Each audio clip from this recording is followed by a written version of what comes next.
Trinitas. Nah, itu tujuannya untuk menuntun orang Kristen kepada kebenaran gitu loh. Jadi dituntun oleh Roh Kudus. Nah, kita bisa lihat dari kelakuan orang. Kalau kelakuannya orang Kristen itu masih salah, masih jahat, itu berarti belum sepenuhnya dituntun Roh Kudus. Itu maksudnya seperti itu.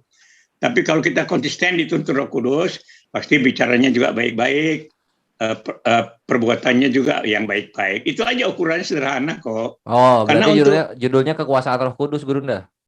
Iya. Ini si Triun ya? Iyo. Lu udah jadi karyawan di MMC lo? Iya. Berapa gaji lo? Gue karyawan umat gue. Siapa aja yang butuh bantuan gaji aku bantu. Berapa sama Juma? Pakai amal dong, ya Gurunda ya. Iya betul. Masa pakai amal sih? Di yayasan gua aja semua begaji, nggak? Iya, yayasan. Kayak punya aja yayasan. Anyway. Punya gua. Kok nggak punya sih? Bang Zuma dan lu nggak lu lihat itu? Gua lagi ngebangun. Mana ada, nggak ada. Yang benar-benar nyata ada bangunannya tuh cuma Rudi Yohanes. Kalau lain ini emang kuasa Omdo lain. Ya, nggak ada bangunan dong, yang berdiri. Iya sih, belum sih. Tapi kan tanahnya 1 hektar. Mana suratnya? Terus 1 hektar cukup apa coba? Hah? 1 hektar cukup buat apa? Iya kan 1 hektar kan, tapi kan rencana kan mau beli 2 hektar lagi. Nyokap gue yang beli. Surat tanahnya kapan jadi? Kok surat tanah sih? Oh ya ada lah suratnya.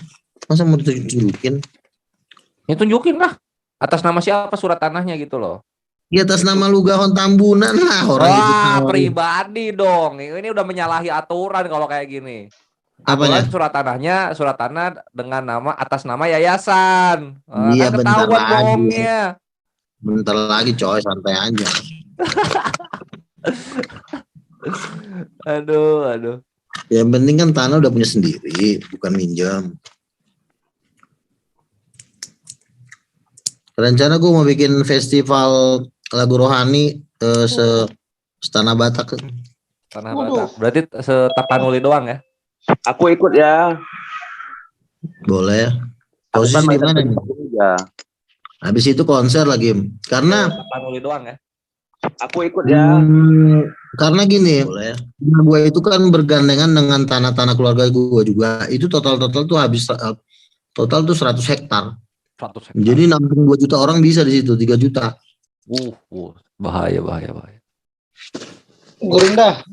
Ya. Baru gue video ini tuh. Ini fans berat nih mau masuk nih. Biasa Mbak Eli. Masukin. Pasti selalu hadir terus kalau ada Gurunda pasti nanyain, "Bang, mana linknya?" Katanya. Asal Gurunda udah bilang live aja. Nah, si Perry juga katanya ada siapa aja di situ katanya. Saya bilang rame. Si Perry, si Denny yang tadi. Itu kenapa kemasukan Roh Kudus tuh? Iya, itu lihat. Ayo Pak Pendeta Martin, kita bahas tentang Roh Kudus. Kami ingin tahu ya, Roh Kudus itu dalam perspektif iman Kristen berdasar terhadap pengajaran Yesus itu kayak mana benang merahnya? Kok bisa jadi pribadi ketiga dari Tuhan, Pak Martin gitu, Pak?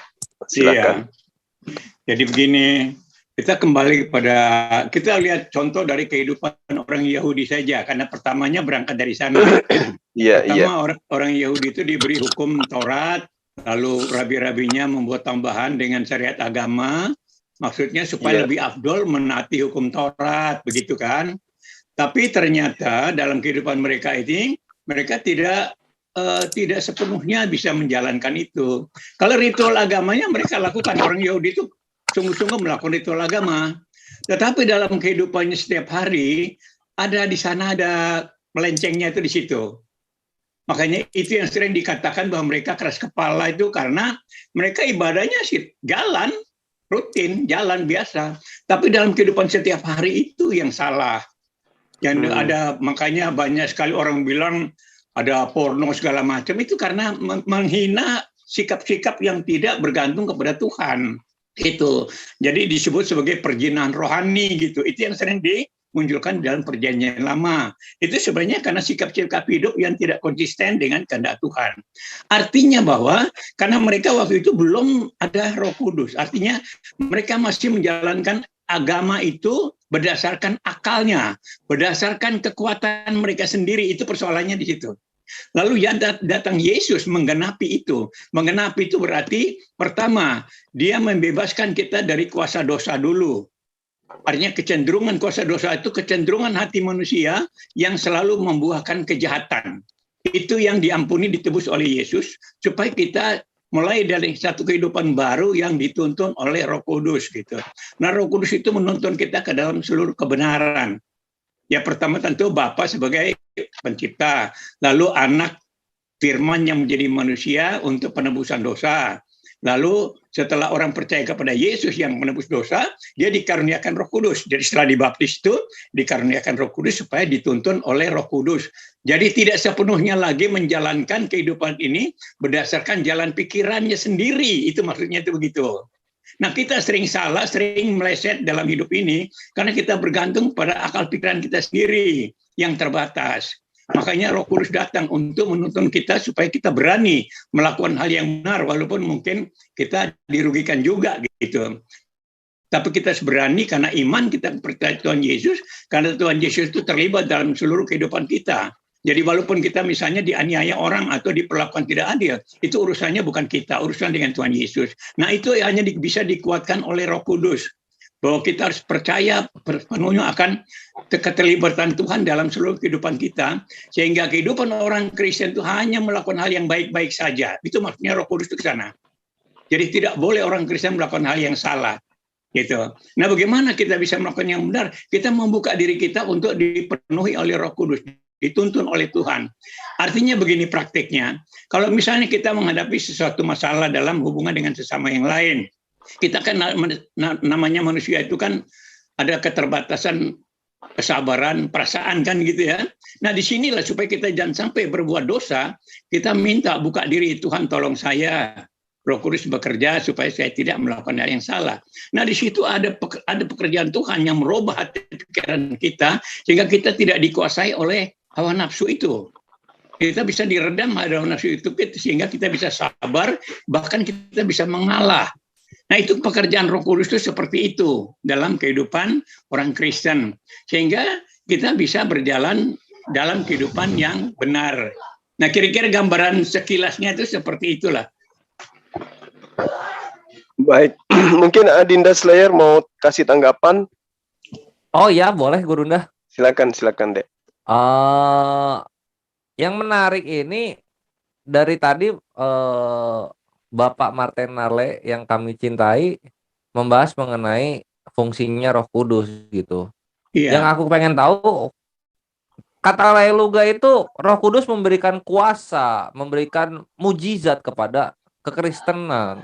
Nah, terus kata Leluga, Pak Martin juga punya Roh Kudus. Berarti Pak Martin punya kuasa. Nah, ini boleh ditunjukkan pada kami kekuasaannya Pak Martin yang melalui Roh Kudus itu? Jadi begini, kita tidak bisa manfaatkan itu secara sembarangan gitu ya. Sekarang kita memanfaatkan Roh Kudus dalam hal seperti apa gitu.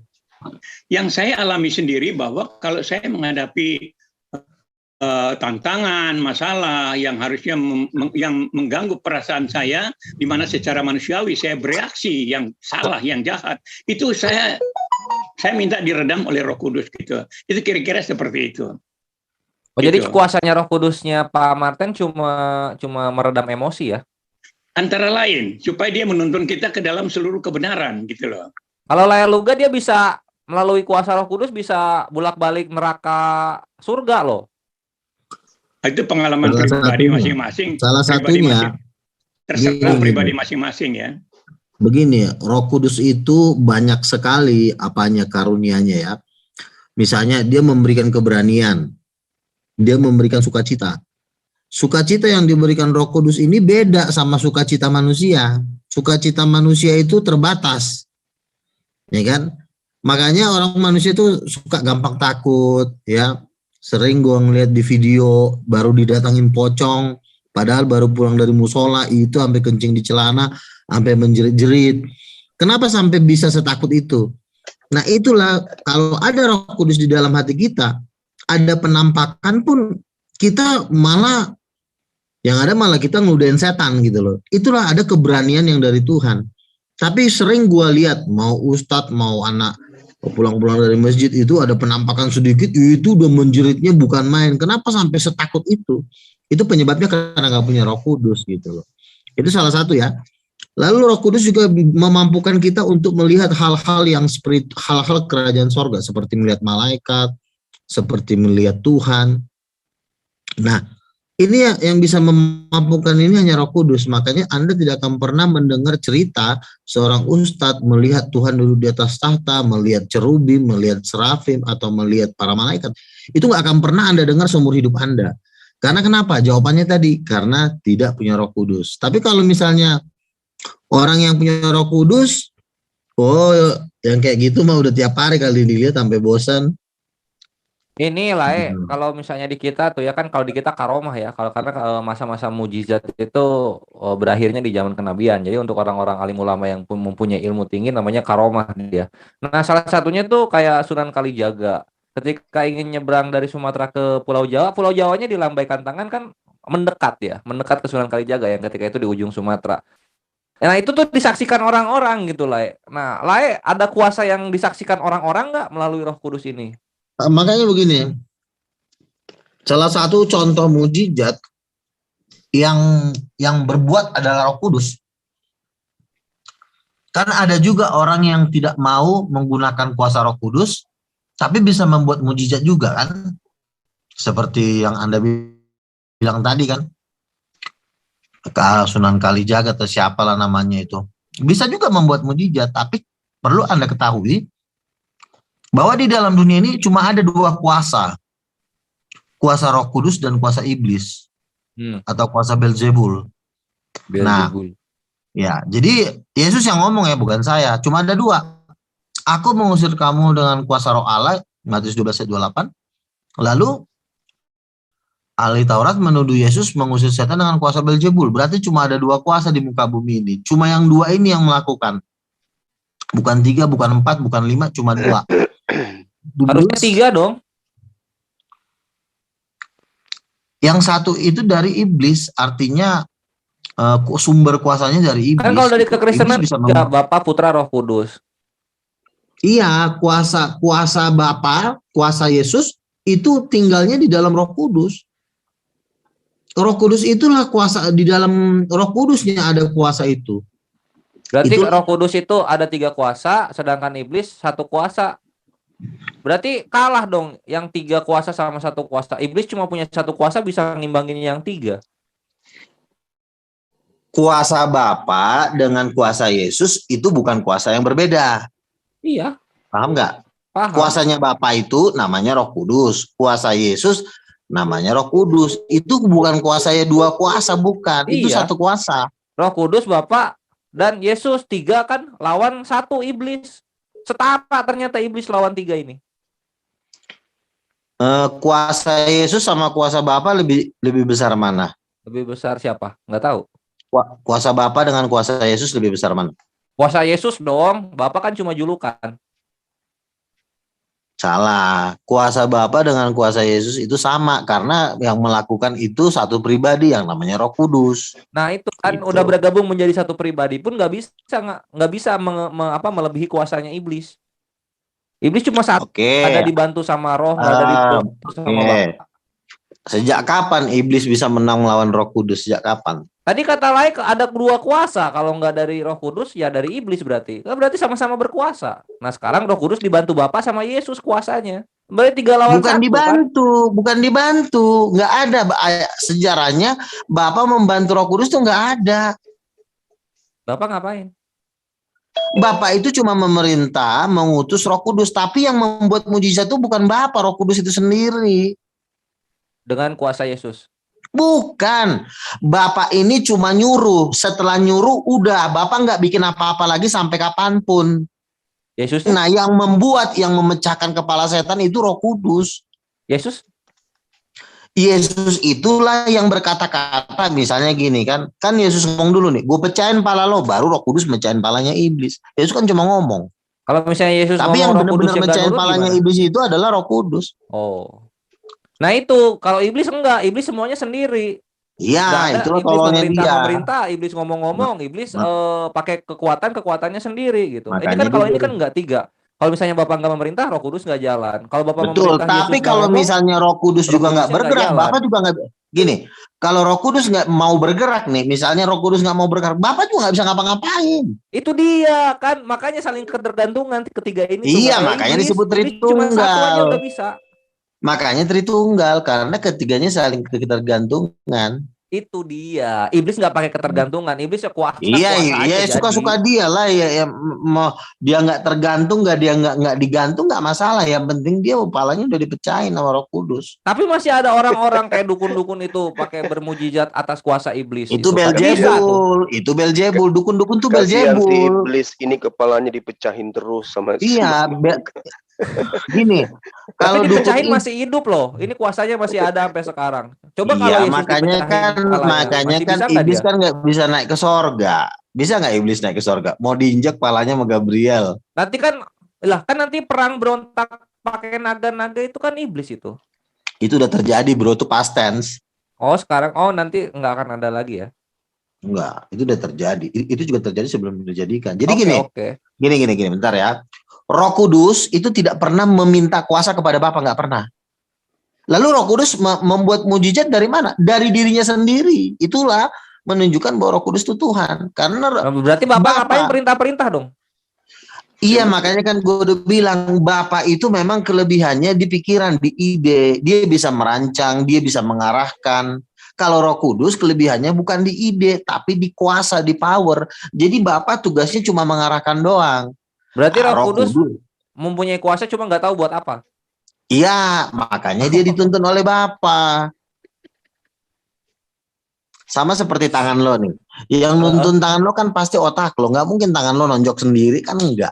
Makanya kan gue udah bilang Bapa itu adalah kepala, pikiran. Roh Kudus itu adalah kuasa atau tangan. Yang jadi kaki? Tangan itu kan artinya kan gua lambang dari kekuasaan, itulah maksudnya, bukan berarti larinya ke situ. Jadi kuasa itu kan ngumpulnya di tangan ya, misalnya lu mau nonjok, mau mukul gitu. Jadi kuasa Roh Kudus itu adalah sumber, seperti pabrik yang menghasilkan kuasa. Nah, kalau Bapak bukan sumber kuasa, seperti gula darah dia ya. Sama seperti seperti jantung, dia menghasilkan darah. Roh Kudus itu seperti itu, spring, memancarkan sumber. Jadi Roh Kudus tuh nggak pernah minta kuasa kepada Bapa, karena di dalam Bapa pun nggak ada kuasa. Siapa? Apa? Yang jadi protein?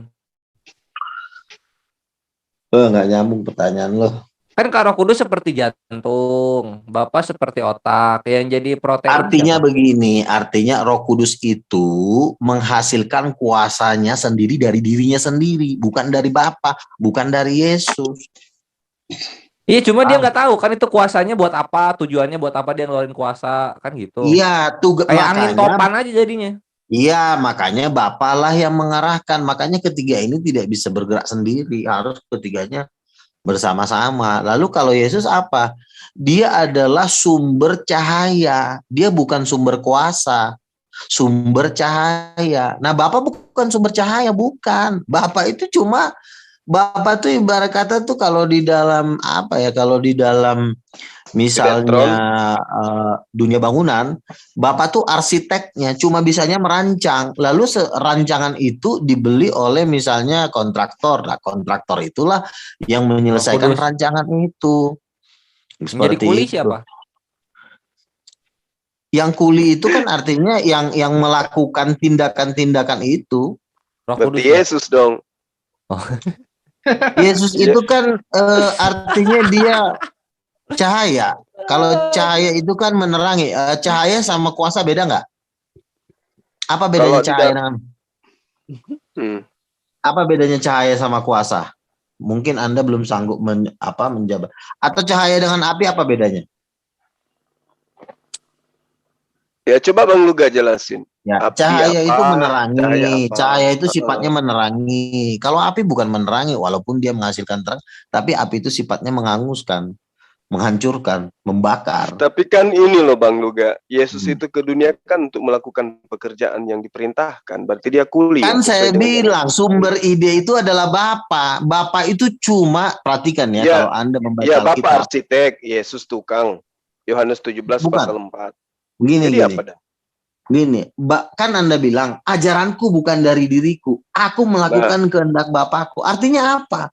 Bapak Yesus itu pesuruh. adalah apa? Yesus pesuruh berarti. Oh, bukan. Iya, dengerin. Dia melaksanakan perintah. Sama dengan Iya, Roh Kudus. betul. Roh Kudus juga melaksanakan perintah. Betul, tapi bedanya begini. Bapa mengutus Yesus, lalu misalnya Bapa mengutus Yesus untuk bercahaya, tetapi cahaya itu tidak diminta dari Bapa, tapi dari dirinya. Kan begini, kata Bapa kepada Yesus, Yesus bercahayalah engkau. Lalu cahaya itu dari mana? Bukan Yesus minta kepada Bapa, bukan. Beda dengan Nabi. Kalau Bapa berfirman kepada Nabi, bercahayalah engkau, Nabi minta dulu sama Bapa cahayanya, baru Nabi itu memancarkan cahaya. Kalau Yesus enggak. Bapa memerintahkan Yesus bercahaya, cahaya itu dari dirinya sendiri, gitu. Paham kan? Itulah bedanya Yesus dengan Nabi. Karena Yesus itu sumber cahaya, makanya Yesus berkata, akulah hidup, akulah kebenaran. Kebenaran itu apa? Mazmur 125, firman-Mu adalah terang. Yesus berkata, aku adalah terang dunia. Tapi kalau di kitab Bang Luga justru Bapa yang jadi sumber cahaya kok. Oh tidak, baca Ibrani 1 ayat 3, ia adalah Dalilnya cahaya. ada. Yakobus 1:17, Mazmur 36 pasal 9 dan seterusnya. Bapa adalah sumber cahaya. Itu gimana? Bukan. Anda coba baca Yohanes 1 ayat 4, terang itu setelah ada di dalam dunia. Terang itu, Yesus berkata, akulah terang dunia. Sumber terang siapa? Yesus. Bukan Bapa, bukan. Bapa itu sumber ajaran. Makanya Anda harus bisa membedakan. Ini ngomong-ngomong live gak nih? Jadi Yakobus 1 nomor 17 itu mau dibuang, Bang? Coba bacain Yakobus 1 ayat 7. Ya, coba aja, saya lupa.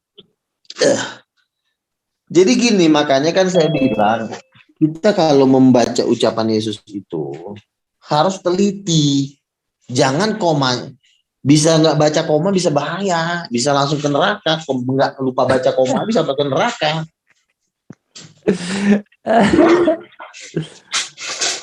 Yesus berkata, akulah terang dunia. Pada waktu Yesus berkata, akulah terang dunia, apakah itu melibatkan Bapa? Tidak. Tapi cahayanya yang menjadi sumber cahaya itu Bapa, bukan Yesus. Bukan, kalau Bapa sumber cahayanya, gue berhenti nyembah Yesus. Yakobus 1 ya. Kalau Bapa adalah sumber cahaya, berhenti hari ini gue nyembah Yesus. Tuh. Aduh. Nih. Tuh, Yakobus 1. Baca aja. Yakobus 1 berapa? Coba Yakobus 1 nomor 17. Nomor 17. Yakobus 1 nomor 17, orang yang demikian janganlah mengira bahwa ia akan menerima sesuatu dari Tuhan. Nomor 17-nya, setiap pemberian yang baik dan setiap anugerah yang sempurna datangnya dari atas, diturunkan dari Bapa segala terang padanya. Tidak ada perbuahan atau bayangan karena pertukaran. Jadi kayak mana itu? Jadi gini, ini ayat ini nggak salah gini. Bapa dengan firman-Nya itu kan satu. Jadi artinya kalau dibilang Bapa segala terang, itu juga nggak salah karena Bapa dengan Yesus itu kan satu. Dengar dulu. Jadi yang tapi menjadi sumber misalnya, itu Bapak kan? Bu, di situ nggak dibilang sumber. Bapak segala terang. Ya Bapak juga segala kuasa. Karena kan Bapak Firman dan Roh Kudus itu kan satu. Nggak bisa. Tadi bilangnya Roh Kudus doang yang kuasa. Bapak cuma merintah. Nggak boleh belok-belok. Di dalam Mazmur 84 pasal 11 juga itu Bapa itulah yang matahari. Yesus Salah, itu salah. Di dalam Wahyu cuma dikatakan bias. anak domba itu adalah lampunya. Bentar ya. Mazmur berapa, Guruna? Coba di Mazmur berapa ya? 84 pasal 11. Ini jantungan, ini pelajaran ngeri. Berat kalau dia nyampe ke sini.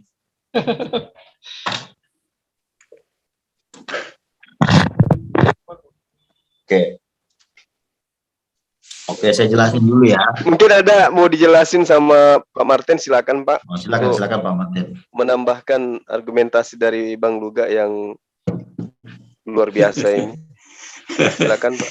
Jadi memang kita masih Trinitas itu kan satu kan dari Allah yang Esa. Jadi dibedakan dalam fungsi itu dalam rangka karya penyelamatan. Bapa disebut sebagai pencipta, Firman yang jadi manusia untuk penebusan dosa, lalu Roh Kudus itu untuk menuntun orang Kristen, itu aja kok. Jadi kita tidak bisa pilih-pilih satu dengan yang lain, itu tidak bisa. Tujuan utamanya adalah bagaimana manusia itu bisa dituntun untuk hidup dalam kebenaran. Itu aja sederhana. Jadi kalau kita mengkupas satu persatu itu bisa salah pengertian gitu loh. Jadi Roh Kudus sekarang yang lagi berkuasa. Yesus kan sudah melakukan misinya penebusan dosa. Nah sekarang yang berperan adalah Roh Kudus dalam kehidupan orang Kristen untuk bisa melakukan hal yang baik-baik saja. Itu sederhana, jadi kita jangan beribetkan lah untuk bicara soal Trinitas. Kalau itu dibahas nggak selesai-selesai. Jadi sekarang itu peranan oleh Roh Kudus aja deh, itu aja gampang. Oke. Baik. Terkait dengan ini loh Pak Martin. Terkait dengan Roh Kudus itu kan di dalam Yohanes 19 pasal 13 itu kan dikatakan bahwa roh kebenaran ya itu kan identik dengan Roh Kudus itu sendiri. Iya. Nah, roh kebenaran ini itu tidak berkata-kata dari dirinya sendiri, betul, Pak. Artinya bahwa ketika ada sesuatu yang menjadi paket pengajaran dari Roh Kudus, itu adalah sumbernya dari Tuhan itu sendiri. Betul. Iya, itu nggak salah. Nggak salah. Seperti yang tadi dijelaskan, semua sumbernya dari Bapa. Tapi mereka dalam fungsinya, dalam pelaksanaannya masing-masing punya misi sendiri-sendiri gitu loh. Tapi sumbernya ya dari Bapa. Karena mereka semua itu adalah satu dalam Bapa gitu. Dia melakukan dari Bapa kan. Yesus juga begitu. Artinya gini loh Pak, kalau misalnya Roh Kudus itu sendiri tidak berkata-kata dari dirinya sendiri, nah sekarang yang menjadi acuan teman Kristen mengatakan bahwa harus sesuai dengan Roh Kudus, itu apa yang menjadi landasannya gitu loh. Oke, saya jawab dulu. Jadi Roh Kudus itu kan dari kuasa Tuhan yang tidak mungkin salah. Kalau dia Roh Kudus itu tidak bisa kita lihat sebagai pribadi yang beda-beda. Semua itu ada di dalam Tuhan. Cuma dibedakan dalam fungsi yang disebut pribadi itu. Jadi kita nggak bisa milah-milah nanti kalau Roh Kudus salah atau Yesus salah, ya enggak lah. Nah ini pola berpikir seperti itu. Oke, jadi gini Pak Martin, saya ingin tahu menurut Roh Kudus itu gimana hukumnya menurut pengajaran Roh Kudus? Misalnya orang yang meninggalkan utang, itu gimana cara penyelesaiannya? Meninggalkan utang gimana? Misalnya Pak Martin meninggalkan utang, itu solusi menurut Roh Kudus kayak mana aturan mainnya? Ini kok bicara soal utang, ini hukum-hukum itu, mengenai hukum itu kan. Jadi manusia itu jangan berutang-hutang lah, kan dibilang begitu, jangan berutang-hutang gitu lah. Nah, kita manusia itu, apa yang dilakukan manusia itu akan dialami sendiri. Setiap perbuatan manusia itu akan dialami sendiri, pembalasannya itu akan dialami sendiri gitu loh. Itu ya, jadi, yang saya tanyakan menurut Yesus, Roh Kudus itu akan membimbing kamu dalam setiap kebenaran, dan Roh Kudus ini tidak berkata-kata dari dirinya sendiri. Artinya ada kaidah, ada aturan main yang diatur baku, yang Roh Kudus ini terima dari Tuhan. Nah sekarang ketika ada seorang meninggalkan utang, itu solusinya seperti apa menurut Roh Kudus? Ya, kalau udah Apa meninggal, hubungannya ya dengan meninggal apa aja. hubungannya bicara kebenaran? Utang itu kan kesalahan pribadi orang kan?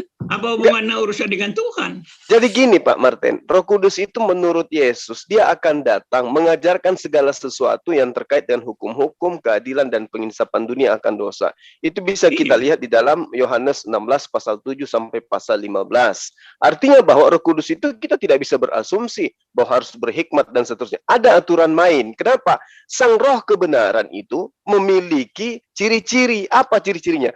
Dia tidak berkata-kata dari dirinya sendiri. Berarti ada panduan yang dia ucapkan sebagai sebuah aturan. Nah, sekarang ketika kita tanya, orang itu mati meninggalkan utang, solusi yang diberikan oleh Roh Kudus itu kayak mana penyelesaiannya?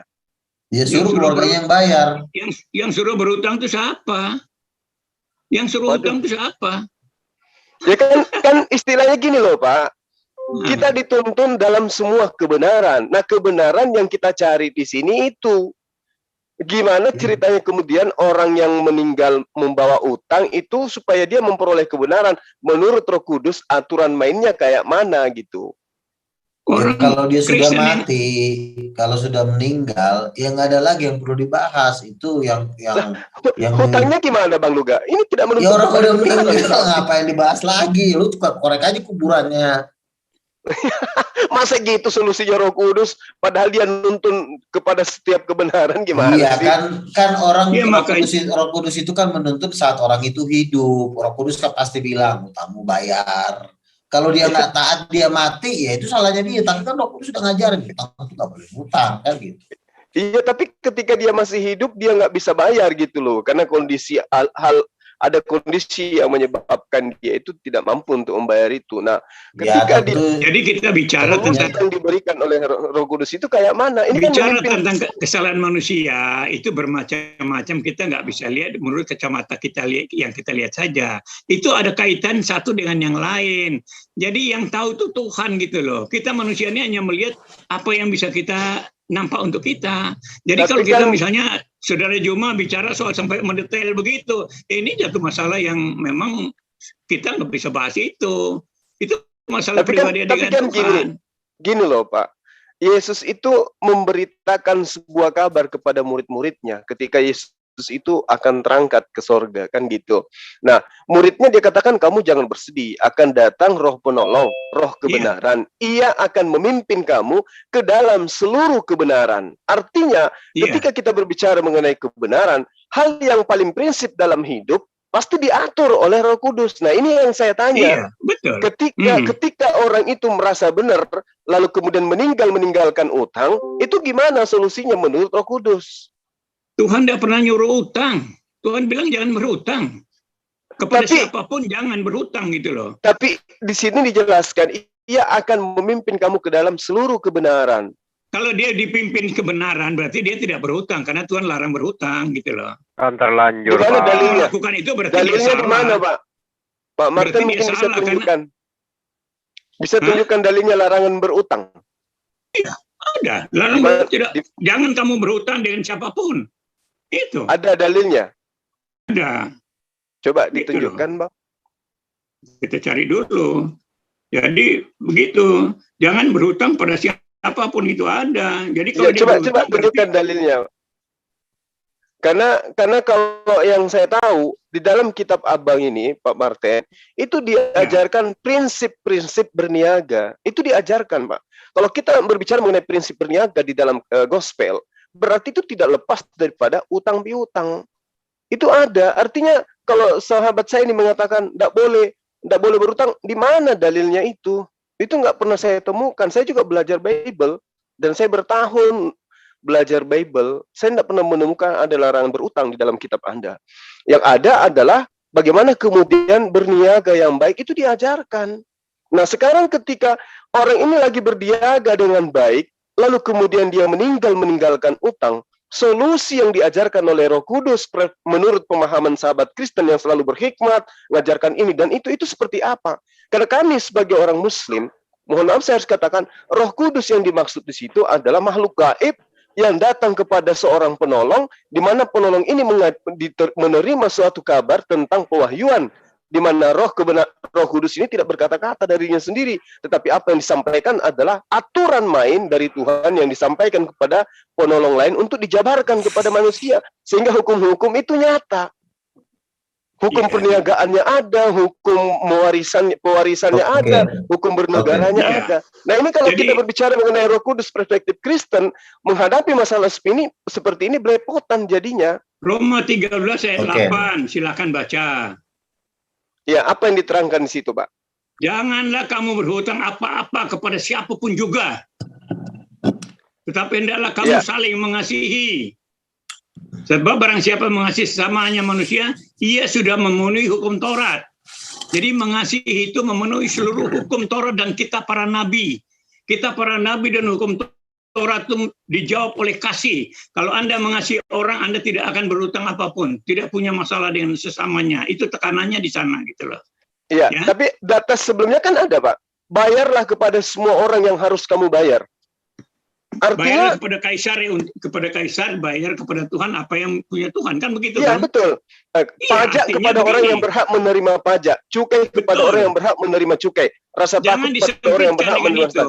Jangan disempitkan itu kan ajaran Islam yang beda dengan ajaran Kristen. Ini ajaran Kristen, Pak Pendeta. Ini ada loh, Pak. Roma 13 pasal 7. Bayarlah kepada semua orang yang harus kamu bayar. Ini perintah. Iya, bayar. Ini ada perintah. Berhutang kan tidak boleh. Nah, justru ini yang menjadi masalah, Pak Martin. Justru ini yang menjadi masalah. Ketika ada perintah, janganlah kamu berhutang apa-apa, sementara orang ini meninggalkan utang. Ini yang menjadi masalah malah. Padahal perintahnya kan jelas. Bayarlah kepada semua orang yang harus kamu bayar. Pajak kepada yang berhak menerima pajak. Iya. Kepada yang berhak. Nah, gimana kemudian ketika orang itu meninggalkan hutang, sementara perintahnya jangan kamu berhutang? Solusi apa yang diberikan oleh Roh Kudus? Kalau manusia itu kan perbuatan salah itu ada pada diri manusia semua, begitu loh. Itu ada perbuatan salah itu ada. Jadi kita kenapa aneh-anehkan dengan itu? Kenapa kita aneh-anehkan? Ini tidak bisa. Kepentingan kita tuh suruh hidup benar. Kalau kita salah ya kita ditegur Tuhan, begitu Pak aja. Martin, berutang itu bukan perbuatan salah, Pak. Itu menurut ajaran Anda. Enggak. Ini aturan mainnya jelas kok. Bayarlah kepada semua orang yang harus kamu bayar. Artinya boleh berutang. Nggak boleh. Bayar bukan utang. Utang tuh nggak bayar. Kalau bayar itu orang utang. Iya. Sekarang begini, kalau dia tidak berutang, apa yang harus dibayar, Pak? Loh, kan dia harus bayar. Kalau tidak utang ya jangan kenapa dia harus bayar? Kenapa dia harus bayar kalau ternyata berutang itu nggak boleh? Nggak boleh memang. Nah, ini perintahnya bayarlah kepada semua orang yang harus kamu bayar. Kita ambil barang orang, kita bayar. Tidak boleh, tidak boleh, tidak bayar. Gimana kalau kita ambil barang, kemudian kita belum bayar, lalu kita meninggal. Sementara perintahnya, janganlah kamu berhutang apa-apa. Nah, kalau faktanya dia sudah berhutang, gimana solusinya setelah dia meninggal? Itu kan masalah-masalah tidak ada hubungan dengan urusan Tuhan itu. Itu masalah pelanggaran dia pribadi. Ini dalil Bapak sendiri. Itu. Kalau Anda mencari-cari kesalahan Alkitab nggak bisa. Ini bukan mencari kesalahan, Pak. Ini data, Pak. Sudah dibilang jangan berhutang. Kalau sudah bilang jangan berhutang, ya jangan berhutang gitu aja. Kalau Anda berhutang berarti salah. Tinggal begitu aja, gampang kan? Artinya kalau berutang harus bayar. Iya. Nah, gimana kalau orang ini berusaha mau bayar, tapi kemudian dia meninggal belum sempat membayar? Itu gimana solusinya menurut Roh Kudus? Tuhan lah, itu urusan Tuhan lah. Dia kan sudah nggak bisa. Itu urusan Tuhan nanti itu. Tidak ada manusia bisa dirugikan, itu nggak bisa. Tiap orang berbuat apa-apa itu pasti ada risikonya, ada timbal baliknya gitu loh. Jadi Anda jangan terlalu menyulit-nyulitkan yang gampang. Kalau dilarang jangan berhutang ya jangan berhutang aja. Kalau berhutang ya salah berarti. Kan begitu aja gampang kan? Jadi utang Roh Kudus itu bekerja supaya kita ada hubungan baik dengan sesama. Tidak boleh ada masalah dengan sesama. Kalau ada masalah pun namanya manusia ya bisa saja ya. Tapi kita selesaikan. Selesaikan masalah itu diselesaikan. Itu yang dibilang bayar itu. Kita bayar apa yang menjadi masalah tanggung jawab kita. Berarti dalam hal ini Roh Kudus tidak memberikan solusi apa-apa, Pak. Ya itu terserah Anda kan. Anda karena Anda tidak punya Roh Kudus, Anda bilang begitu ya tidak apa-apa. Karena kita punya pengertian tidak sesempit itu. Kalau Anda mau cari-cari kesempatan dalam bicara jelimet begitu ya Anda sulit sendiri. Anda akan kesulitan sendiri. Kita berpikirnya sederhana aja kok. Nggak ribet kayak gitu. Roh Kudus dihadirkan supaya kita berpikir yang benar, menyimpan hal yang baik dalam hati kita, itu aja. Itu aja. Tapi kalau pun ada salah, namanya manusia, orang Kristen pun bisa berbuat salah. Nah itu nanti kita urusan dengan Tuhan gitu loh. Kita bisa selesaikan dengan Tuhan.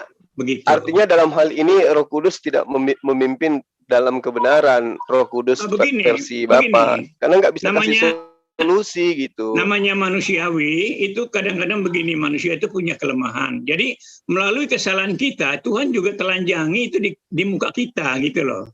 Karena kita tidak konsisten dengan pengarahan Roh Kudus. Itu manusia ada saja salahnya di situ. Begitu loh. Jadi jangan salahkan Roh Kudus, tapi salahkan manusia itu sendiri begitu. Tuhan itu baik sekali karena Dia menyediakan yang terbaik buat kita. Nah, kadang-kadang respon manusia yang kurang. Buktinya tidak kasih solusi ketika orang Kristen berutang kemudian mati. Tidak ada solusi yang dikasih kemudian oleh Roh Kudus.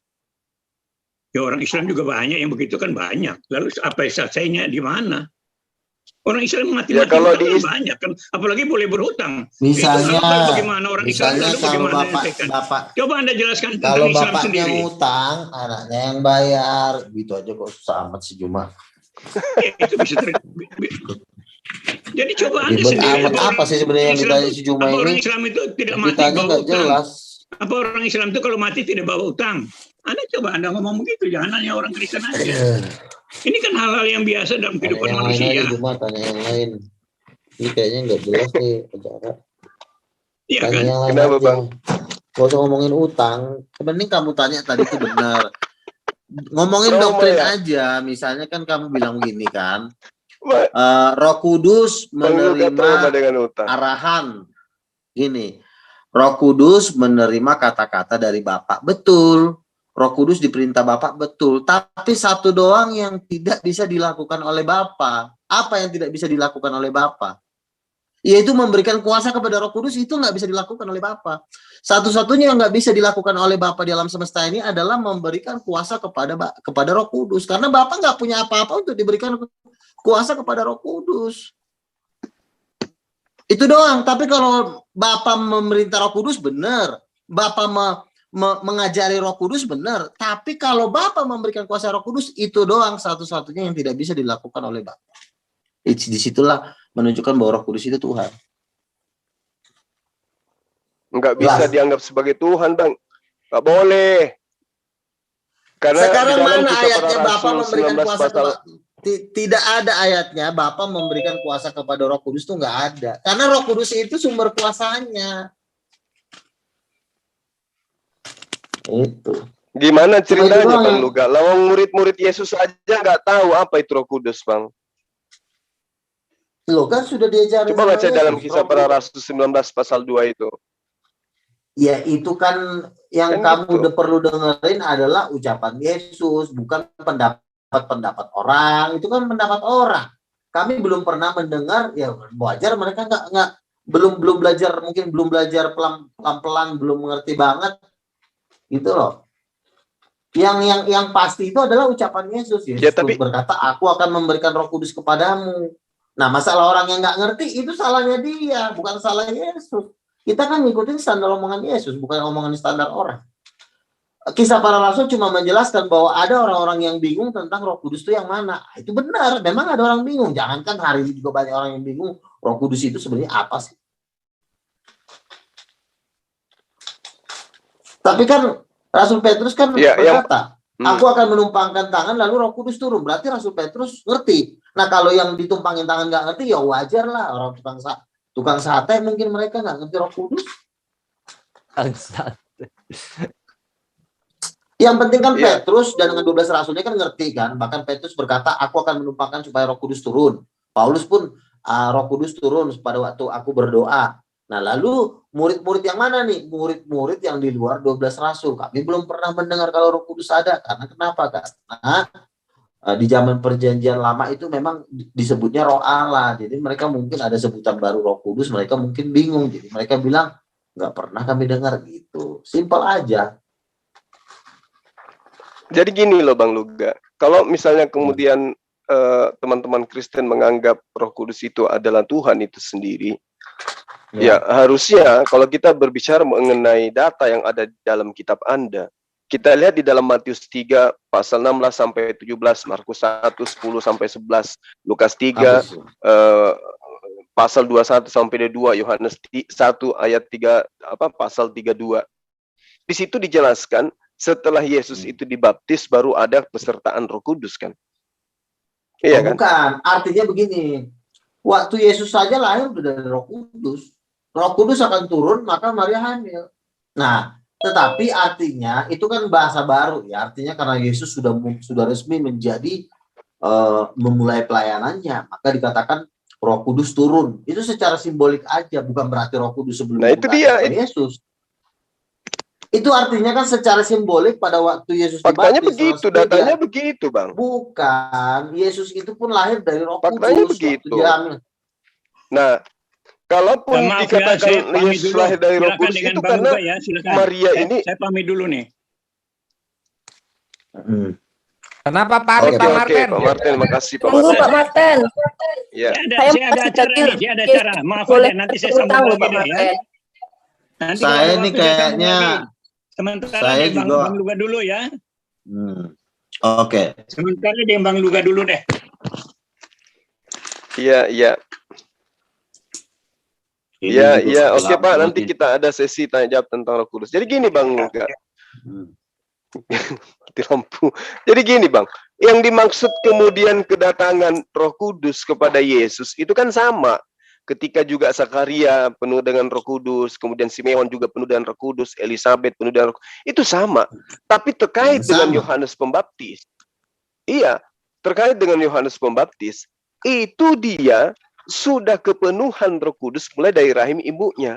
Sementara Yesus, seperti data yang saya kasih tadi, Yohanes 1 pasal 31, 32, Markus 1 pasal 10 sampai 11 itu menerangkan Yesus baru kemudian didatangi oleh Roh Kudus, Bang. Artinya Yohanes Pembaptis lebih duluan kepenuhan Roh Kudus daripada Yesus. Yesus butuh 30 tahun baru kemudian Roh Kudus datang ke dia. Rohnya Yesus itu sebenarnya Roh Kudus. Rohnya Yesus, makanya Yohanes Pembaptis dengerin. Yohanes Pembaptis kan bilang, "Aku membaptis kamu dengan air, tetapi ada yang lebih berkuasa daripada aku, yaitu dia akan membaptis kamu dengan Roh Kudus." Kenapa Yohanes Pembaptis nggak bisa membaptis orang dengan Roh Kudus? Kenapa? Kata Yohanes, ada yang lebih berkuasa daripada aku. Membuka tali kasutnya pun aku tidak layak. Dialah yang akan membaptis kamu dengan Roh Kudus. Kenapa Yesus berkuasa membaptis orang dengan Roh Kudus? Padahal kamu bilang dia nggak punya Roh Kudus. Padahal Yesus yang punya kuasa, yang bisa membaptis Roh Kudus itu satu-satunya di alam semesta cuma Yesus. Aduh, Bang Luga, ini tambah ribet kalau ke sana. Kenapa? Karena Yesus tidak pernah membaptis satu orang pun.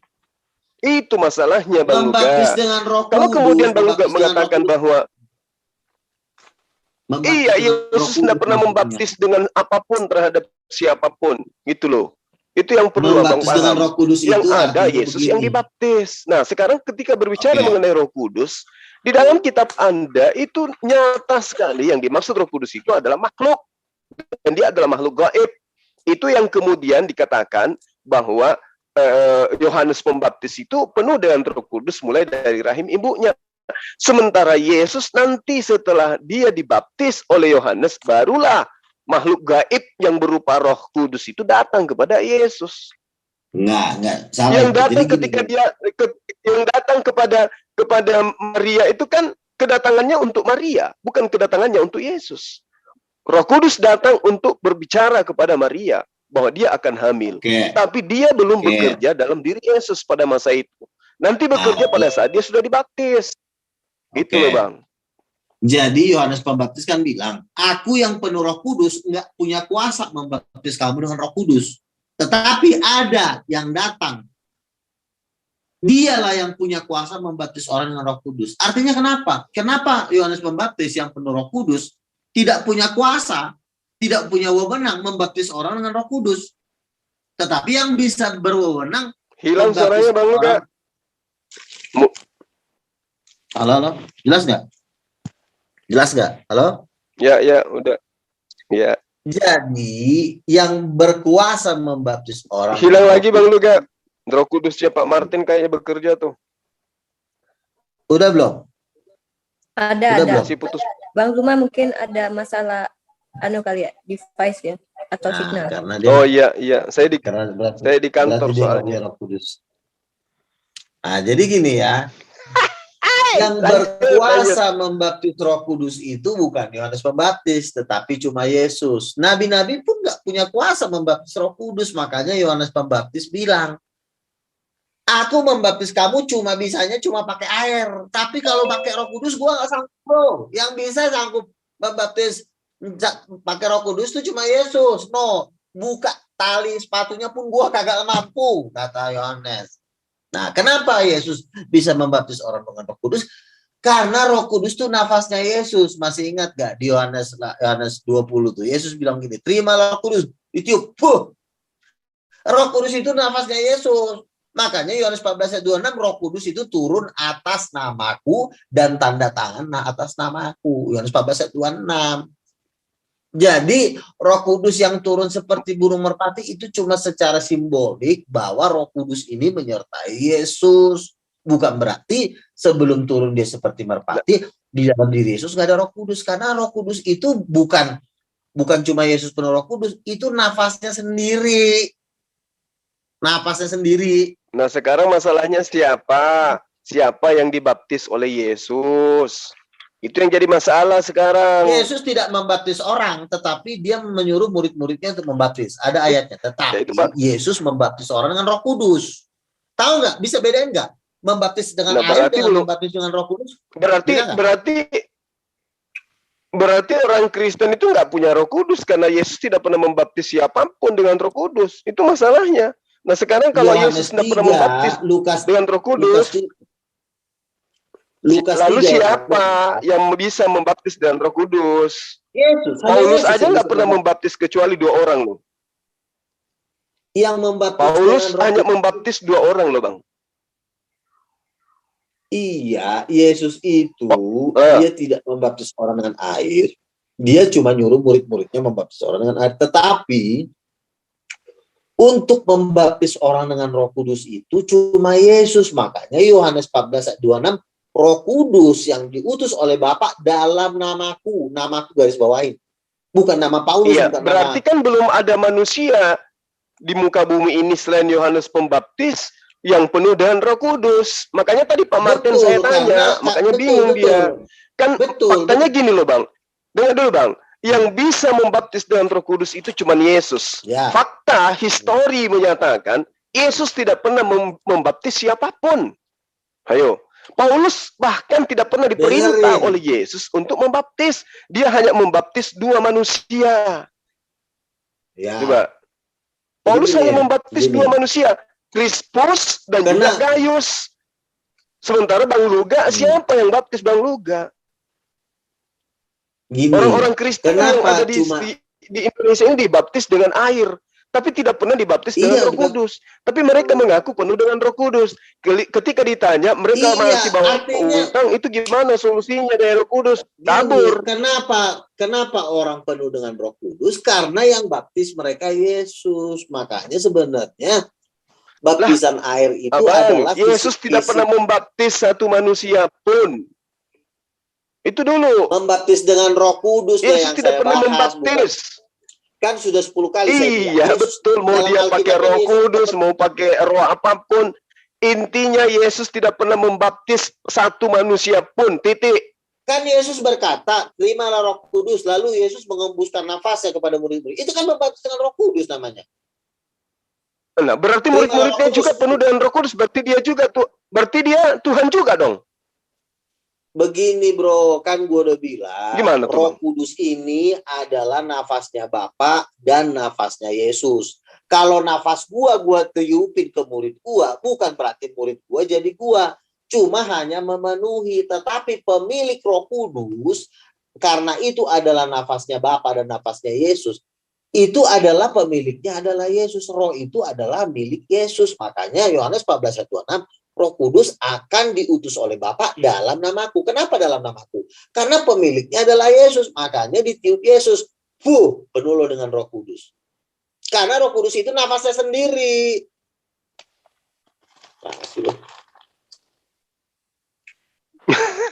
Masa kayak begitu ceritanya Bang Luga? Nggak bisa kayak begitu dong. Kalau dikatakan Roh Kudus itu napasnya Yesus, itu keliru besar Bang Luga. Kenapa? Karena Makanya Roh Kudus kan itu Yesus tidak berkata di berkata-kata dari Yohanes dirinya 8, terimalah Roh sendiri. Kudus, mereka menghembusi mereka sambil berkata, terimalah Roh Kudus. Ditiupin sama Yesus. Yohanes Itu di mana 20. tertulis itu? Oh, berarti Itu lagi yang diperhatikan nanti Bang Luga. Mereka Ya, tunjukkan aja mereka. biar kita. Aduh, tetap lagi nih. Yohanes 20. Paulus saja nggak pernah. Ya, silakan. Yesus menghembusi mereka dan Jadi, sambil berkata, terimalah Roh Kudus. Di mana itu? Itu ada nih, kebetulan aku mati lampu lagi. Nah. Yohanes berapa Bang? Yohanes 20 pasal 22 itu yang dia maksud itu.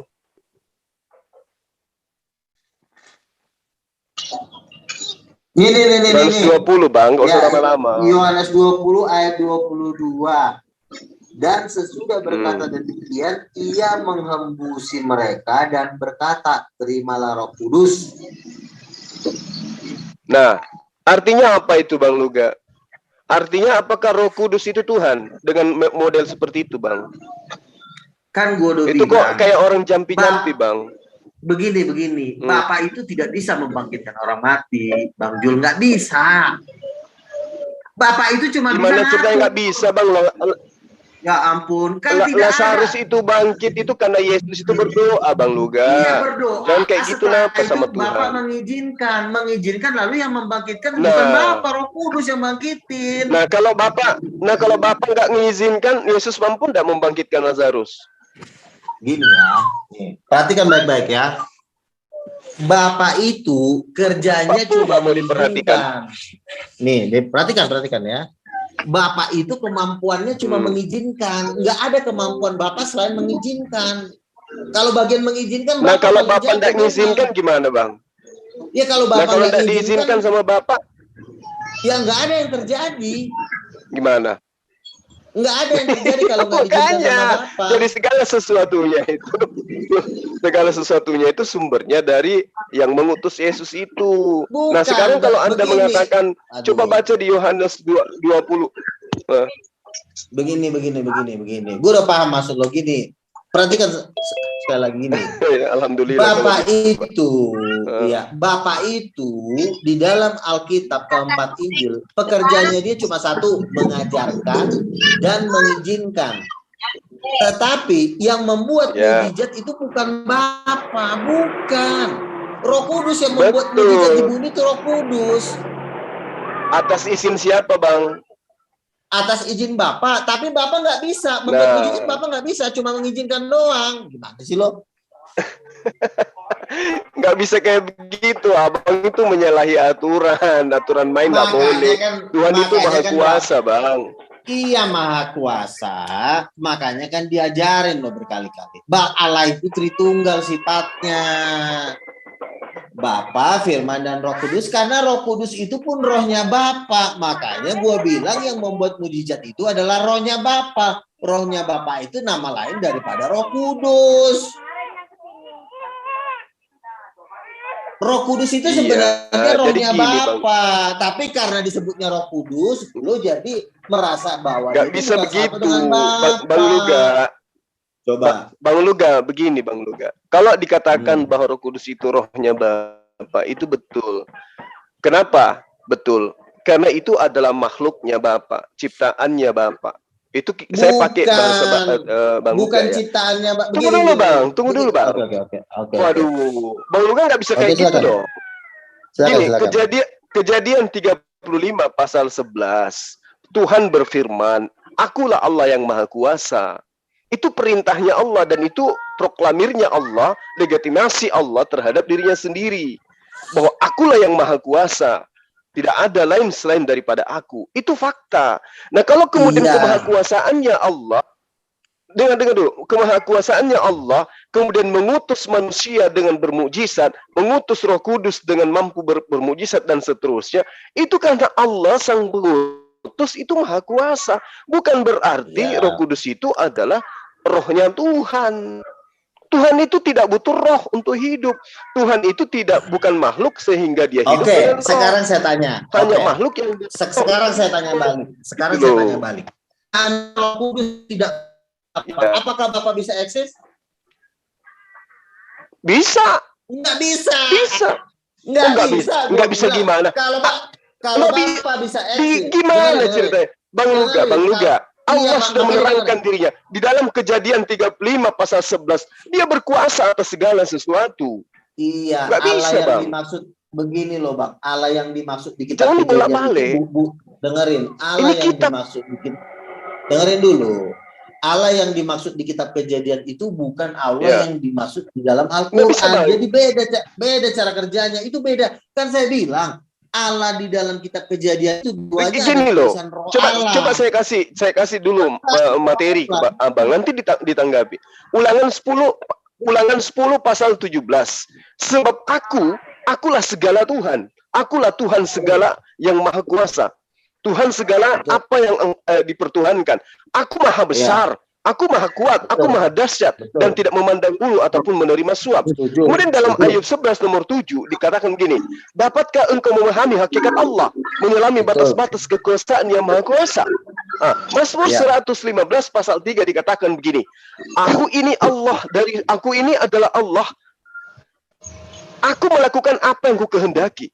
Jadi tidak ada kemungkinan bahwa Allah tidak mungkin maha kuasa karena Roh Kudus membantah dia untuk melaksanakan perintah itu, Bang. Makanya dalam Perjanjian Lama dikatakan Allah yang maha kuasa, di ayat ke-7 Allah, artinya Allah yang maha kuasa ini bersama dengan Roh Allah. Jadi Anda tidak bisa mencopot Perjanjian Baru lalu mengartikannya secara Al-Quran. Kalau kita mengambil Perjanjian Lama, kita juga mengartikannya secara Perjanjian Lama. Karena di dalam Perjanjian Lama yang membuat mujizat itu ada yang namanya Roh Allah. Misalnya Roh Allah membangkitkan Simson sehingga Simson bisa mencabik singa. Roh Allah membangkitkan Daud sehingga Daud menang. Roh Allah membangkitkan para nabi sehingga nabi-nabi berfirman. Ada Roh Allahnya. Nggak bisa Anda hilangkan itu. Kalau Anda ingin mencoba Perjanjian Lama, Roh Allahnya juga jangan Anda hilangkan. Begini Bang Luga. Lalu roh Allah yang membangkitkan Simson untuk mencabik singa itu kenapa Anda hilangkan itu? Dalam Perjanjian Lama segala itu sesuatu ada roh Allah. Iya, itu tetap Allahnya. Satu ayat 2-nya Anda nggak baca. Jadi begini. Ada di situ Roh Allah. Coba Roh Allah itu jadi Roh Kudus. Begini Bang Luga. Coba silakan. Begini Bang Luga. Kalau berbicara mengenai roh, itu adalah esensi ya, gaib yang bersumber daripada Tuhan. Nah, rentetan peristiwa yang terjadi di dalam kitab yang diceritakan kepada sahabat Kristus itu tidak terlepas kuasa Tuhan. Inilah yang disebut dengan roh. Contoh misalnya di dalam Daniel 4:35, semua penduduk bumi dianggap remeh. Ia berbuat menurut kehendaknya terhadap bala tentara langit dan penduduk bumi, dan tidak ada seorang pun yang dapat menolak tangannya dengan berkata kepadanya, apa yang kau buat? Tidak ada yang bisa mengintervensi daripada sang Tuhan. Tidak ada. Jadi kekuatannya kemudian ketika dia bermujizat kepada Samson, ada kejadian luar biasa, kepada Elia yang luar biasa, kemudian Elisabet dan seterusnya, termasuk Yesus. Betul, itu adalah roh Tuhan. Tetapi roh Tuhan yang dimaksud di sini adalah kejadian yang terjadi atas sumber dan keinginan Tuhan itu sendiri. Bukan kemudian dia seperti makhluk punya roh, lalu kemudian rohnya ini adalah hidup.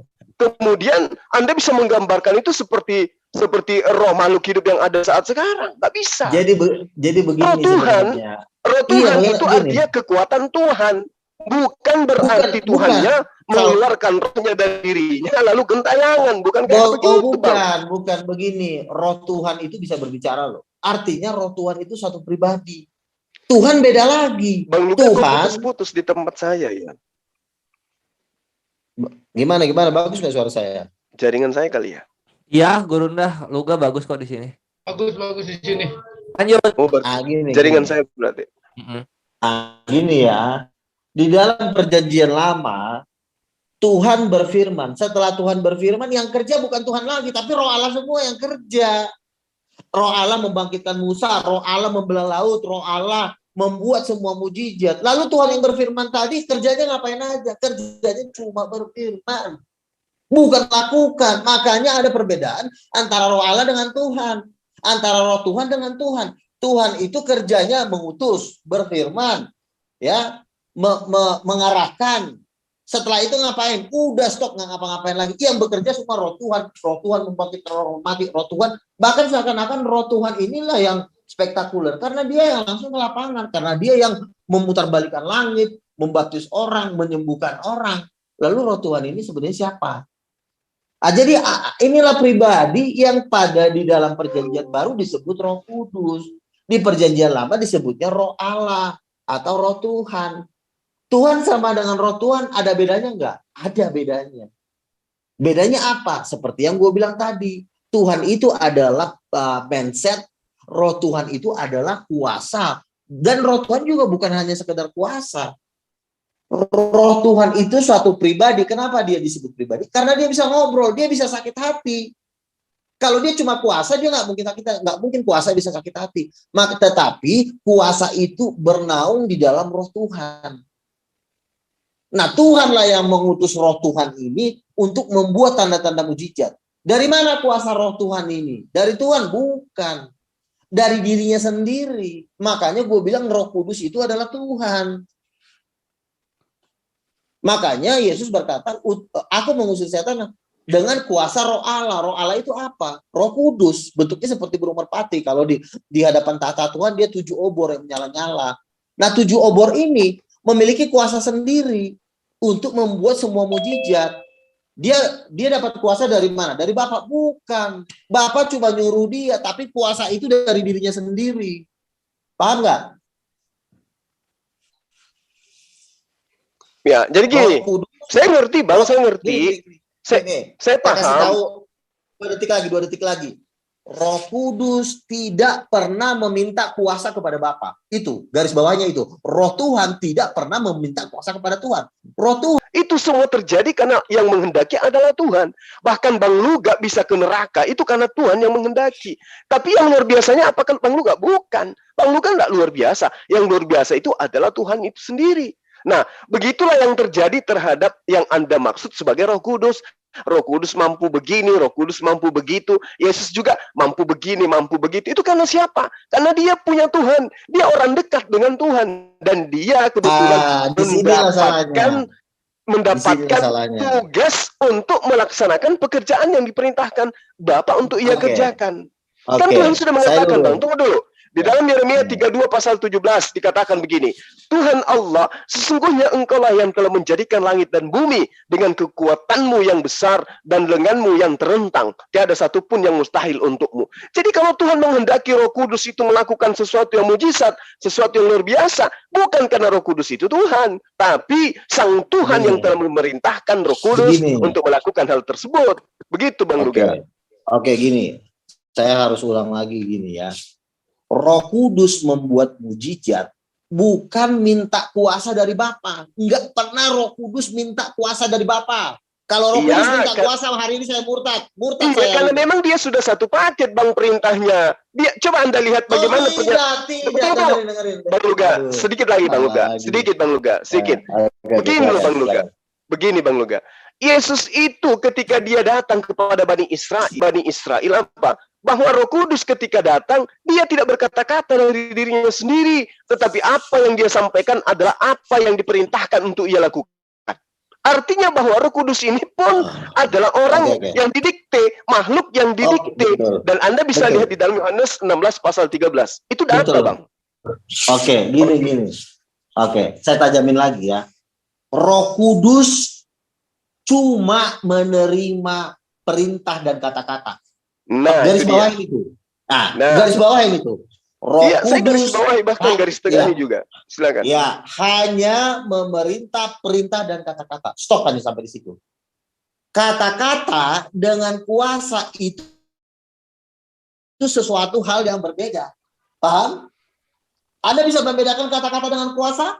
Ya udah, sekarang Roh tunjukkan. Kudus, Coba Anda tunjukkan dalil di mana tertulis bahwa Roh Kudus itu maha kuasa. Ada nggak? iya, makanya dengar dulu. Roh Kudus itu hanya memerintah. Iya, dan bentar. Roh Kudus itu hanya memerintah, hanya menerima kata-kata dari Bapa. Oke. Lalu pertanyaannya, level dia sudah jatuh di situ. Iya, betul. Memang Bapa lebih tinggi dari Roh Kudus. Tapi ada tapinya. Udah selesai. Dengar dulu dong. Roh Kudus ini tidak pernah menerima kuasa dari Bapa. Itu doang. Iya. Roh Kudus hanya menerima kata-kata dari Bapa. Itu saya setuju 100%. Tetapi Roh Kudus tidak pernah menerima kuasa dari Bapa. Nggak pernah setitik pun nggak ada. Cuma menerima kata-kata iya, tapi menerima kuasa nggak pernah. Itu yang harus kau garis bawahin. Makanya Yohanes Kisah Rasul 1 ayat 8 dikatakan apa? Kamu akan menerima kuasa kalau Roh Kudus turun, bukan kalau Bapa turun. Kalau Roh Kudus turun, kamu baru punya kuasa.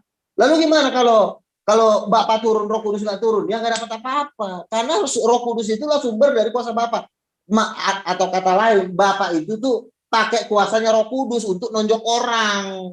Bukan Bapa punya kuasa sendiri.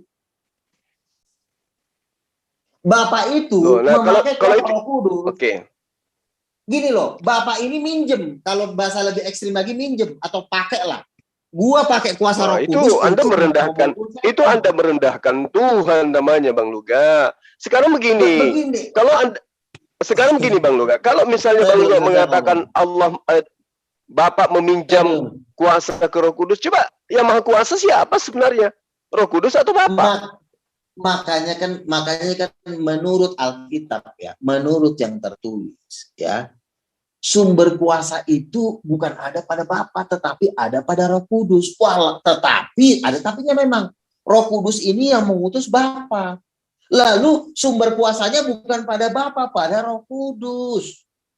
Makanya lalu kok bisa begitu? Ya itulah Bapa dengan Roh Kudus itu kan satu. Kalau bisa saya katakan Bapa, Roh Kudus itu nafasnya Bapa. Roh Kudus itu nafasnya Bapa. Makanya nafasnya kalau dia nafasnya Bapa, maka dia tidak akan diutus, Bang. Yang diutus itu adalah pribadi lain di luar daripada dirinya. Gak mungkin Tuhan mengutus dirinya. Dengerin. Tuhan ini kan tidak punya bahasa Tuhan dengan bahasa manusia kan beda. Karena Tuhan ini tidak bisa dilukiskan dengan bahasa-bahasa yang manusia sanggup pikirkan. Tidak ada kosakata manusia yang sanggup melukiskan Tuhan. Makanya Tuhan harus memakai bahasa manusia supaya lebih mudah dimengerti, mengutus. Ya, karena tidak ada kata-kata, tidak ada perbendaharaan kata manusia yang sanggup melukiskan tentang Tuhan. Makanya dipakailah bahasa yang paling sederhana. Bapa mengutus Roh Kudus. Karena sebenarnya itu Bapa mengutus Roh Kudus itu sebenarnya Tuhan itu lagi peluk orang. Kalau bahasa Tuhannya itu begitu. Bapa mengutus Roh Kudus artinya lo dipeluk Tuhan. Itu sebenarnya arti bahasa Tuhannya. Tapi karena supaya bisa bahasa dimengerti, dipakailah Bapa mengutus Roh Kudus seakan-akan ada dua orang. Padahal itu dia juga. Karena Roh Kudus itu kan keluar dari mulut Bapa. Yesus juga keluar dari mulut Bapa. Lalu bagaimana lo bisa mengatakan yang keluar dari mulut Bapa ini tetangganya Bapa? Kata Yesus, gue kan keluar dari mulut Bapa. Kok dikatain gue tetangganya? Tetangganya itu keluar dari pintu sebelah rumah, bukan dari mulut. Roh Kudus itu keluar dari mulut Bapa. Yang keluar dari mulut Bapa itu firman, perintah, kehendak. Yang namanya pesuruh melaksanakan perintah. Gitu loh Bang. Baca Yesaya 55 pasal 11. Yang terlontar dari mulut Allah itu bukan Yesus, bukan Roh Kudus. Nah, yang terlontar dari mulut Allah itu adalah perintah. Itu namanya firman.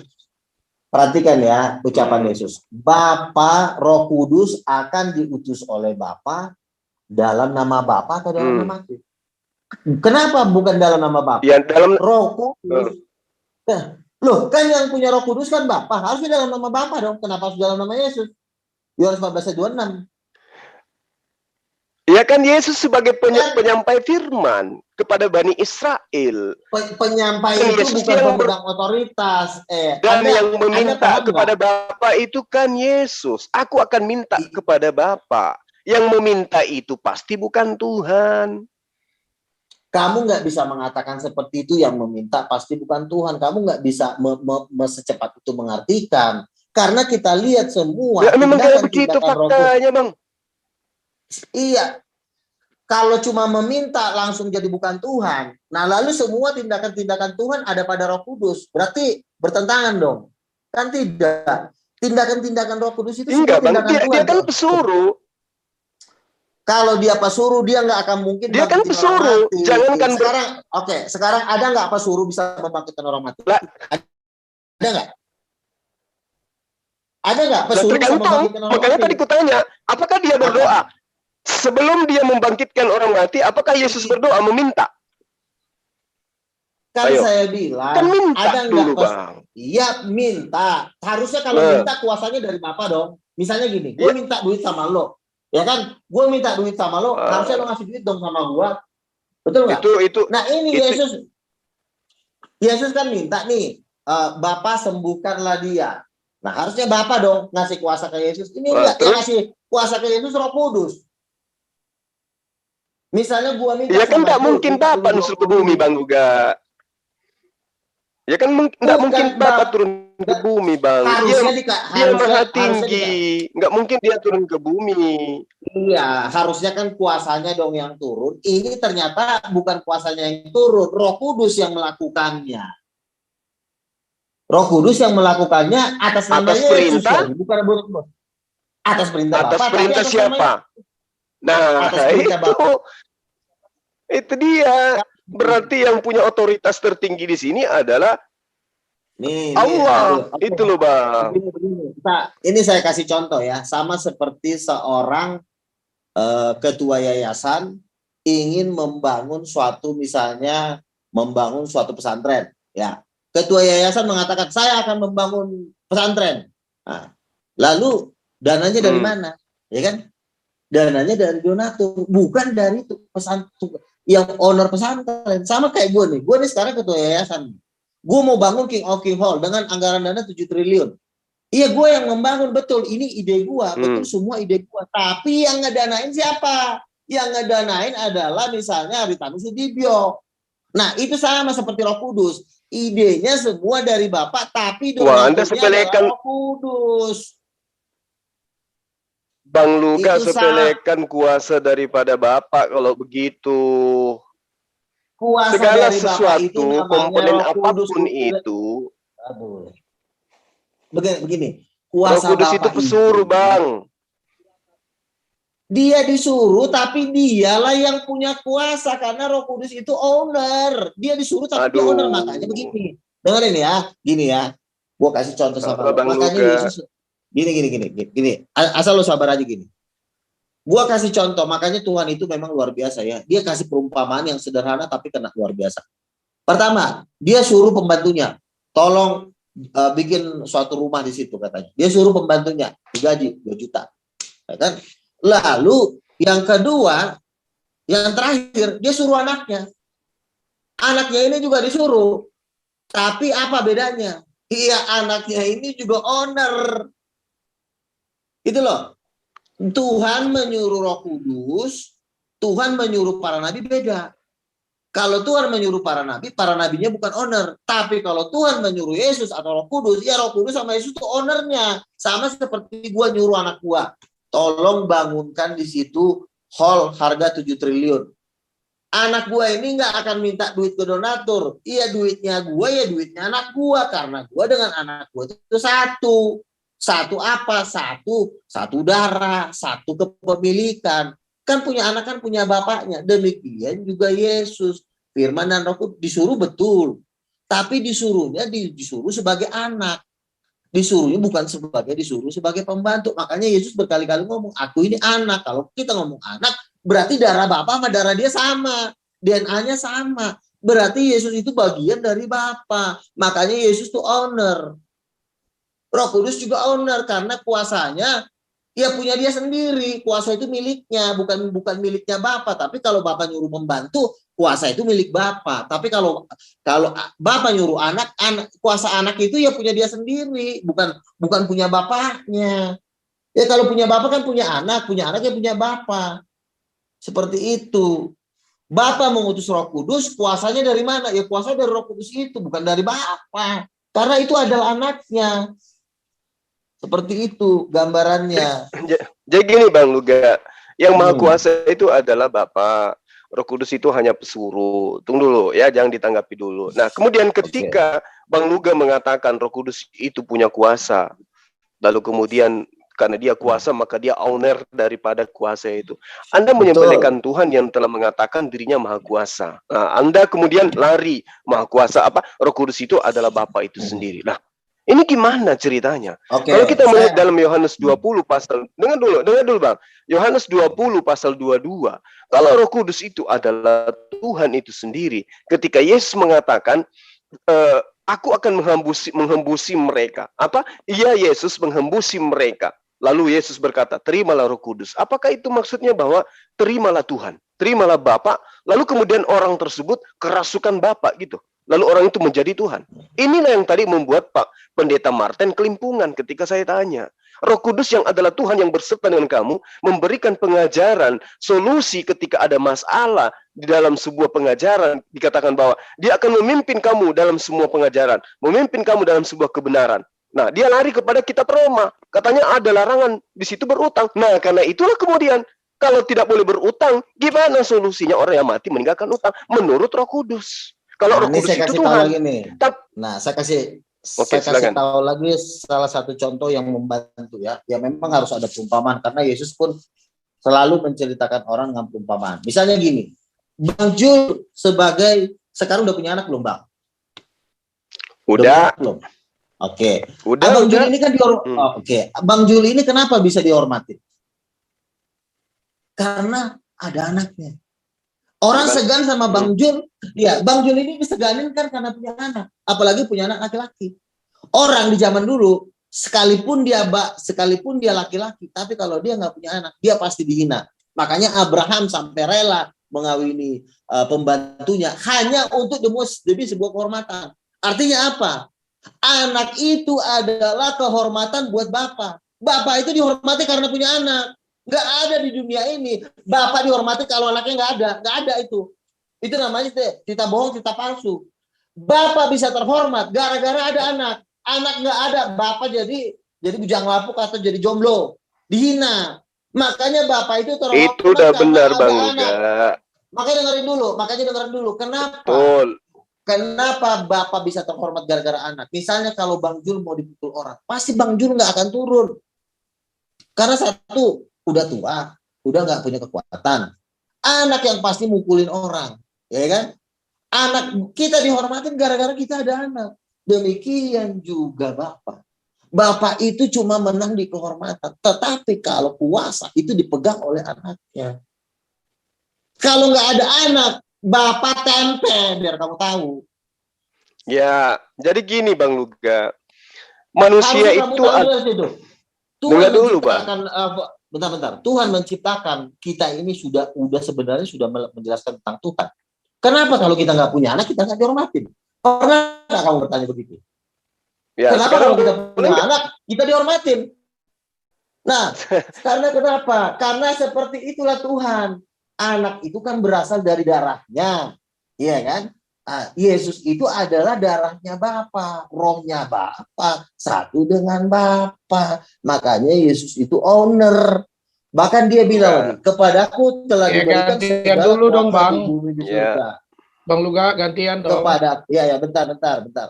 Kepadaku telah diberikan segala kuasa di bumi dan surga. Dia nggak dibilang, aku cuma dipinjemin. Enggak, diberikan. Kalau diberikan, udah. Yesus, makanya yang jadi raja adalah Yesus. Nggak ada dalam Alkitab yang jadi raja adalah Bapa, nggak ada. Bapa kerjanya cuma duduk, mengutus dan memerintah. Yang ngukulin setan, yang menghancurkan dunia ini bukan Bapa, tapi Yesus dengan Roh Kudus. Makanya Yesus dan Roh Kudus itu Tuhan. Oke, silakan. Oke, jadi gini, apa yang Abang Luga sampaikan orang Bapak dihormati? Live gak? Live gak? Abang mengatakan bahwa Bapak itu dihargai karena anak. Dalam arti kata seorang Bapak itu dikenal karena anak. Betul itu. Jadi Sang Khalik ketika dia sendiri tidak ada makhluk, ya, tidak ada yang mengenal. Allah kemudian mengutus utusan-utusannya ke atas muka bumi agar manusia ciptaannya itu mempelajari dan mengkaji untuk menghargai Sang Allah, Sang Tuhan. Itulah maksudnya. Jadi diutusnya para nabi itu supaya manusia mengenal Sang Pencipta. Makanya semua rangkaian daripada pengutusan, sabar Bang, itu mengajarkan apa? Mengajarkan diri mereka adalah utusan dan memperkenalkan esensi yang tak terlihat itu sebagai esensi yang maha kuasa. Nah, kalau kemudian Roh Kudus ini Anda katakan bahwa dia adalah memiliki kuasa sendiri, dia ownernya yang maha kuasa. Dalilnya di mana tertuang itu? Sementara di dalam kitab, sementara kitab yang Anda pegang mengatakan Allah yang maha kuasa. Dia yang tak tertandingi dengan apapun. Sementara kedudukan daripada Roh Kudus itu hanya suruhan Tuhan diberikan kepada Elizabeth, kepada Maryam, kepada Yohanes, kepada Yesus. Anda salah besar, Anda mengatakan Roh Kudus hanya suruhan. Anda salah besar. Terus coba Anda tunjukkan kepada saya, bagaimana kemudian Yesus mendudukkan Roh Kudus itu sebagai Tuhan? Di mana dalilnya? Coba. Kalau Yesus menerangkan satu-satunya Allah yang benar itu adalah Dia yang di surga. Sekarang satu-satunya Allah yang benar itu adalah Roh Kudus, mana dalilnya? Ada nggak? Yang dimaksud Allah di situ itu bukan merujuk kepada Bapa, bukan. Satu-satunya Allah yang benar itu bukan Bapa. Satu-satunya Allah yang benar itu adalah Bapa, Anak, dan Roh Kudus. Jangan Anda salah menafsirkan. Itu bukan satu-satunya, Bang. Itu tiga-tiganya. Jangan gila, Bang. Makanya saya bilang ayat Alkitab tidak bisa ditafsirkan dengan cara Al-Qur'an. Ayat Al-Qur'an silakan tafsirkan. Ini bukan Al-Qur'an, Bang. Ini pengajaran Yesus. Yesus mengatakan satu-satunya. Dan dengar Bang, saya ingin tahu dari Abang nih ya, biar bagaimanapun Abang ini cerdas orangnya ya. Saya tanya gini, ketika Yesus menyuarakan dari lisannya sendiri didengarkan oleh Bani Israel, satu-satunya Allah yang benar itu adalah Dia yang di surga. Pada saat itu Yesus sebagai Allah yang benar atau sebagai manusia, Bang? Ya, Dia termasuk di Allah yang benar itu, termasuk dari situ Bapak firman. Enggak, tidak. Karena Dia mengatakan, enggak Bang, pada saat Yesus mengatakan satu-satunya, saat yang bersamaan Yesus mengatakan Dia utusan. Dia manusia. Iya. Coba. Sekarang saya jelaskan ucapan Yesus ya. Kita ngikutin ucapan Yesus ya. Jangan kita lari ke kanan dan ke kiri. Yesus berkata, aku mengusir setan dengan kuasa Roh Kudus. Kenapa Yesus berkata? Ya sama, itu artinya Yesus membuat mujizat ya. Yesus melakukan suatu perkara-perkara mujizat dengan kuasa Roh Kudus. Matius 12 ayat 28. Ya, Matius 12. Aku mengusir setan dengan kuasa Allah. Nah, pertanyaannya, Bapak di mana? Kenapa bukan kuasa Dengar Bapak? dulu, Bang. Coba kita lihat di mana Yesus mengakui itu. Di dalam Yohanes 5 pasal 30 apa yang dikatakan oleh Yesus? Coba. Kan saya bilang, kita nggak bisa membaca satu gini. Kita nggak bisa membaca satu ayat langsung kita apa bedanya dengan apa yang tadi menunjukkan itu? Iya, sekarang makanya gini, kita gabungkan. Tunggu dulu Bang. Bang Luga. Kita harus gabungkan. Bang Luga yang ganteng yang bisa mengusir setan. Bang, gini, tunggu. Di dalam Yohanes 5 pasal 30, Yesus mengatakan, aku tidak dapat berbuat apa-apa. Lalu siapa yang bisa berbuat apa-apa? Dia yang mengutus aku. Siapa yang mengutus Yesus? Roh Kudus. Begini. Ayo Bang, yang jujur. Kronologinya bukan seperti itu, gini ya. Yang mengutus Yesus itu Bapa atau Roh Kudus, Bang? Yang mengutus Yesus itu Bapa. Tetapi Nah, yang udah, mengusir setan, berarti yang maha kuasa di sini siapa? Jangan langsung ditafsir. Aduh, Bang. Caranya. Gini caranya, gini ya. Kronologinya harus tepat, nggak boleh. Bikin rasanya gigit kupingnya Bang Luka. Kronologinya harus tepat. Bapa mengutus Yesus, ya. Bapa mengutus Yesus untuk mengusir setan dengan kuasa Roh Kudus. Itu kronologinya. Jangan dihilangkan. Ingat sekali lagi, Bapa berarti sesama pesuruh saling bantu-membantu, tolong-menolong, mengusir setan. Dan itu terjadi loh, Bang. Bagaimana kemudian Roh Kudus, membopong Yesus ke atas ke gurun kemudian untuk dicobai iblis. Itu kerjasama loh itu emang. Sesama pesuruh bahu-membahu. Iya, makanya kan Tritunggal namanya. Ini ya, nih tangan saya ini juga pesuruh. Aduh, abangku ini. Dengerin ya. Tangan saya ini juga pesuruh bagi otak saya. Ya. Tangan saya membawa badan saya untuk jalan kemana-mana. Tangan, kaki ini juga pesuruh bagi otak, bukan cuma tetangga aja yang bisa disuruh. Tangan saya yang suruh adalah mata saya. Kalau mata saya nggak bisa ngelihat, tangan saya nggak. Nah, makanya saya bilang kronologi yang tepat. Bapa mengutus Yesus untuk membuat mujizat memakai kuasa Roh Kudus. Itu yang benar, bukan Bapa mengutus Yesus membuat mujizat pakai kuasa Bapa. Itu salah. Bapa mengutus Yesus untuk membuat mujizat memakai kuasa Roh Kudus. Nah sekarang begini, yang maha kuasa siapa Bang Luka? Yang maha kuasa siapa? Itu ketiganya itu maha kuasa, itu satu, nggak bisa dipisahin. Bang Luka. Sekarang saya tanya, gini. Sekarang saya tanya, maha kuasa.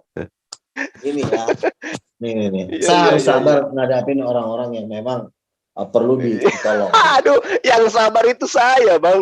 Abang katakan tiga-tiganya maha kuasa. Mana dalilnya Yesus maha kuasa? Mana dalilnya? Mana dalilnya Roh Kudus maha kuasa? Maha kuasa. Sekarang saya tanya, kamu lebih pilih mana? Kan? Nih, seandainya disuruh milih maha kuasa dengan maha pintar, kau pilih mana? Ya, yang dikatakan maha kuasa itu kalau sudah dikatakan maha kuasa berarti dia menguasai segala sesuatunya, Bang. Masalah kepintaran, masalah kecerdasan itu. Jadi yang Anda maksud maha kuasa itu maksudnya apa?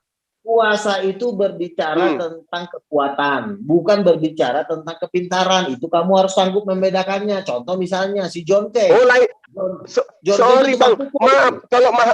Kalau maha kuasa itu meliputi segala sesuatunya, Bang. Terkait dengan kekuatan, terkait dengan kebesaran. Salah, makanya disebut Allah itu maha pengasih. Allah itu maha penyayang. Maha pengasih dengan maha kuasa beda nggak? Iya. Beda. Maha kuasa itu artinya kuasanya tak terbatas. Maha kasih artinya kasihnya tak terbatas. Maha pintar, maha hikmat. Aduh, masa kamu nggak bisa bedain kuasa dengan hikmat? Hikmat sama kuasa beda nggak? Tunggu dulu Bang, saya kasih gini. Abang itu sayang kepada anak abang, betul? Nah sekarang anak abang itu minta dibelikan helikopter. Abang mampu? Abang berkuasa untuk memberikan helikopter karena abang sayang sama anak abang? Enggak kan? Nah makanya yang disebut maha penyayang, kalau dia maha penyayang sudah otomatis maha kuasa. Karena dia sayang kepada hambanya, dia berkuasa melakukan apapun untuk hambanya. Itu yang disebut maha penyayang. Makanya makhluk itu tidak boleh disebut maha penyayang, nggak bisa. Jadi begini. Cuma penyayang. Karena kalau maha penyayang, dia mampu melakukan apapun untuk manusia, untuk hambanya. Gitu loh Bang. Jadi maha kuasa itu hanya ada pada Allah. Roh Kudus, Yesus tidak maha kuasa. Nih, oke ya. Tolong dicamkan itu baik-baik. Yesus melawan rasa ngantuknya aja nggak bisa. Gini ya. Perhatikan omongan saya ya. Allah yang disebut dengan Allah ya, sebenarnya janganlah dulu kamu ketakutan sudah fobia dengan kata Tritunggal, janganlah dulu kamu langsung histeris. Artinya gini, kamu coba terima dengan akal yang lurus, kamu cek sendiri gitu loh. Jangan langsung kata dengan Tritunggal langsung kamu udah histeris gitu. Yang salahnya adalah kita udah histeris duluan belum mengecek gitu loh. Misalnya gini, saya bawa dulu salahnya gini loh Bang. Tritunggal itu sebenarnya salah Bang. Kenapa? Begini dulu. Karena Tuhan dalam kitab Anda. Tunggu, saya luruskan dulu. Anda mengatakan saya fobia terhadap Tritunggal, enggak. Tritunggal itu sebenarnya kelirunya di mana? Saya katakan keliru kenapa?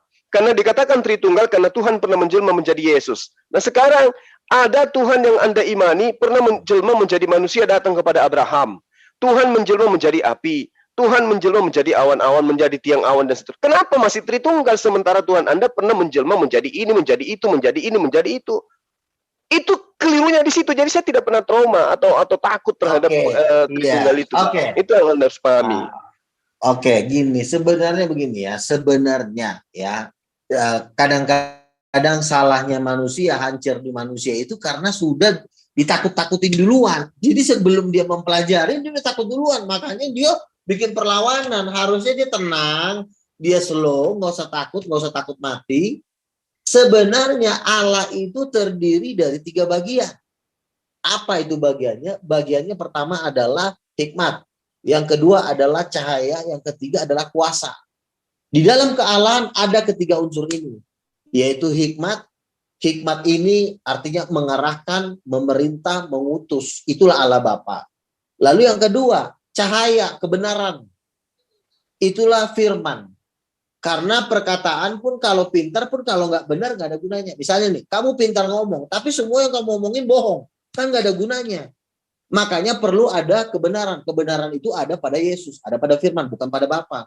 Lalu, walaupun omongan kamu pintar, walaupun omongan kamu benar, tapi kamu lemah. Nah, itu juga nggak ada gunanya.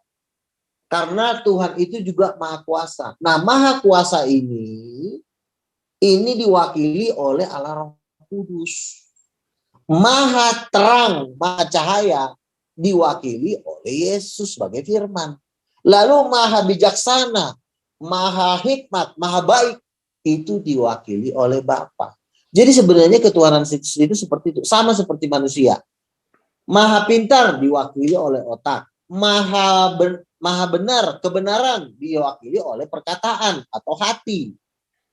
Kekuatan diwakili oleh roh.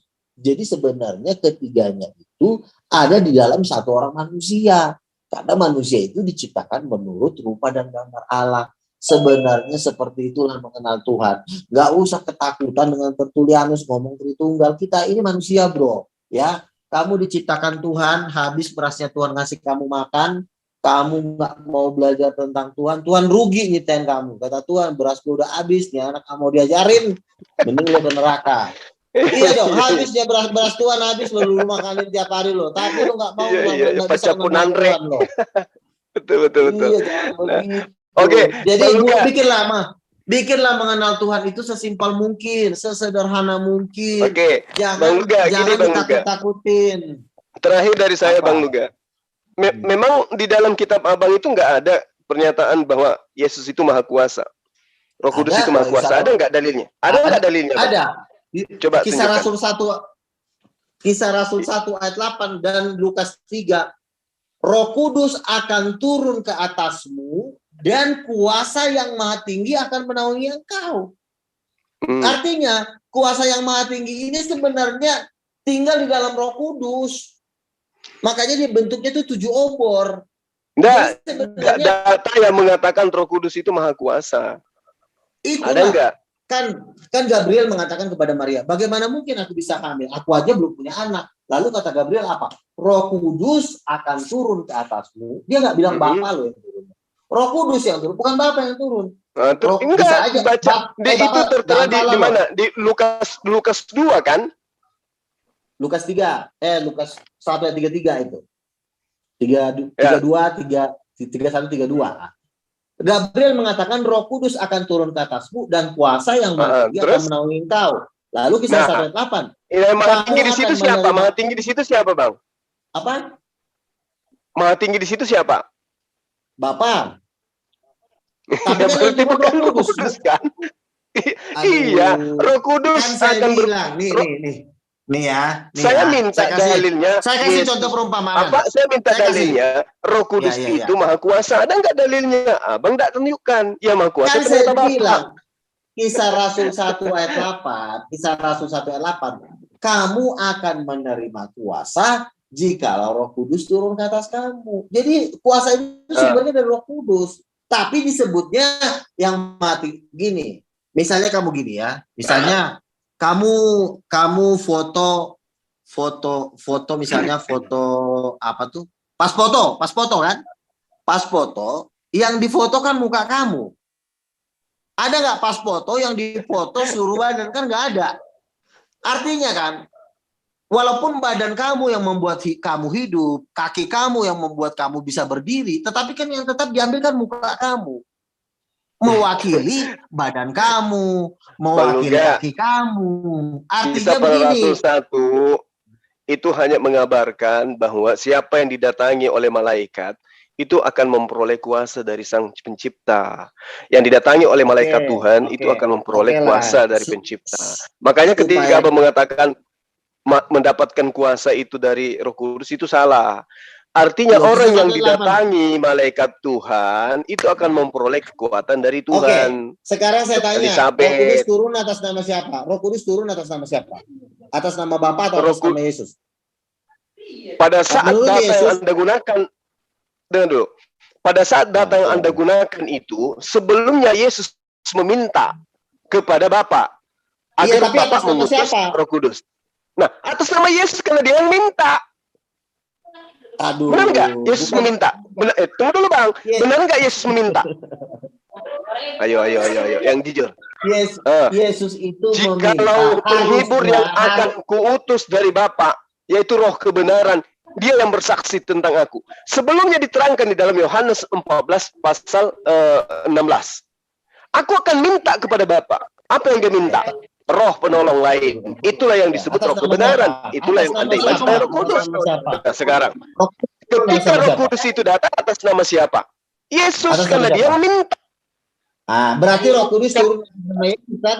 Nah, sekarang saya kan Roh Kudus juga datang kepada Saul, Roh Kudus juga datang kepada Yohanes, Roh Kudus juga datang kepada Elizabeth. Tapi pada saat Roh Kudus itu diminta oleh Yesus, saat itu juga Roh Kudusnya datang atas nama Yesus. Diundang oleh Yesus untuk apa? Untuk menjadi penolong lain. Sekarang saya tanya. Kamu, Bang Jul, mau nggak penuh Roh Kudus? Mau nggak? Saya nggak mau saya. Nggak mau saya, Bang. Nabi saya aja cukup mau penuh. saya cukup penuh dengan pengajaran dari Roh Kudus. Saya nggak mau kepenuhan Roh Kudus, tapi saya mau penuh dengan pengajaran Roh Kudus. Iya gimana? Roh Kudus itu ngajarnya dari dalam, bukan Roh Kudus itu ngajarnya dari masalahnya dalam. Bang Luga, masalahnya kalau saya kepenuhan Roh Kudus, saya boleh dituhankan nanti, jangan sampai saya dituhankan sama teman-teman Anda. Saya takut. Oke lah. Gitu loh. Zakaria penuh Roh Kudus nggak? Zakaria penuh? Itu sudah saya terangkan tadi dalilnya. Iya benar. Elizabeth juga penuh, Yohanes juga penuh. Makanya Yesus kalah. Mau nggak seperti Zakaria? Kita nggak ngomong menuhankan Yesus ya. Setidaknya kamu ngikutin teladan Zakaria nggak? Mau nggak kamu seperti para nabi penuh Roh Kudus? Mau nggak? Iya, kalau dia penuh Roh Kudus dalam arti kata bermujizat mau. Tapi kalau penuh Roh Kudus layaknya Yesus dituhankan, saya nggak mau. Gitu loh maksud saya Bang Luga.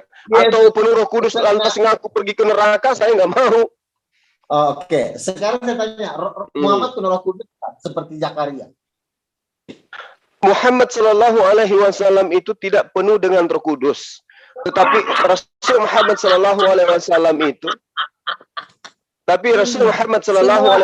itu, segala ajarannya berasal dari Roh Kudus.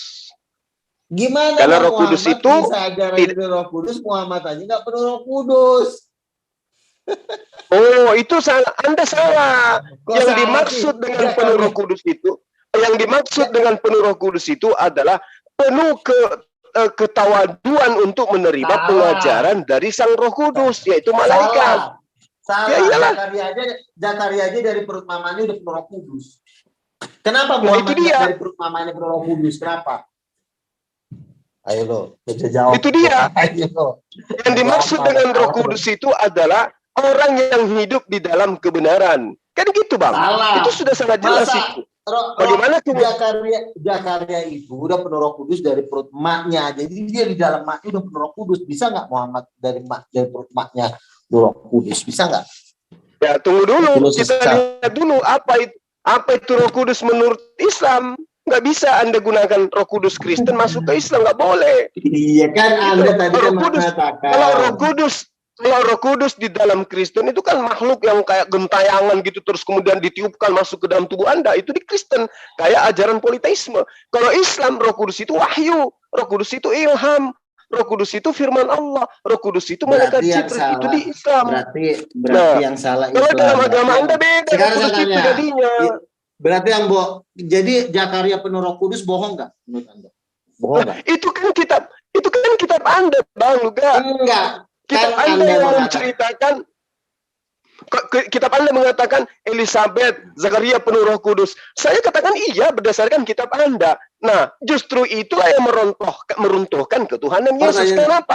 Anaknya Elizabeth, suami istri daripada Zakaria, itu penuh Roh Kudus dari sejak lahir, dari sejak dalam kandungan. Yesus nanti di usia 30 pada saat dibaptis baru datang Roh Kudus. Kalah dia. Pertanyaan saya, ya, Simpson, Yohanes Pembaptis, Yeremia itu penuh Roh Kudus dari perut mamanya. Pertanyaan saya, apakah Muhammad dari perut mamanya udah penuh Roh Kudus?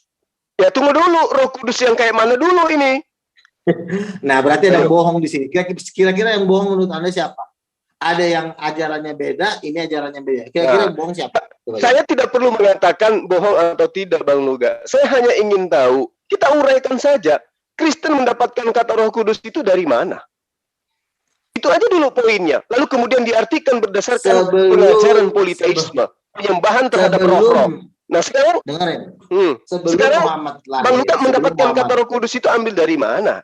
Sebelum Muhammad lahir, itu para nabi udah penuh Roh Kudus sejak dari rahim mamanya. Simpson, Yohanes Pembaptis, dan Yeremia itu dari perut emaknya udah penuh Roh Kudus. Dan Tuhan juga pernah ngomong ke saya, kalau saya itu dari perut mama saya udah penuh Roh Kudus. Nah pertanyaannya, apakah Muhammad dari perut mamanya udah penuh Roh Kudus? Itu dulu jawab. Nah, kalau yang Anda sebutkan Roh Kudus ini perspektif ajaran Kristen, ya enggak lah. Agama Kristen itu memahami Roh Kudus itu adalah sosok Tuhan yang berupa roh yang menyelimuti orang. Seakan-akan orang itu kerasukan roh. Itu enggak dipahami dalam ajaran Islam, Bang Luga. Gitu loh. Roh, Bang, di dalam Islam, Bang Luga, di dalam Islam, roh Tuhan itu, atau Roh Kudus itu, kami pahami dengan perspektif wahyu Allah. Bukankah Jibril, makhluk langit, makhluk yang diberi pada penciptaan manusia, kemudian pertolongan dari Tuhan, kekuatan dari Tuhan. Itu yang kami pahami tentang roh. Nah sekarang kalau Anda berbicara mengenai Roh Kudus, lalu kemudian Anda bawa kepada Rasulullah Muhammad SAW dengan pemahaman paradigma berpikir ajaran penyembahan terhadap roh-roh, itu salah, Bang. Nggak bisa. Gitu loh. Masalahnya nggak cocok. Makanya kita cari akarnya dari mana gereja Anda mengambil kata Roh Kudus itu. Tahan dulu sebentar, sabar ngomong ini udah kalah tapi kasihan. Nggak tega. Jadi gini, Muhammad ini kan ngaku ngaku Nabi ke-25. Ya. Lalu Nabi ke-24, ke-23, ke-22, 21, 19, 18, 17, 16, 15, 14. Itu ada kitabnya. Dari kitab para nabi inilah mengajarkan bahwa nabi-nabi ada yang dari perut mamanya udah penuh Roh Kudus. Nah, sementara di Muslim katanya penuh Roh Kudus itu adalah mengenal ajaran-ajarannya. Tetapi berbeda dengan Alkitab. Semua para nabi mengajarkan hal yang sama. bahwa Roh Kudus itu adalah roh yang bisa masuk ke dalam tubuh sehingga bisa memenuhi bayi janin yang ada di dalam kandungan. Nah, sementara Anda mengatakan Roh Kudus itu adalah Jibril, nggak mungkin Jibril masuk ke dalam perutnya mamanya Yohanes Pembaptis. Pertanyaannya, semua nabi, 24 nabi mengajarkan bahwa Roh Kudus itu bisa masuk ke perut mamanya. Muhammad mengajarkan berbeda sendiri. Kemungkinan besar Muhammad ini bukan nabi. Menurut kita lihat, karena 24-nya sama semua ajarannya. Sementara satu udah beda bangsa, beda sendiri ajarannya. Pertanyaannya, pasti ada yang bohong. Nah, di sinilah kita mencari kebenaran. Oke, saya tanggapi Bang Luga. Yang bohong. Oke, saya tanggapi Bang Luga. Begini, yang Anda tanya itu tentang Roh Kudus dalam perspektif pemahaman Kristen, lalu kemudian Anda nobatkan kepada Rasul Muhammad SAW. Umat Islam dimanapun di atas muka bumi ini memahami roh manusia itu semuanya adalah roh Tuhan. Artinya roh dari Tuhan, bukan roh dari emaknya, dari eyangnya, dari kakeknya, atau dari pemerintah, bukan. Roh manusia itu adalah roh Tuhan. Namanya roh Tuhan. Tapi berbicara mengenai Roh Kudus, Al-Quran punya pengajaran sendiri. Kristen punya pengajaran sendiri. Makanya saya katakan, Roh Kudus Kristen ini pungut dari mana? Kalau Al-Quran kan saya katakan kepada Anda, wahyu Tuhan, bisa malaikat Jibril, bisa kehendak Tuhan. Nah, terkait dengan Rasulullah Muhammad SAW, ketika berbicara mengenai roh Tuhan yang ada pada dirinya, sebelum dia dicipta pun itu sudah dipersiapkan oleh Allah. Wa iz ahzallahu mitsaqan nabiyyan. Itu kanabiyin, itu sudah jelas.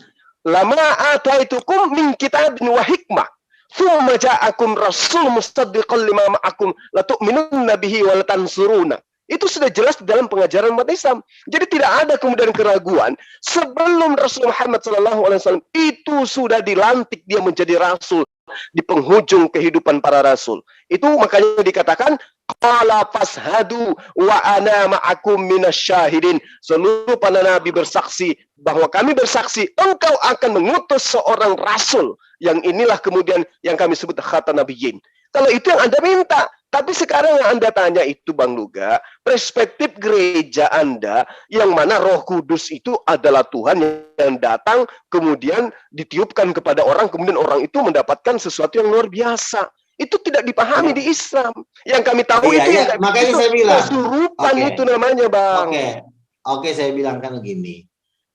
Ya, Roh Kudus di perut mama Nabi, ya, di perut mamanya Nabi itu bukan ajaran Kristen. Itu adalah ajaran perjanjian lama. Kami kan ada kan setelah Yesus. Nah, kami kan mengutip perjanjian lama, berarti itu bukan ajaran Kristen, itu adalah ajaran para nabi. Karena kami juga tahunya dari nabi-nabi kalau perut Roh Kudus itu bisa masuk ke perut mamanya. Sehingga dia di perut mamanya dia bisa melonjak kegirangan seperti Yohanes Pembaptis. Nggak mungkin kan Gabriel masuk ke perut mamanya Zakaria, kan nggak mungkin kan. Nah, ajaran para nabi ini kami cuma mengikuti apa yang tertulis di kitab para nabi, bukan ajaran Kristen. Nah, ajaran 24 nabi itu mengatakan bahwa Roh Kudus bisa masuk ke perut mamanya. Ajarannya Muhammad sebagai nabi terakhir mengatakan bahwa Roh Kudus adalah Gabriel. Berarti 24 versus 1. 24 versus 1. Itu makanya Bang Luga, itu makanya aku bilang, Bang Luga, itu makanya aku bilang sama Abang, di dalam pemahaman kami umat Islam itu, Roh Kudus itu boleh wahyu Allah, boleh Jibril, boleh makhluk langit, boleh makhluk yang diberikan pada penciptaan manusia. Boleh pertolongan dari Tuhan, boleh kekuatan dari Tuhan. Itu roh dalam pemahaman kami.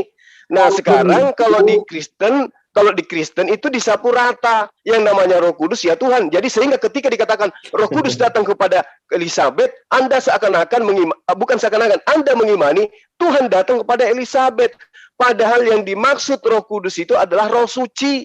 Roh yang suci yang datang kepada anak daripada Elizabeth. Gitu loh Bang Luga. Oke, gini. Berarti kan ini adalah saya kasih judul, nanti saya tambahin apa di YouTube saya, 24 versus 1. Artinya begini, 24 nabi mengajarkan bahwa Roh Kudus bisa masuk ke perut mamanya, lalu satu nabi mengatakan Roh Kudus itu Gabriel, karena nggak mungkin Gabriel masuk ke vagina mamanya para nabi, nggak mungkin dong, kegedean.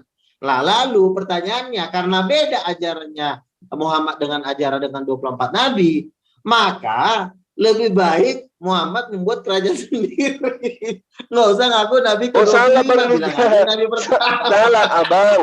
Bang Luga, Roh Kudus yang masuk ke dalam perut manusia yang kemudian dicipta diberikan kepada manusia itu diterangkan di dalam Al-Qur'an, fa iza sawaituhu wa nakhtu wa nafahtu maksud saya wa nafahtu fihi min ruhi faqa'u lahu sajidin. Itu lain itu Bang. Jadi itu juga disebut roh dari Tuhan, itu juga disebut Roh Kudus, itu roh yang suci yang ditiupkan kepada diri manusia, itu juga ada. Tapi kalau berbicara mengenai Roh Kudus di Kristen, Roh Kudus disapu rata, ya namanya Roh Kudus ya Tuhan menurut Kristen kan itu Bang. Itu beda loh. Jadi Al-Quran itu berbicara mengenai Roh Kudus, itu kita lihat konteks ayatnya seperti apa. Roh Kudus itu bisa menjadi pertolongan, bisa kekuatan, bisa makhluk langit, bisa Jibril, bisa wahyu. Itu Roh Kudus dalam Al-Quran, itu roh. Kalau menurut 24 gitu loh Bang. Ya, kalau menurut 24 nabi ya versus satu nabi ini, karena beda sendiri nabi yang satu. Ya, Abang nggak ngerti diterangin. Iya, dengar dulu. Wujudnya Roh Kudus menurut 24 nabi adalah 7 roh Allah atau 7 obor. Seperti itulah wujud Roh Kudus menurut nabi. Lagi. Nah, sekarang Roh Kudus versi itu nggak ada itu. Dengar dulu, sabar, nggak usah ketakutan kali. Roh Kudus menurut 24 nabi adalah 7 obor atau 7 roh Allah. Dengerin. Kenapa? Karena Musa sudah mengajarkan di dalam tabernakel Musa, di dalam itu kan ada 3 ruangan, ruang pelataran, ruang kudus, dan ruang Maha Kudus. Nah, di dalam ruang Maha Kudus, dengerin. Itu beda lagi tuh. Iya, dengerin dulu. Roh Kudus pakai obor dari ketam ke? Iya, makanya dengar dulu. Nah, itu yang Roh Kudus yang dihembusi itu apa Bang Luga? Yang Roh Kudus yang dihembuskan itu gimana maksudnya Bang Luga? Ini bagian saya. Jadi beda Bang. Jangan. Waktu saya ngomong dulu. Ya udahlah kalau gitu. Ya, jangan ya silakan. Nah, ada yang bisa dampingi Bang Luga nggak nih? Aduh, nggak usah deh. Ntar aja dulu. Saya belum selesai ngomong. Ya, silahkan. Unik. Saya pamit sebentar sekali. Silakan deh. Ya, Gurunda. Yang pasti tidak ada data ya bahwa Yesus dan Roh Kudus itu mengaku Maha Kuasa, nggak ada ya. Itu kesimpulannya. Siap, tepat sekali, nggak ada. Jadi gini, sabar, lo nggak usah ketakutan amat sih. Bukan ketakutan, lu kayak ketakutan lah. Kayak kehilangan kerjaan, kayak dalilnya memang nggak ada. Iya, makanya gini gue baru mau ngomong nih, tolong kasih gue waktu 2 menit biar gue juga mau keluar, gue juga. Ya bentar saya mau juga suaranya gini. Saya juga mau keluar, jadi gini ya. Gini. Roh Kudus di dalam ajaran Musa itu di dalam tabernakel itu ada 3 ruangan, namanya ruang kudus, ruang pelataran, kudus, dan Maha Kudus. Itu di ruang Maha Kudus, di ruang yang paling kudus itu ada 7 lampu, namanya kaki Dia. Pada waktu di kitab Wahyu juga Yesus berkata, aku memegang 7 kaki Dia. Kenapa ada 7 lampu? Itulah gambaran dari 7 roh Allah yang berdiri di hadapan tata Allah. Gambaran mulu, yang asli dong. Gambaran mulu, bosen. Iya, itulah 7 obor, itulah yang aslinya. Di hadapan tata Allah itu ada 7 obor, itulah wujud asli Roh Kudus. Nah, ya sekarang udah, kalau obor wujud siram air juga mati. Dengerin sabar. Nah, Roh Kudus menurut Muhammad sebagai nabi terakhir yang pendapatnya beda sendiri dengan para nabi, itu adalah Gabriel. Mana ada nabi ngomong Roh Kudus kayak gimana, ngarang aja. Kan menurut Muhammad Roh Kudus itu Daud alaihissalam di Mazmur 51 nomor 12 sampai 14. Ada saudaranya tuh, roh keteguhan dan juga roh ketakutan. Itu dilihat aja Mazmur 51 nomor 12 sampai 14. Karena Roh Kudus itu nggak tahu kan? Tapi wujud dari Roh Kudus itu udah Roh Kudus punya saudara berarti. Sebentar dulu, lu nggak usah ketakutan amat sih. Kasih gua waktu. Bukan apanya, Lae gua ini udah mau punya saudara. Bentar lagi gua udah mau keluar dari Zoom. Tolong kasih gua waktu sedikit lagi aja. Gua tolongin. Silahkan. Nah, jadi wujud Roh Kudus menurut para nabi itu adalah 7 obor yang berdiri di hadapan tata Allah. Ternyata waktu Muhammad naik ke sorga atau Isra Mi'raj, dia nggak melihat 7 obor yang berdiri di depan tata Allah ini. Makanya Ya karena roh bukan obor, beda roh bukan obor. Iya, dengerin dulu. Makanya Muhammad bilang roh kudus. Ntar kalau tertulis tulisan balok kayu lagi. Denda Slayer. Ya. Bentar Bang Luga, saya mau iklan dulu Bang.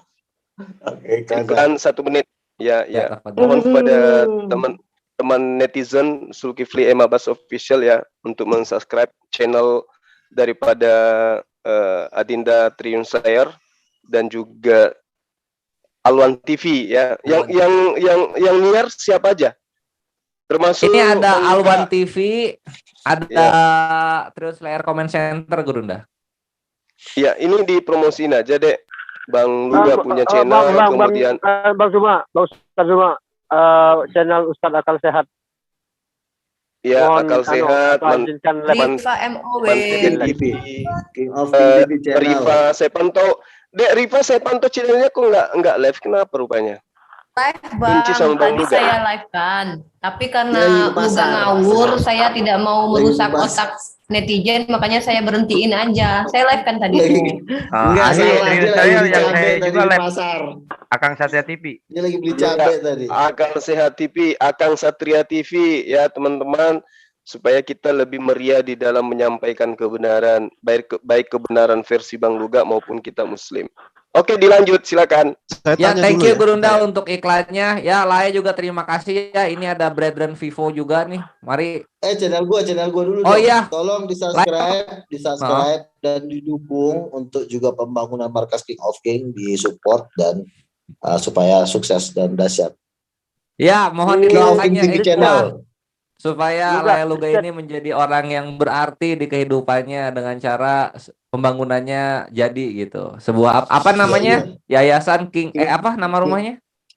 Dan pembangunannya King of King Hall. Jadi gue lagi bangun hall untuk konser dan penyembahan. King of King Hall ya. Jadi hall itu kayak convention hall gitu, dia kayak itulah area luas yang bisa dipakai ritual-ritual. Hall, King of King Hall. Ya Lae, semoga tetap sehat selalu sampai kejadian King of King Hall-nya. Thank you Lae. Adinda Calvin sedikit ya. Naam, tafadol. Lah ini suara yang paling merdu akhirnya. Tafadol.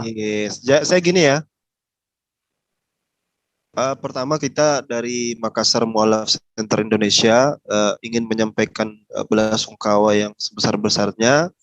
Mungkin sudah disampaikan juga, cuman saya baru datang ya, bahwa sosok di balik pendirian dari Makassar Mu'alaf Center Indonesia itu kemarin telah berpulang, dan 1 minggu terakhir ini Bang Zuma dan teman-teman itu mendampingi beliau, sehingga di kesempatan kali ini kita ingin mengajak teman-teman semua ya, baik yang hadir di sini atau pemirsa yang menonton, untuk mendoakan beliau, semoga beliau husnul khatimah.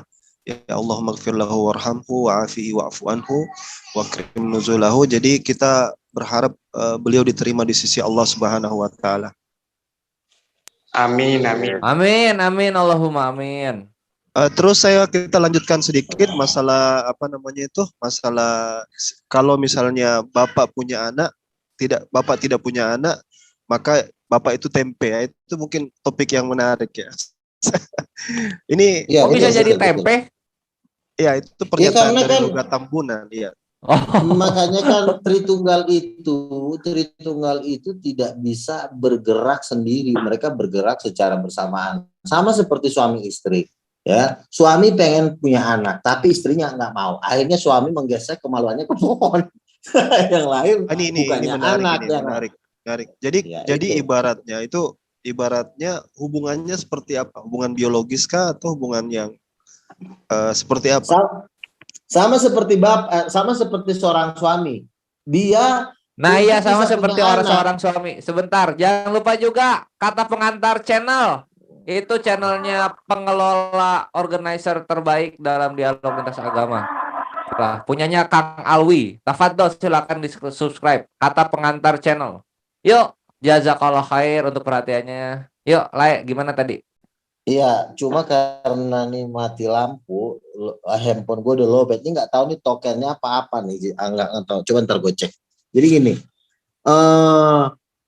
seseorang suami ingin punya anak, dia harus melibatkan rahim seorang istri. Jadi nggak bisa dia gesek dia punya barang ke pohon, tiba-tiba lahirlah si Triun Selayar, nggak bisa begitu. Harus ada keterlibatan seorang istri. Baru anak itu lahir. Itu sebenarnya lambang dari pekerjaan Tritunggal. Bapa, Anak, dan Roh Kudus itu mereka itu saling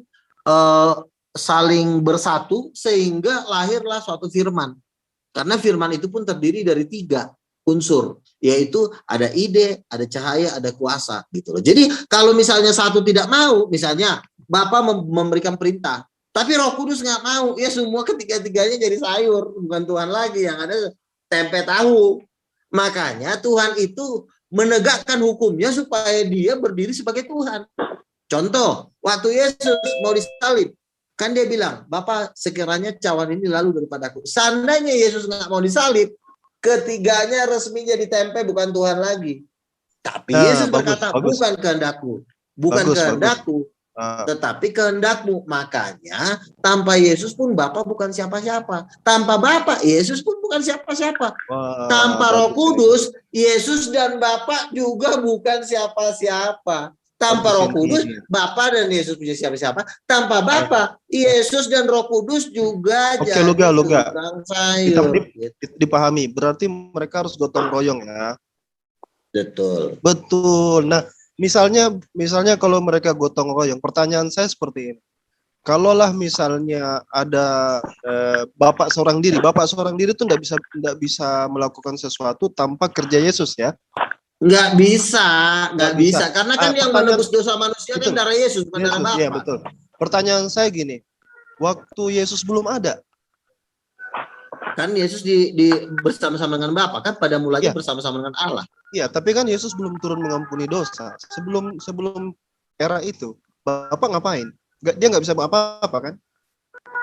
Pada waktu Yesus belum turun mengampuni dosa, makanya kan para nabi itu kan dibuat di dalam suatu tempat penantian, belum langsung ke tempat yang sesungguhnya. Nah, pada waktu Yesus mati dan bangkit di hari yang ketiga, disitulah para nabi itu dimasukkan ke dalam sorga, ke tempat yang sesungguhnya gitu loh. Jadi artinya pekerjaan, makanya Yesus datang untuk menggenapi hukum Taurat. Berarti kalau belum genap berarti ganjil dong.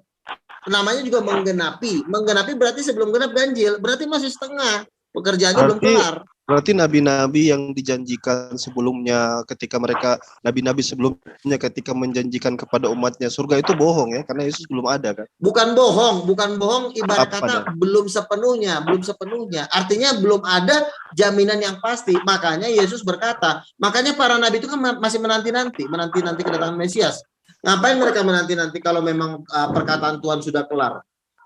Dengan menanti-nanti kedatangan Mesias untuk apa? Untuk menerima suatu kepastian.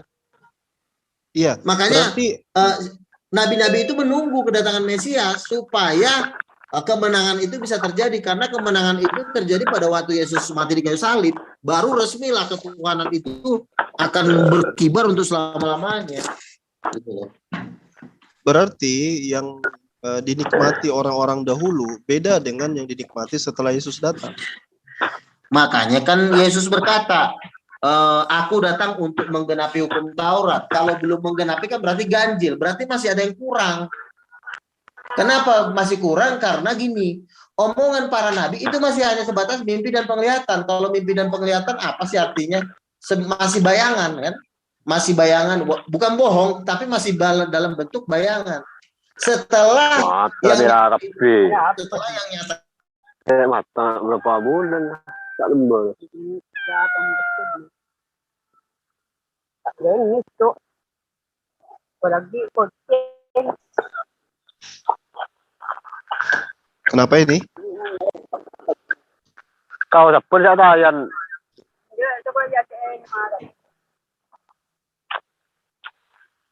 Mana Lugai, Bang Lugai ya?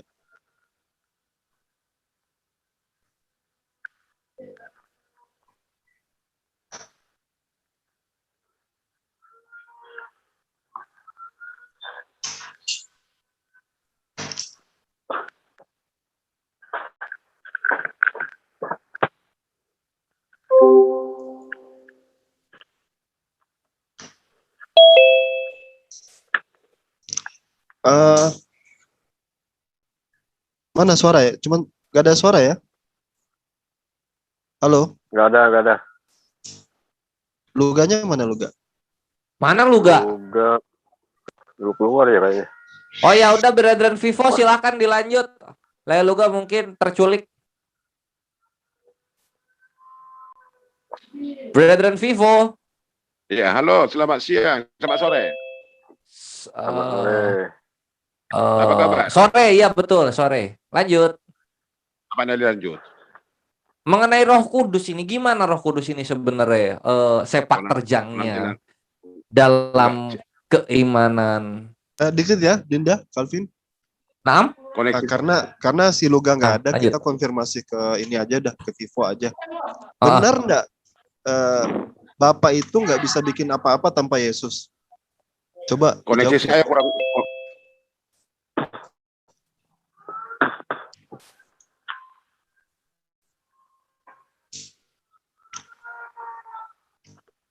Mana? Koneksinya Bang mungkin. Koneksi saya kurang bagus, jadi waktu masih bagus lah. Saya mendengar aja dulu. Nanti udah bagus, nanti saya ganti dulu perangkat saya. Karena begini. Kayaknya kedengaran ini, kedengaran kok ini. Kedengaran. Iya. Bagus ini kayaknya. Kadang-kadang putus, kadang-kadang masuk, kadang-kadang putus. Nggak apa-apa. Ini aja dapat aja. Saya mau konfirmasi aja. Ya. Rekan Anda tadi, Bang Luga Tambunan, dia mengatakan bahwasanya Bapak itu nggak bisa apa-apa tanpa Yesus gitu. Mereka harus kerjasama, harus gotong royong. Coba bukan begitu. Bang Vivo gimana? Bukan begitu. Nanti kalau siapa yang Anda bisa diskusi dengan saya yang bagus, saya akan ladeni semuanya. Jadi tapi koneksi saya kurang bagus. Satu saat nanti saya akan masuk. Saya ajak Anda diskusi siapapun Anda. Saya bagus ini, bagus ini. Koneksinya bagus ini. Langsung aja Pak. Bagus. Enggak, putus-putus saja di sama saya. Anda yang bicara, saya nggak dengar, nanti kan jadi nggak sampai apa yang saya katakan. Coba. Koneksi saya kurang bagus mungkin. Dicoba aja jawab sedikit, mungkin biar ada yang ditangkap gitu, daripada nggak ada sama sekali. Oh, apa itu? Apa gitu? Apa pertanyaan Anda? Ya, pertanyaannya apakah Bapak itu tidak bisa bikin apa-apa tanpa Yesus?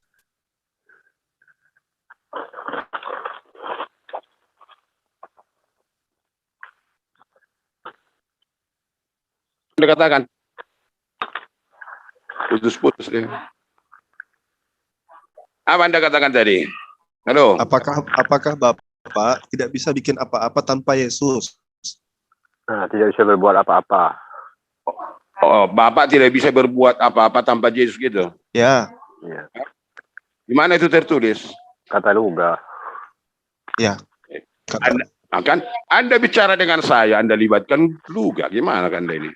Saya tanya menurut Anda, apakah ya, Bapak...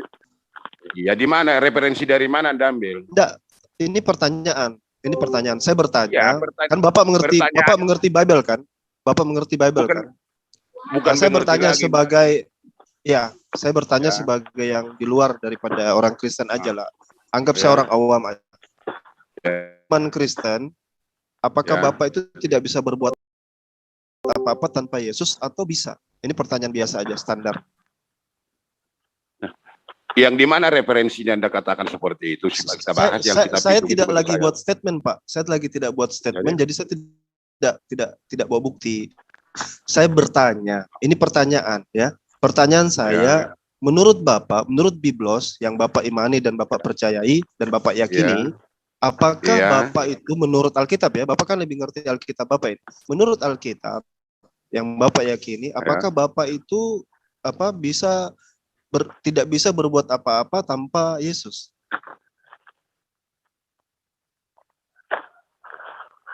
Akan putus-putus lagi bro, jadi nggak bisa. Apa ini koneksi saya nggak bisa dia.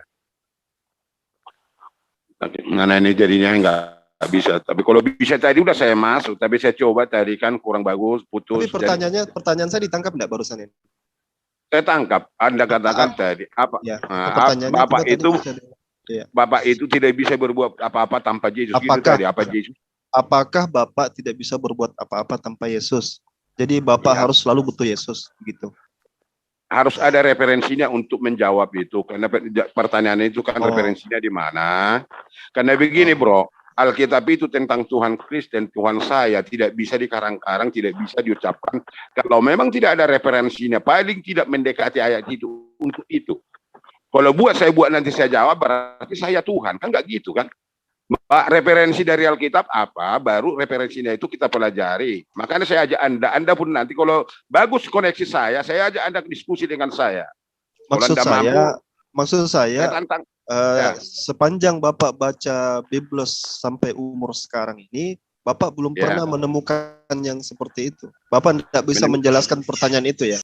Bukan penjelasan, kita bukan bisa penjelasan menurut akal dan pikiran saya. Referensi itu apa kira-kira di tujuan ayat itu, baru itu akan kita bahas. Begitu secara Alkitab, bro. Jadi nggak bisa dikarang-karang menentukan Tuhan. Justru saya meminta Anda menjelaskan secara Alkitabiah. Menurut yang Bapak pelajari, ya Bapak belajar Biblos itu dari kecil sampai berumur sekarang, yang Bapak baca. Saya bertanya pertanyaan ini, menurut Biblos Anda, menurut Alkitabiah ya, secara Alkitabiah, apakah Bapak, ini pertanyaan ya, bukan pernyataan, beda ya. Apakah Bapak itu butuh Yesus untuk berbuat sesuatu? Yang pertama dulu kan gitu, siapa Bapak, siapa Yesus, siapa Roh Kudus, baru pertanyaan itu ada. Iya, silakan Bapak jelaskan, Bapak jawab. Ya begitu, harus kita pelajari dulu siapa Bapak, siapa Roh Kudus, siapa Yesus. Ya. Jadi hanya pertanyaan seperti itu tidak bisa itu dipaparkan secara pikiran dan akal. Maka ayat itu referensinya di mana untuk menuju itu. Jadi otentik siapa sebenarnya Tuhan itu, siapa Bapa, siapa Roh Kudus, siapa Yesus. Harus begitu. Jadi kalau dikatakan apa tidak bisa berbuat apa-apa, itu kan pertanyaan kan sudah tidak bisa dijawab. Ini Pak Tito. Yesus tidak bisa berbuat apa-apa dari dirinya sendiri. Ayat referensinya itu. Jadi pertanyaannya, apakah Bapak itu bisa berbuat apa-apa tanpa Yesus gitu pertanyaannya. Ayat referensinya yang tadi itu.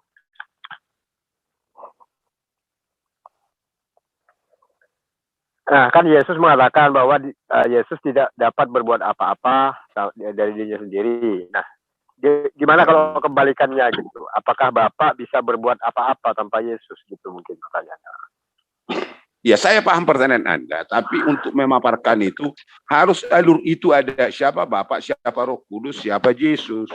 Baru itu akan mengetahui. Nggak tahu nggak apa-apa. Bukan nggak tahu, bukan gitu secara referensial kita, bro. Kalau Anda katakan seperti itu, karena begini, Alkitab itu, di dalam Alkitab ayat itu, kalau saya tidak bisa berbicara kalau tidak ada referensinya ayat itu, apa tujuan, apa maksudnya, dari alurnya apa. Jadi tidak bisa dikarang-karang, kalau saya karang-karang berarti saya kan lebih dari Tuhan namanya. Makanya harus tunduk kepada ayat itu, referensinya apa. Harus tunduk ke situ. Jadi begini, sedikit dulu saya paparkan kepada Anda. Alkitab dari ilmu pengetahuan tidak sama. Ingat, Alkitab dengan ilmu pengetahuan tidak akan pernah sama. Agak saya garis bawahi. Lalu yang kedua, iman dengan percaya tidak sama. Logikanya, perempuan dengan laki-laki pasti berbeda. Neraka dengan surga pasti ada bedanya. Itu dasar-dasarnya baru kita diskusi. Maka saya ajak nanti kalau koneksi saya bagus, siapapun yang di Zoom ini, saya siap meladeni dengan diskusi siapapun Anda. Saya tidak pernah. Begitu. Tapi koneksi saya nanti putus tiba-tiba nanti kan tidak tersampaikan. Ya, maaf dulu karena koneksi saya tidak bagus. Makanya kalau saya masuk tadi hanya mendengar aja dulu. Maka saya tidak tadi komentar. Tapi Anda bertanya, jawabannya sementara hanya itu, bro. Ya, jadi pertanyaan Anda itu saya katakan terima kasih pertanyaan Anda itu kalau saat ini tidak bisa saya jawab. Satu, karena koneksi saya putus-putus. Jadi pertanyaan Anda pun akan saya jawab dengan Alkitab saya. Bukan saya yang menjawab, tapi yang tertulis itu menjawab Anda nanti. Jelas ya? Tapi Luga kok bisa menjawab, Bang? Berarti lebih tinggi Luga ilmunya berarti. Luga kan dia kan pribadi. Sedangkan dia, Anda kan berdiskusi bisa saja berlainan, tetapi bukan hanya memisahkan, bukan. Tujuannya sama, mungkin secara penampaiannya bisa berbeda. Nggak masalahnya itu. Nggak masalah itu ya. Jadi Luga bilang bahwa Bapak itu tidak bisa berbuat apa-apa tanpa Yesus. Nah, dia kan nabi nih, masa nabi Anda bantah gitu? Kan saya jelaskan tadi, kalau Luga mengatakan seperti itu, ya indah-indah aja, bagus-bagus aja, nggak masalah. Oh ya udah. Tapi berarti setuju ya, berarti setuju Pak Munir ya. Penampaiannya sih begitu. Jadi kalau saya Anda tanya, setuju bahwa tanpa Yesus Bapa itu tidak bisa berbuat apa-apa. Begitu kurang lebih kita tangkap ya. Bukan, kalau Anda tangkap seperti itu logika Anda ikan bisa aja logika Anda. Kan logika Anda itu bukan logika saya, bukan uratan saya. Dari apa yang Bapak sampaikan barusan itu seperti perkataan Bapak bisa-bisa aja dan benar-benar saja, itu berarti setuju dengan apa yang disampaikan Luga begitu. Itu yang kami tangkap. Bisa aja seperti itu karena yang begini bro. Si Luga mengatakan seperti itu tidak saya salahkan, tidak. Karena pemahamannya seperti itu. Apa itu mengganggu di dalam Alkitab? Saya katakan tidak. Karena ini Alkitab ini bukan berarti harus dikatakan itu harus seperti itu, bukan begitu. Antara Luga dengan saya, berbeda alur dia dengan saya, tetapi satu tujuan nggak masalah. Walaupun Alkitab itu mengatakan, bukan Alkitab itu mengatakan begini, bukan harus otentik seperti itu, bukan.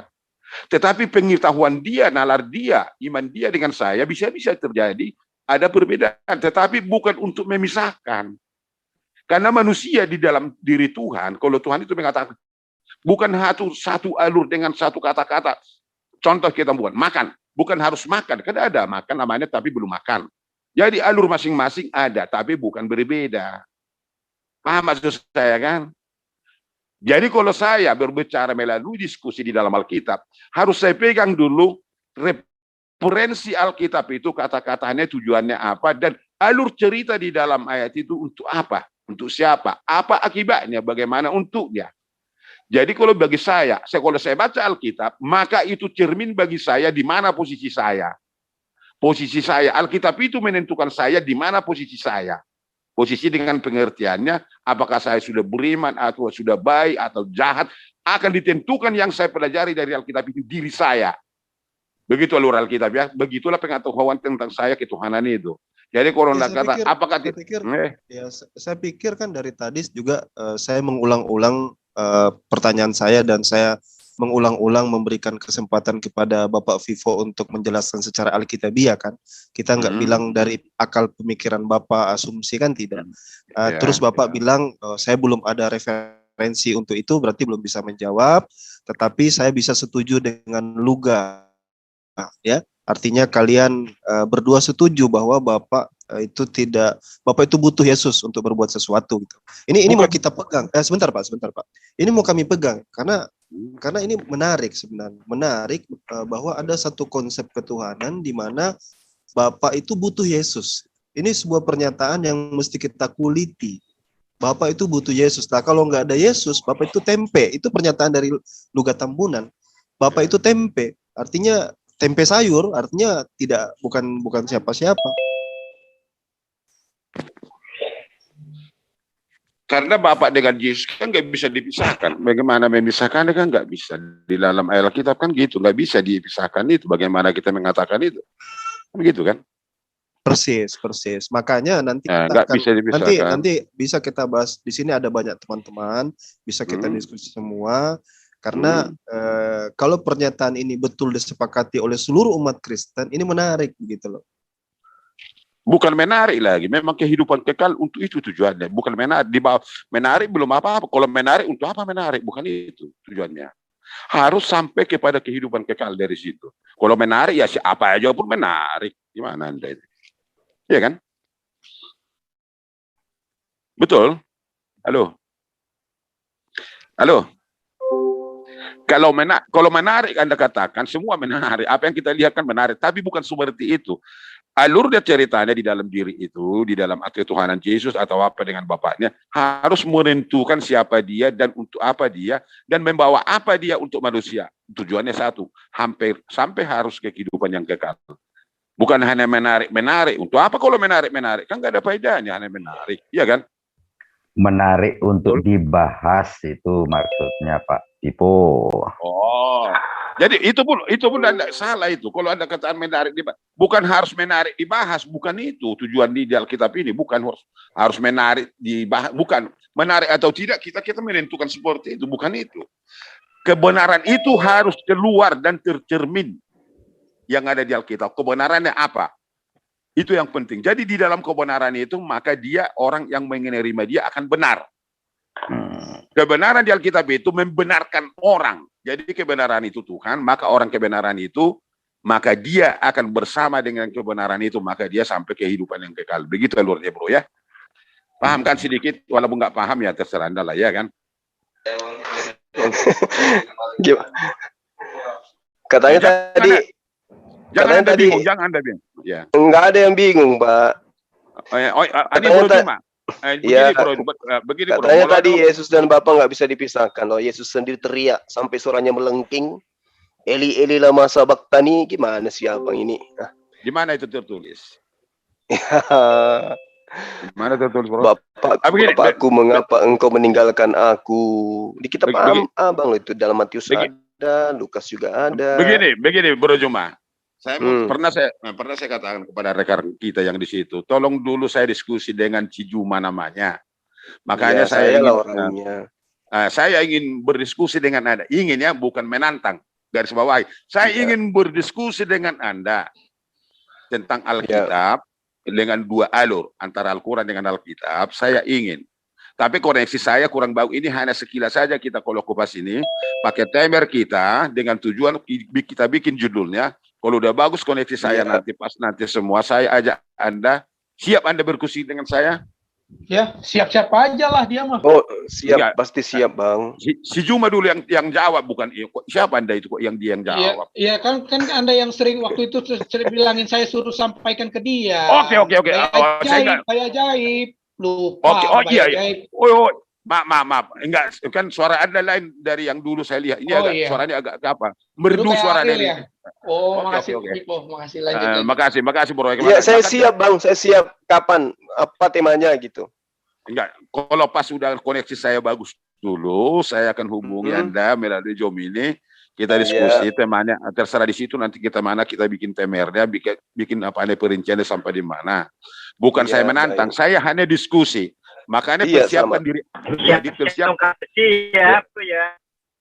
Persiapkan diri Anda kita diskusi. Ya. Iya, saya selalu siap, Bang.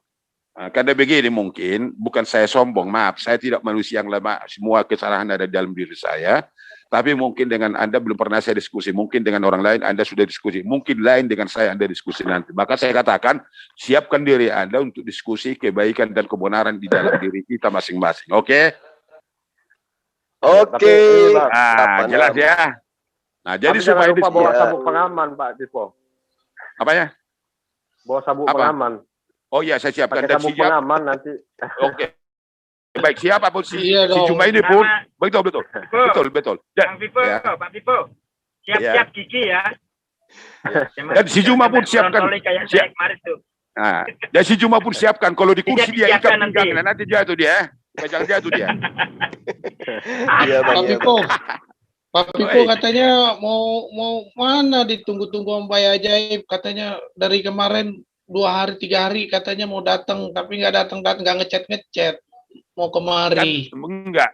Saya udah nyampein ke Gurunda Bang Juma udah dari kemarin cuman kata Gurunda kapan ini Pak Piponya datang.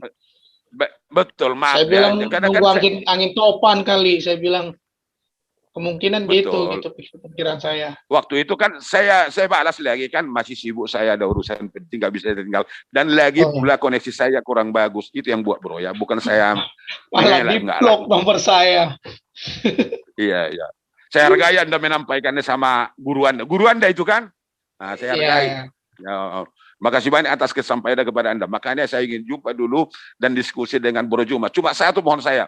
Kalau di kursi dia, tolong bikin ikat pinggangnya supaya jangan jatuh dia ya, oke? Iya bang. Insya Allah sehat selalu saya bang. Oke. Begitu. Harus sehat Anda dengan sehat. Tetap kita satu sahabat di dalam negara Indonesia. Tetapi iman kita, biarlah kita dulu diskusi sebenarnya apapun diskusi kita nanti.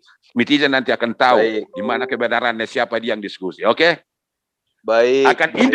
Akan indah dua kemungkinan. Akan indah diskusi kita, akan menonjol nanti siapa sebenarnya yang di dalam pendirian itu yang benar atau tidak. Bukan kita menilai kita. Ada biarlah orang. Iya. Iya, jelek sinyalnya dia. Turun. Iya. Kan lagi putus-putus lagi, sebentar putus, sebentar masuk, sebentar putus. Makanya saya bagusin dulu. perangkat saya ini supaya nanti diskusinya bagus. Suara saya pun nggak gitu bagus, saya dengar Anda dengarkan. Nggak begitu bagus kan? Iya Bang, iya Bang. Nanti cuman saya minta kepada teman-teman di sini, kalau Pak Pipo sudah ditentukan jadwal dialognya dengan saya, tolong siapkan karung goni. Karena saya lihat Bang Pipo ini gemuk orangnya besar. Iya, benar di fotonya. Betul, yang dikatakan Juma betul, karena begini, betul. Karena pemikiran dia, akal dia kan sebatas itu. Maka apa yang dikatakan saya paham itu, oke? Nah, cuma iya. Bercanda Bang. Kan humor Pak Pipo. Iya, saya pun ke humor. Jadi bukan kalau dia di kursi duduk, ikat pinggangnya nanti ikat pinggangnya, iya. Diikat pakai tali tambang ya. Gak usah lah pakai sakit nanti pinggang Anda, gak usah pakai tambang lah. Paling tidak dikelilingi Anda supaya jatuh dari kursi itu ya. Iya. Oke, begitulah dulu bro ya.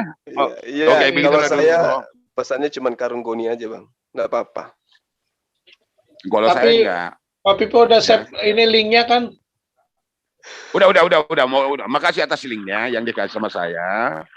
Maka saya itu makanya dari dulu pun karena link Anda yang kalau Anda itu diskusi, saya cari link-linknya nggak ada. Maka saya katakan tolong linknya kan udah dikirim sama saya. Maka saya katakan kalau udah jumpa nanti sama Bro si Juma, saya diskusi dengan dia, akan nampak Anda ini sampai mana pengetahuan si Juma itu. Akan kita tahu nanti, oke? Nggak ada apa-apa nih dia. Oke? Baik Bang. Apalagi Anda juga yang sampaikan sama saya? Nggak ada. Semoga sinyalnya diperkuat Roh Kudus untuk kedatangan kedua kalinya. Betul. Nah, mudah-mudahan sinyalnya nanti bagus. Dan perangkat saya akan saya bagusi dulu supaya suara saya jernih, tersampai dan si Juma pun mendengar apa saya katakan, kan gitu. Itu bulan berapa, Brother Vivo? Ya Bro Juma, belum apa-apa. Ya, jadi jangan goyang dulu Anda ya Juma, nanti ya belum bicara saya mungkin Anda goyang. Itu perangkatnya siap untuk dialog bulan berapa? Biasa aja Bang. Bang Pipo kenal sama Pak Bom? Ya, nggak kenal kali secara fisik, nggak kenal dia. Kalau bisa ajak ke sini juga main sekali-sekali lah. Kita bisa aja ini. Iya, saya mau masuk ke dia, tapi dia pakai StreamYard, jadi saya nggak bisa live Bang. Coba dia pakai Zoom, sudah lama saya kuliti dia itu.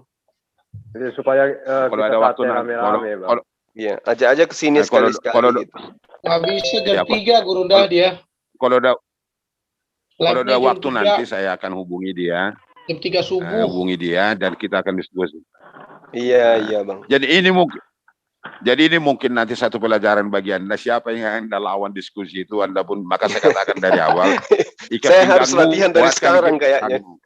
Saya latihan sekarang. Bukan latihan, harus Anda renungkan dulu siapa yang Anda diskusi lawan ini harus. Anda renungkan dulu ya. Siap. Mungkin ada bocoran temanya apa kira-kira Bang Pipo supaya bisa dipelajari nanti. Iya. Temanya dedak. Jangan nanti kan putus lagi tadi kan. Apa nih bocorannya? Makan dedak. Bocorannya apa bocorannya? Siapkan tabung oksigen Pak Pipo. Tema yang menarik.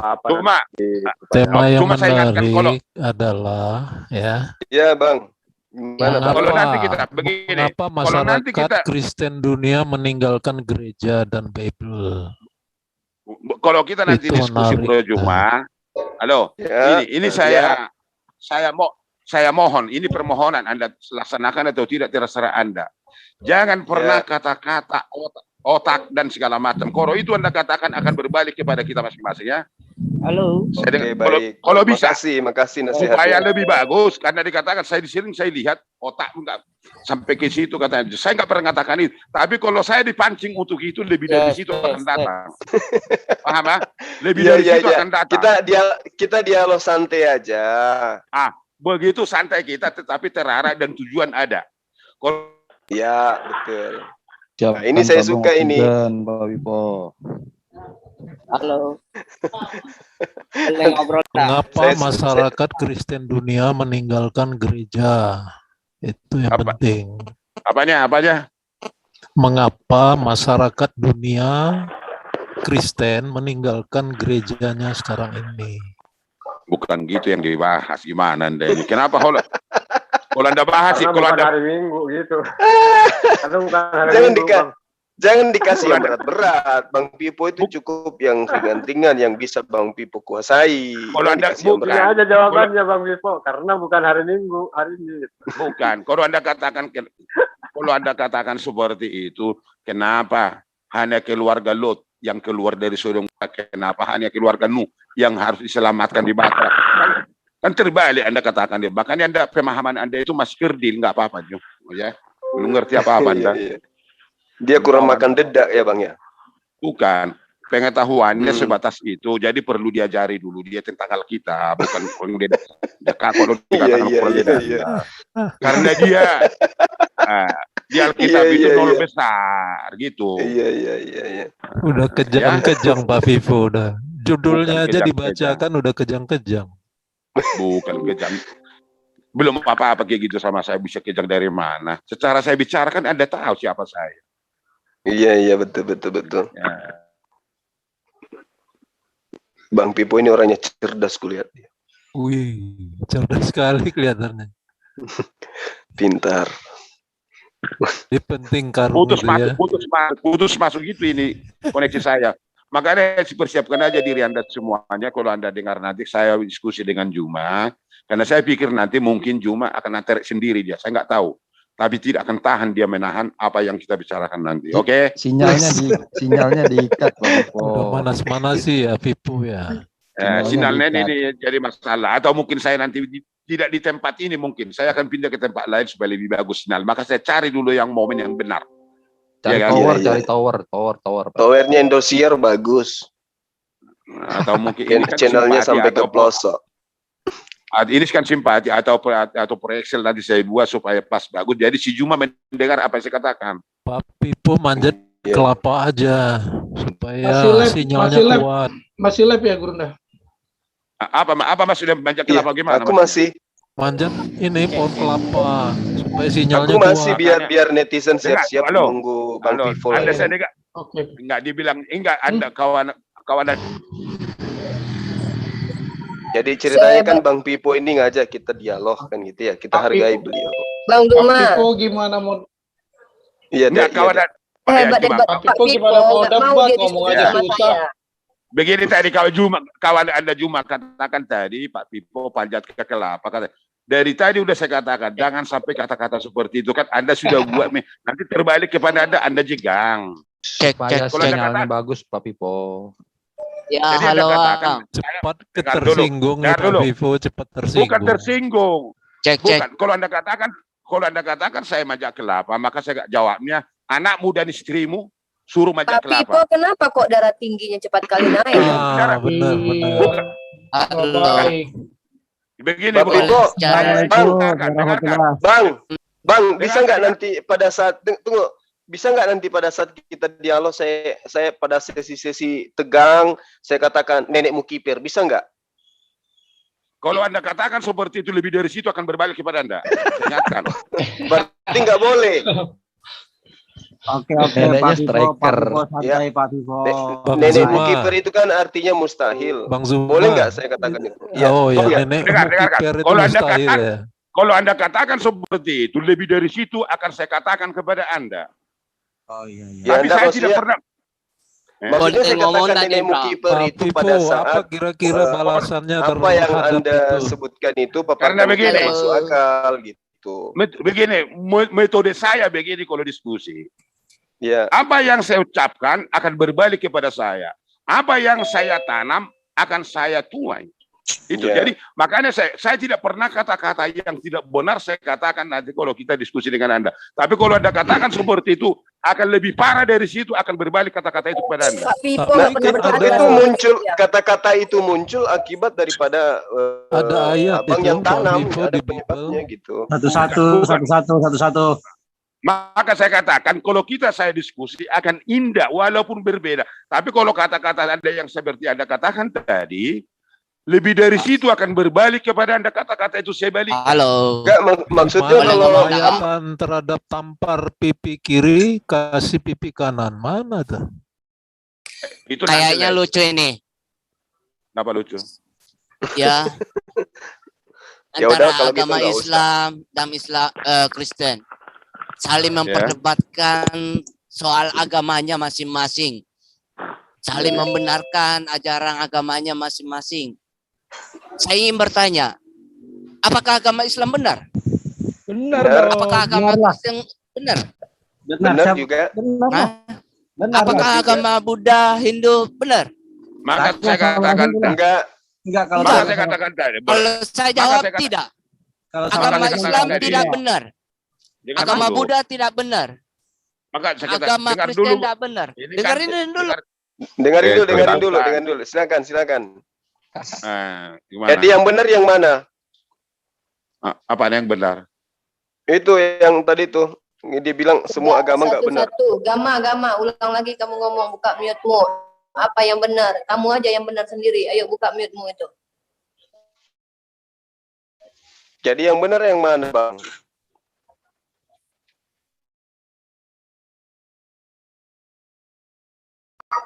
Enggak, ini ada sih. Agama. Sorry. Halo. Cek. Halo. Ya, kedengaran? Ya. Dengar. Dengerin dulu dah, Bang. Iya. Ini ya, terkadang saya lucu mendengar agama Kristen sama Islam saling memperdebatkan agamanya masing-masing. Saling membenarkan ajaran agamanya masing-masing. Dan saya ingin bertanya. Ya, dengerin dulu, Bang. Jadi saya ingin bertanya, apakah agama Islam benar? Apakah agama Kristen benar? Apakah agama... Ya, dengerin dulu, Bang. Jangan dulu ngomong. Apakah agama Buddha atau Hindu yang benar? Tidak. Tidak ada agama yang benar. Jadi saya ingin bertanya, apakah juga agama Islam salah? Apakah agama Kristen salah? Apakah agama Buddha, Hindu salah? Tidak. Terus? Oh, berarti ini apa yang agama apa atau yang benar atau agama yang mana yang paling salah? Tidak ada agama satupun yang benar. Tidak ada agama satupun yang salah. Terus? Jadi siapa yang salah sebenarnya? Terus? Orang-orangnya yang salah. Oh, orang stres ini bicara ini. Orang stres itu si Gama ini. Saya tanya Bang, gini Bang, dengerin dulu Bang. Saya ingin bertanya. Orang mabuk ini, orang mabuk. Dengerin dulu Bang, gini. Ya, kita dengar aja, kita dengar. Sekarang saya bertanya Bang. Halo, dengerin dulu. Saya ingin bertanya. Ilmu dengan akhlak kita sudah. Gini. Saya ingin bertanya. Dalam pandangan agama Kristen, agama Islam dijawab. Gimana? Sebelum kamu berbicara banyak, kamu definisikan dulu apa arti agama. Nama kamu itu agama kan? Kamu jelaskan dulu apa itu agama. Ini dalam definisi agama itu berarti tidak. Gama berarti kacau. Dalam bahasa Sanskerta, agama diartikan dalam tidak kacau. Maka terbentuklah sebuah agama. Yang di mana dulu ada 4.200 keyakinan atau kepercayaan pada zaman dahulu. Saya jawab Anda dulu sebentar. Ya, Pak Pipo aja. Biar Pak Pipo aja yang hadapi. Biar Pak Pipo aja. Silakan Pak Pipo. Supaya jangan lebih panjang dia bicara, aja saya jawab dulu Anda. Lebih panjang nanti, lebih panjang kemana-mana dia bicara, saya nggak paham. Betul. Renungkan, saya jawabannya begini sama Anda. Renungkan, pikirkan dulu kata-kata Anda. Hanya jawabannya. Ya. Betul, Pak Pipo. Dulu kata-kata Anda. Karena yang mendengar pun tidak tahu apa yang Anda katakan itu. Bukan hanya saya. Yang dari mana pun nggak tahu apa yang Anda katakan ya. Berarti kemampuan berpikir. Enggak, bukan begitu bro. Kata-kata Anda pun nggak tahu, yang mendengar Anda sendiri pun nggak tahu mungkin. Jadi makanya renungkan dari kata-kata Anda itu dulu, perjelaskan supaya lebih baik orang yang menangkap. Oh gitu aja bro, makasih. Jadi, halo. Silakan Pak siapa tadi? Pak Agama, silakan tanggapi apa kata Pak Pipo. Silakan Pak Agama. Pak Agama. Pak Agama, silakan tanggapi apa kata Pak Pipo. Gak ada suaranya dia. Orang buat ngomong aja susah, gimana mau menjelaskan agama? Gak apa-apa, biar Pak Pipo aja dulu yang hadapi. Benar kata Pak Pipo itu tadi. Silakan Pak Agama mana? Hilang dia. Hilang. Kristen dia. Gak ada agama. Oh, yang nggak ada agama ya, itulah maka saya katakan tadi. Jadi sampai di sini dulu bro ya, waktu ini karena ini pun Pak Pipo, kok saya baru masuk, Pak Pipo langsung keluar. Biasanya kita lama ngobrol loh Pak Pipo. Ya, Anda masih sehat kan? Jadi teman-teman, saya informasikan Pak Pipo ini, saya sudah lama kenal beliau ini 45 tahun belajar Alkitab. Jadi selalu menjelaskan sesuatu sesuai Alkitab. Pak Pipo ini begitu menjawabnya. Jadi silakan kalau ada yang mau berdiskusi secara Alkitab, Pak Pipo itu orangnya memang. Beliau ini selalu membaca Alkitab. Makanya saya katakan dari awal, saya tidak bisa berbicara tanpa Alkitab. Jadi kalau Anda katakan, boleh tanya nggak Pak Pipo? Apa itu Anda tanya sama saya? Tapi pikirkan dulu pertanyaan Anda. Pikirkan dulu pertanyaan Anda. Oke, apa yang Anda tanya? Oke. Kan saya pernah dapat informasi kalau di kitab Anda itu ada kontradiksinya. Itu menurut Anda bagaimana cara menjelaskan kepada umat Anda itu, Pak? Robot, suaranya robot. Anda Muslim? Ya, saya Muslim, Pak. Anda kan kalau terlalu emosi saya lihat. Jangan emosi lah, minum Anda kalau emosi, nggak boleh minum. Enggak, ini saya Rita, Pak, yang kemarin pernah manggil Anda dengan sebutan tulang terus Anda ngamuk-ngamuk kan, saya gantilah dengan Om Pipo aja lah. Jadi nggak pernah saya ngamuk. Metode saya mungkin begitu, tapi bukan berarti ngamuk. Ya udah. Saya nggak pernah. Apa yang Anda tanya tadi?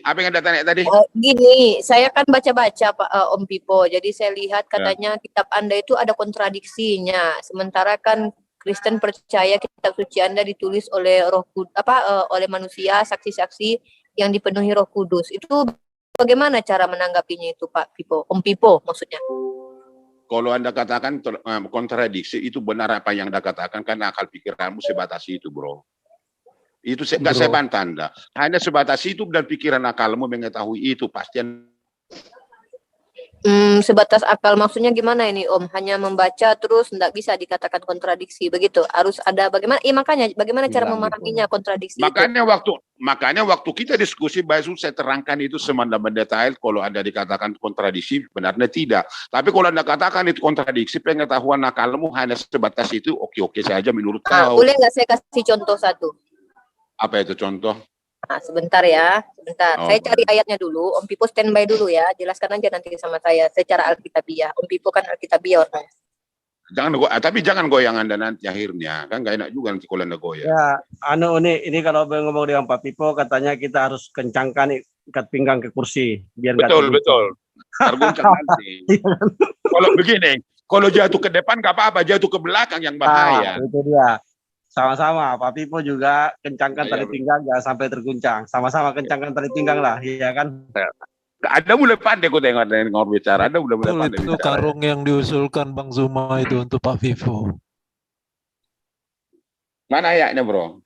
Coba Pak Pipo baca 2 Samuel 24 ayat 1. Nah, Anda baca dulu, Anda baca aja. Oke. Tuhan marah lagi kepada Israel, lalu Daud dibujuknya dengan maksud mendatangkan kesulitan atas bangsa itu. Kata Tuhan kepadanya, adakanlah sensus di Israel dan Yehuda. Berarti di sini Tuhan yang suruh ya. Nah, terus. Nah, di 1 Tawarik 21 ayat 1, iblis ingin mencelakakan orang Israel, karena itu ia membujuk Daud supaya mengadakan sensus lah gitu kan, menghitung gitu. Nah, jadi ini yang mana yang betul? Iblis yang menghasut atau Tuhan gitu loh, Pak? Baik, pertanyaan Anda memang agak bagus, tapi bukan bagus. Agak benar, tapi bukan kebenaran. Ingat. Baik, saya jawab Anda. Anda tahu Daud itu siapa? Berapa tahun dia menjadi raja? Daud itu raja dan nabi di dalam kitab Anda tertulisnya. Bukan. Anda tahu Daud itu raja, berapa tahun raja Israel? Nggak tahu Pak, berapa tahunnya Pak? Berarti kalau Anda nggak tahu, berarti ayat itu pun Anda tidak kontradiksi, bro. Makanya saya tanya, Pak. Kalau saya ngapain saya tanya, Pak? Maka saya katakan tadi menurut Anda itu kontradiksi, lalu Anda katakan saya buktikan, Anda katakan, Mas, saya katakan, Daud itu Anda tahu itu berapa tahun menjadi raja? Ya jelaskan aja lah, Pak. Kok malah nanya balik sama, kalau saya tahu tidak perlu saya nanya ini.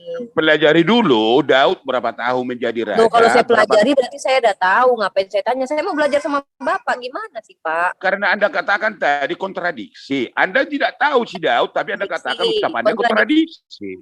Gini Pak, gini ya, di 2 Samuel 24 ayat 1, Tuhan tadi kepada Israel, lalu Daud dibujuknya. Nah, di dalam Tawarik 21 ayat 1, iblis ingin mencelakakan orang Israel, karena itu ia membujuk. Jadi ada dua yang membujuk Daud menghitung orang Israel.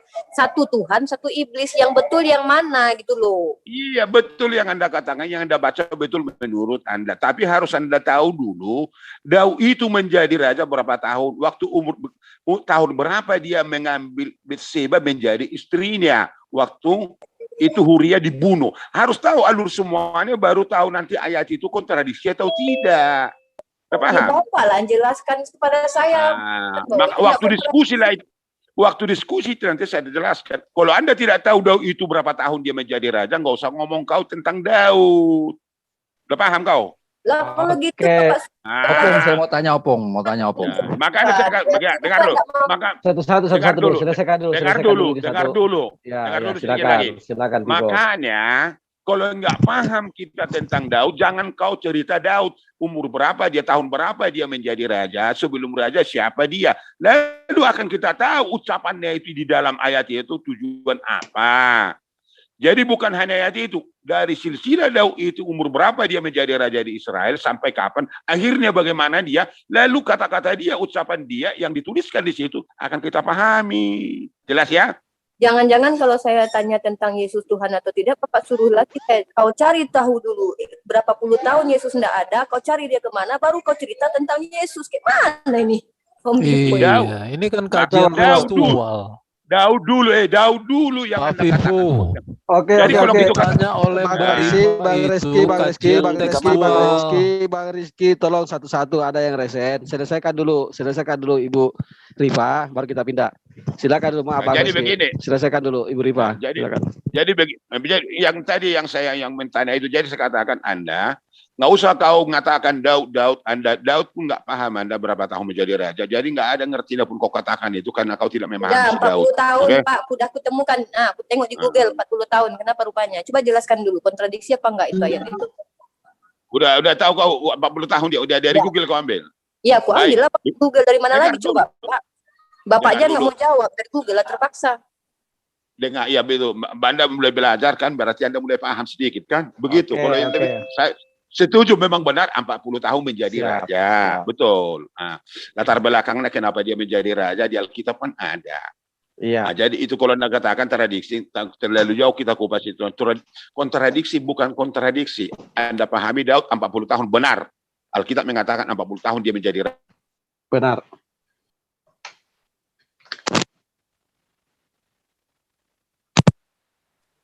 Nah, jadi tadi. Jadi begitu nanti kita bahas itu kembali ya. Yang lain dah dulu. Ini hanya sepintas saja ini. Oke, yang lain dulu, Yang lain lah ya. Makasih ya Pak Vivo atas tidak adanya jawabannya. Makasih banyak Bro. Bisa jawab Pak Vivo-nya. Oke, kita maju ke penanya berikutnya ya. Sesuai kalau saya tanggapi sebelum berikan ke ini ada sedikit Pak Vivo, gantian sedikit Pak Vivo. Boleh. Di mute dulu ya. Ya, kalau saya perlu di mute ya, tertib. Ya, kalau saya Pak Vivo, usulan saya nanti kalau debat sama Bang Zuma, style seperti ini jangan lagi lah, ya. Maksudnya? Maksud saya itu ketika kita memang sudah siap ditanya, maka kita harus menjawab. Ya, kalau Anda sudah menyodorkan, ayo siapa yang mau bertanya, karena nanti itu kan penonton bisa menilai. Ini saya dalam posisi yang ya boleh dikata berada di pihak Pak Vivo.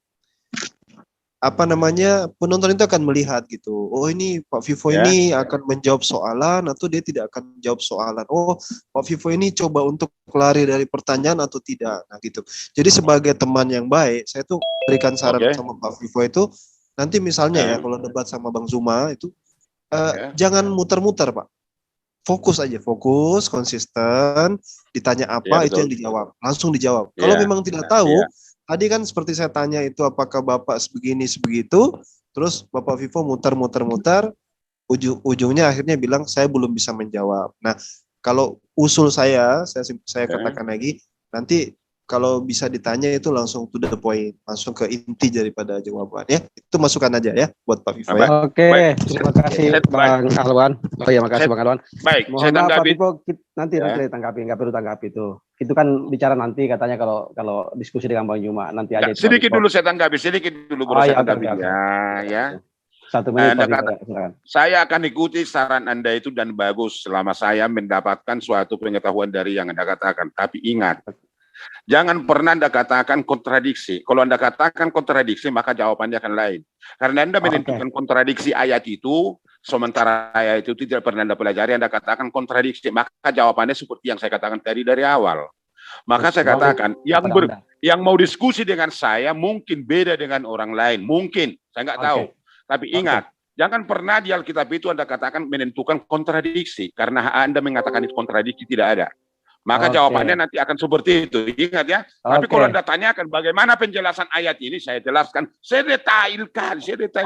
Oke, makasih banyak Pak Pipo. Jadi begitu juga nanti saya kepada Al-Quran. Saya tidak pernah katakan itu kontradiksi. Tapi saya bertanya.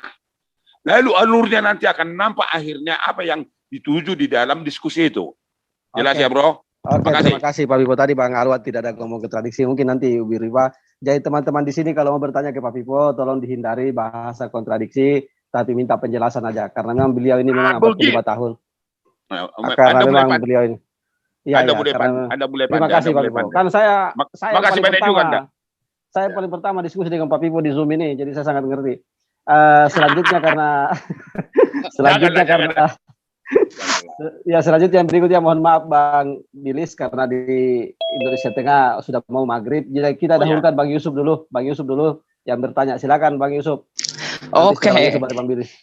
Makasih Bang Awi atas waktunya. Pak Pipo, nah tolong dijelaskan secara detail. Tadi kan 45 tahun tuh baca Alkitab katanya. Nah seperti itu. Saya ada mendiskusikan ayat ini nomor di pasal Matius itu Pak Pipo. Tapi sampai Lebaran Kuda teman-teman Kristen itu bikin saya bingung malah jawabannya gitu. Keluarkan ayatnya Bang Yusuf. Coba dalilnya. Ini kemarin saya tanyakan gitu Pak Pipo sama teman-teman Kristen. Coba Pak Pipo baca di layar itu. Dan kuburan-kuburan terbuka dan banyak orang kudus yang telah meninggal bangkit. Dan sesudah kebangkitan Yesus, mereka pun keluar dari kubur. Lalu masuk ke kota kudus dan menampakkan diri kepada banyak orang. Jadi ini orang mati bangun kembali, bak zombie gitu Pak Pipo. Nah pertanyaan saya, mereka ini zombie-zombie ini bermukim di mana gitu? Sampai sekarang kok nggak ada ya?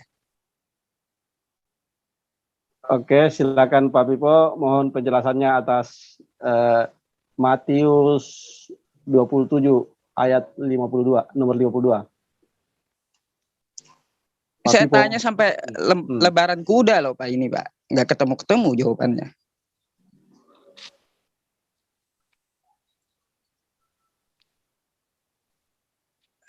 Kemana Pak Piponya?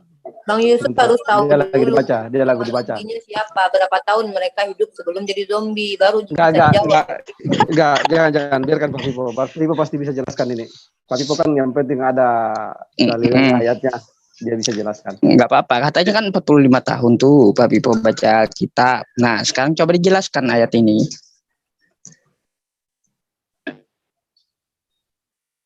Kemana Pak zombinya kira-kira Pak?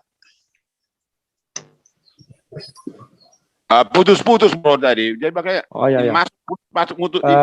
Bang Yusuf jangan pakai bahasa ya udah. Saya pakai bahasa roh aja. Ya, oke.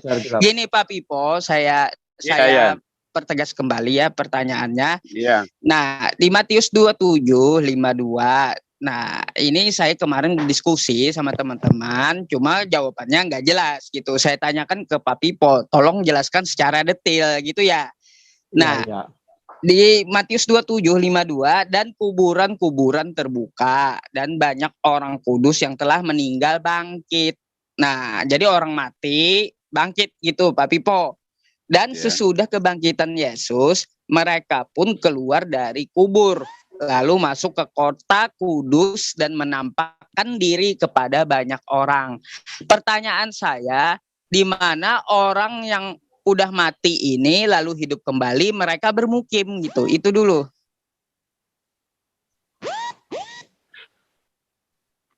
Silakan Pak Vivo. Yes, susah kali koneksinya. Lagi baca di Bukan koneksinya kan putus-putus, masuk putus, maka saya dari awal tadi koneksi ya. Iya, bermasalah dia. Buka celananya deh, kan ada antena tuh. Nah itu pakai antena bisa itu.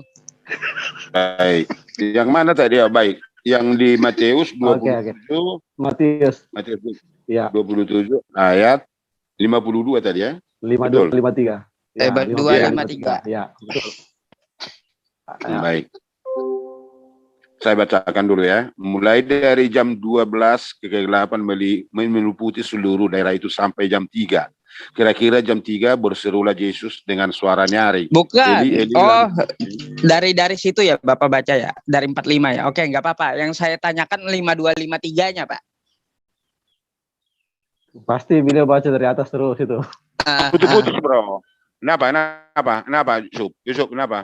Enggak apa-apa kalau baca dari 45. Putus, Pak Vipo. Nah, Anda dengar ya. Tadi udah saya baca sebagian. Kira-kira jam 3 berserulah Yesus dengan suara nyaring, Eli, Eli, lama sabatani. Artinya, Allahku, Allahku, mengapa engkau meninggalkan aku? Mendengar itu beberapa orang yang berdiri di situ berkata, iya datang seorang dari mereka. Ia mengambil bunga karang dan mencelupkannya ke dalam anggur asam. Lalu mencucukkannya pada sebatang bulu dan memberi Yesus minum. Tetapi orang-orang lain berkata, jangan. Hilang sinyalnya Pak Vipo. Lo percaya nggak Bang Yusuf? Nanti kalau udah dibacain satu perikop, jawabannya nggak ada. Cuma dibacain doang. Bang Dewa. Biarin dulu Pak Vipo. Kita percuma diskusi sama Vipo itu percuma. Dia, gigi susunya belum copot itu, kasihan. Gigi susunya masih ada. Sama aja lu bodoh sih. Mau pertanyakan tentang ajarannya agama lain. Ada lagi si Cupu ini siapa lagi? Sendiri. Siapa ini si Cupu lagi? Tadi dia pakai agama. Ya, Cupu. Tadi dia pakai nama agama, sekarang pakai nama Cupu. Siapa ini? Coba perkenalkan kenapa di blog? Siapa yang blog? Coba perkenalkan yang bagus. Siapa? Apa? Kenapa gitu ini bahasa kasihnya keluar ya ini ya? Coba dijelaskan ini. Dia bukan Kristen, Bang Yusuf. Dia bukan Kristen. Bukan Kristen itu. Saya bukan Kristen, saya bukan Islam. Dia bilang mengatakan Islam itu salah, Kristen itu salah, semua agama itu salah. Ketika ada pernyataan seperti itu, kita susul dengan pertanyaan, agama mana yang benar? Saya tanya agama apa yang benar? Enggak ada juga katanya agama yang benar. Nah itu Pak Pipo, ada lagi musuhnya Pak Pipo. Mana jelaskan dulu milik saya, Kang Awi, di mute dulu dia. Iya, Pak Pio. Mute dulu yang lain. Ya, tolong aja dulu jawab. Agama apa sih yang paling benar? Agama apa sih yang paling benar? Tolong host tertibkan dulu host Bang Gion. Nah, ini putus-putus enggak Pak Pipo? Iya, silakan Pak Pipo ya. Terpental sedikit. Oke. Saya udah matikan share screen itu. Matius 27 52 53. Coba dijelaskan dulu, itu di mana itu zombie-zombie itu bermukim gitu.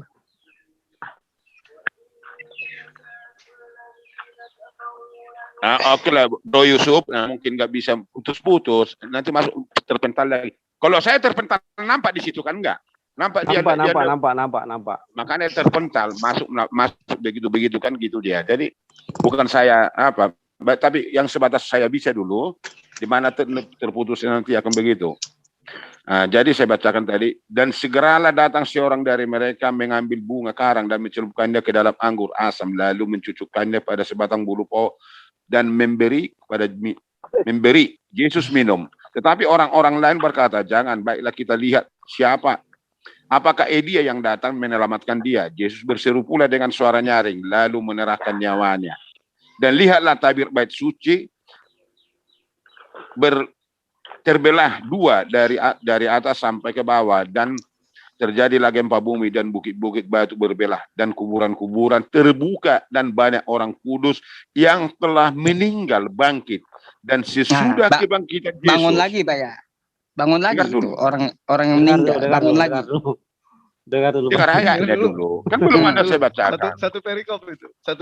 Ya. Dan sesudah kebangkitan Yesus, mereka pun keluar dari kubur. ya, lalu masuk ke kota kudus dan menampakkan diri kepada banyak orang. Kepala pasukan dan prajurit yang menjaga Yesus menjadi sangat takut ketika mereka melihat gempa bumi dan apa yang telah terjadi, lalu berkata, sungguh ia adalah anak Allah. Pertanyaan Anda di ayat 52, dan kubur-kuburan terbuka dan banyak orang kudus yang telah meninggal bangkit. Dan sesudah kebangkitan Yesus mereka pun keluar dari kubur, lalu masuk ke kota kudus dan menampakkan diri kepada banyak orang. Pertanyaan. Pertanyaannya, kemana orang yang bangkit dari kuburan tadi mereka bermukim?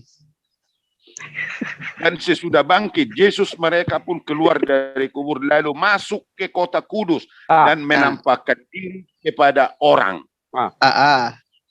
Nah, itu di mana mereka bermukim, Mbak? Di kota kudus itu daerah mana? Dan menampakkan diri kepada banyak orang. Ya. Jawa Tengah, Bang Yusuf. Begini aja Anda tanya. Mungkin begini aja Anda tanya. Enggak, begini Anda tanya. Orang yang sudah hidup itu di mana punya rumah gitu? Ya, kayak gitulah. Biar Pak Pipo mudah memahaminya. Iya, di mana rumahnya gitu? Orang yang masuk ke kota kudus itu loh. Iya, dengar dulu. Kan ada pertanyaan kan gitu, di mana rumahnya, berapa pintu rumahnya gitu ya? Enggak, daerahnya aja, enggak perlu rumahnya. Daerah mana di kota kudus itu? Kalau daerahnya di mana berarti ada rumahnya, bukan? Ada daerahnya. Enggak apa-apa ya, terserah Bapak kalau mau detail sampai ke rumah yang ngejelaskan. Enggak selesai. Kalau Anda setuju kayak gitu, biar saya jawab. Kalian sudah jawab aja. Nah, berarti harus saya ceritakan berapa lebar rumahnya, pintunya berapa, naik tangga apa aja gitu ya. Panjang ini urusannya Pak Pipo. Tidak akan terjawab sampai satu perikop. Orang bodoh bersama orang bodoh. Benar kata Bang Dewa gitu, baca satu perikop nggak ada jawabannya sampai 5 tahun jawab. Biar saya jawab. Kan Anda katakan tadi di mana dia tinggal, kan pertanyaan. Tentu bukan hanya di mana dia tinggal, berapa lebar rumahnya, berapa pintunya, tempat periuknya ada, kan gitu kan? Kenapa dipermudah? Kalau bisa dipersulit. Kenapa dipermudah? Ya benar itu. Biar ku jawab, kan gitu. Ya, silakan. Kosennya. Iya, lebar kosen. Karena Anda tanyakan, kan di mana dia? Kan Anda tanya. Nanti nomor sepatunya lagi, Pak Pipo, tanyakan lagi. Nomor sepatunya berapa? Nomor sepatunya tidak perlu. Jadi maka harus saya jelaskan dulu. Rumahnya berapa, pintunya, di mana dia tinggal, ada tangga pintunya, ada kapeliuknya di situ. Jawab aja, kalau misalkan sampai ke situ jawab aja, nggak usah seperti itu, jawab aja udah. Nah itulah, jadi pertanyaan itu bagus sekali pertanyaannya. Ya jawab aja. Kalau anda tanya, dengar, kalau Anda tanya rumahnya saya nggak tahu, berapa tangga rumahnya saya nggak tahu, pintunya berapa saya nggak tahu, karena tidak tentu. Tetapi yang pasti dia menampakkan kepada orang-orang yang ada di situ. Orang-orangnya. Sekarang pertanyaannya. Ya, pertanyaannya. Berarti nggak tahu gitu ya, nggak apa-apa. Ya. Dia nggak tahu. Pak Pipo sudah jawab nggak tahu. Pertanyaannya. Dengarkan. Ya. Dengarkan ya ayat ini. Dan sesudah kebangkitan Yesus, mereka pun keluar dari kubur. Orang yang mati ini kan benar. Lalu masuk ke kota kudus. Dan menampakkan diri kepada banyak orang. Ya, menampakkan diri kepada banyak orang. Dengarkan. Ya. Sekarang pertanyaannya, sama siapa dia menampakkan diri? Gini Pak Pipo, nggak usah muter-muter Pak Pipo. Kalau nggak tahu ya sudah, nggak apa-apa. Gini, pertanyaan lanjutannya, ketika mereka itu bangkit, kenapa udah jawab tadi Bang Yusuf kan? Ya nggak apa-apa, itu kan nggak tahu, saya nggak paksa gitu. Nah, pertanyaan lanjutannya, ketika dia bangkit bersama Yesus, kenapa nggak Pak Pipo sembah juga mereka gitu? Gimana? Itu kan mereka bangkit bersama Yesus, gitu Pak Pipo. Nah, ketika bangkit sama Yesus, kenapa Pak Pipo juga nggak menyembah yang bangkit itu gitu? Orang-orang kudus yang bangkit tadi kan bersama Yesus dia bangkit. Nah, kenapa Pak Pipo hanya menyembah Yesus, enggak menyembah orang yang bangkit bersama Yesus juga? Kan juga bangkit itu sama seperti Yesus. Begini Bro Yusuf, Anda kan bertanya, jadi saya jawab dulu kan gitu. Dengar dulu, baru Anda nanti kalau Anda masuk di akal Anda itu terserah Anda. Tapi jawabannya, dia bangkit sesudah bersama-sama dengan Yesus. Ayat ini mengatakan, mereka pun keluar dari kubur, lalu masuk ke kota kudus dan menampakkan diri kepada banyak orang. Jadi kalau ayat ini Anda dengarkan, kok bisa orang itu keluar dari kubur? Kan sudah pertanyaan. Kok bisa hidup dari kuburan itu? Coba dulu bayangkan, pikirkan itu. Bisa diakalkan kau itu atau enggak? Oh, kalau begitu pikiran saya dia sama dengan Yesus dong. Bukan itu yang saya tanya. Bisakah masuk akal? Bisa, Susana bangkit. Coba Pak Pipo putus-putus ini. Lebih lucu dari Sri Mulat. Bisakah kau terima itu? Yang bangkit itu pada saat itu? Bisa kau terima kira-kira pikiran? Gini, Yesus aja Bapak terima gitu ketika dia bangkit. Nah, masa zombie-zombie ini enggak Bapak terima? Ya diterima lah ya.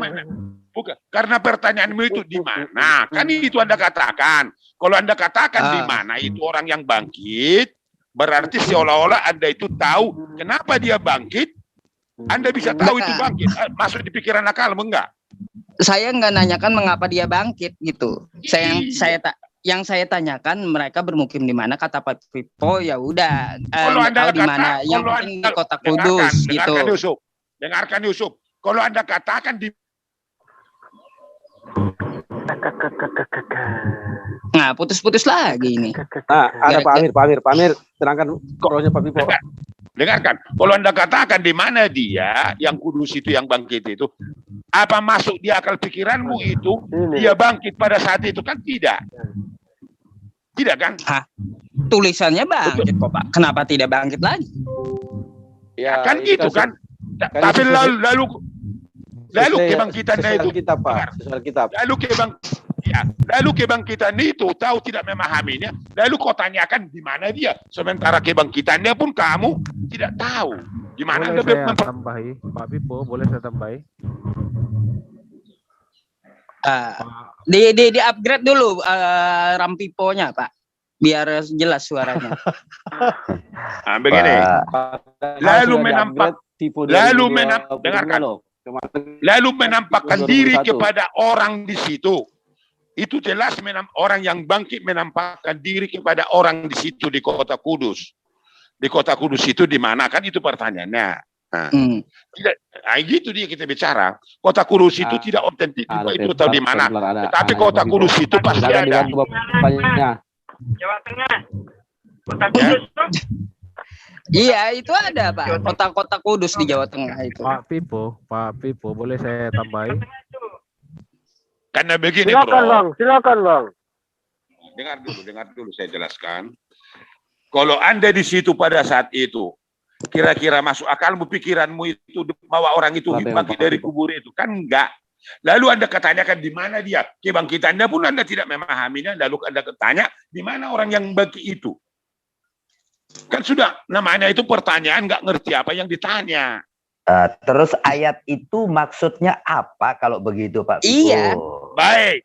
Kalau itu Anda tanya bagus. Gitu. Bagus. Supaya Anda ngerti atau tidak urusan Anda. Dia bangkit dari kubur pasti. Lalu menampakkan diri kepada orang-orang di situ pasti. Ayat ini mengatakan. Kenapa itu terjadi?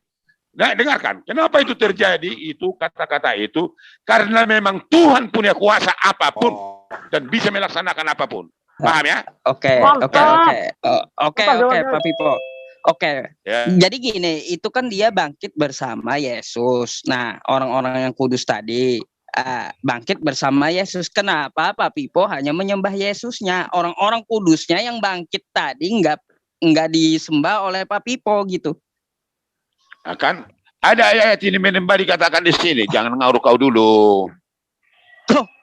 Saya tanya bukan ngawur.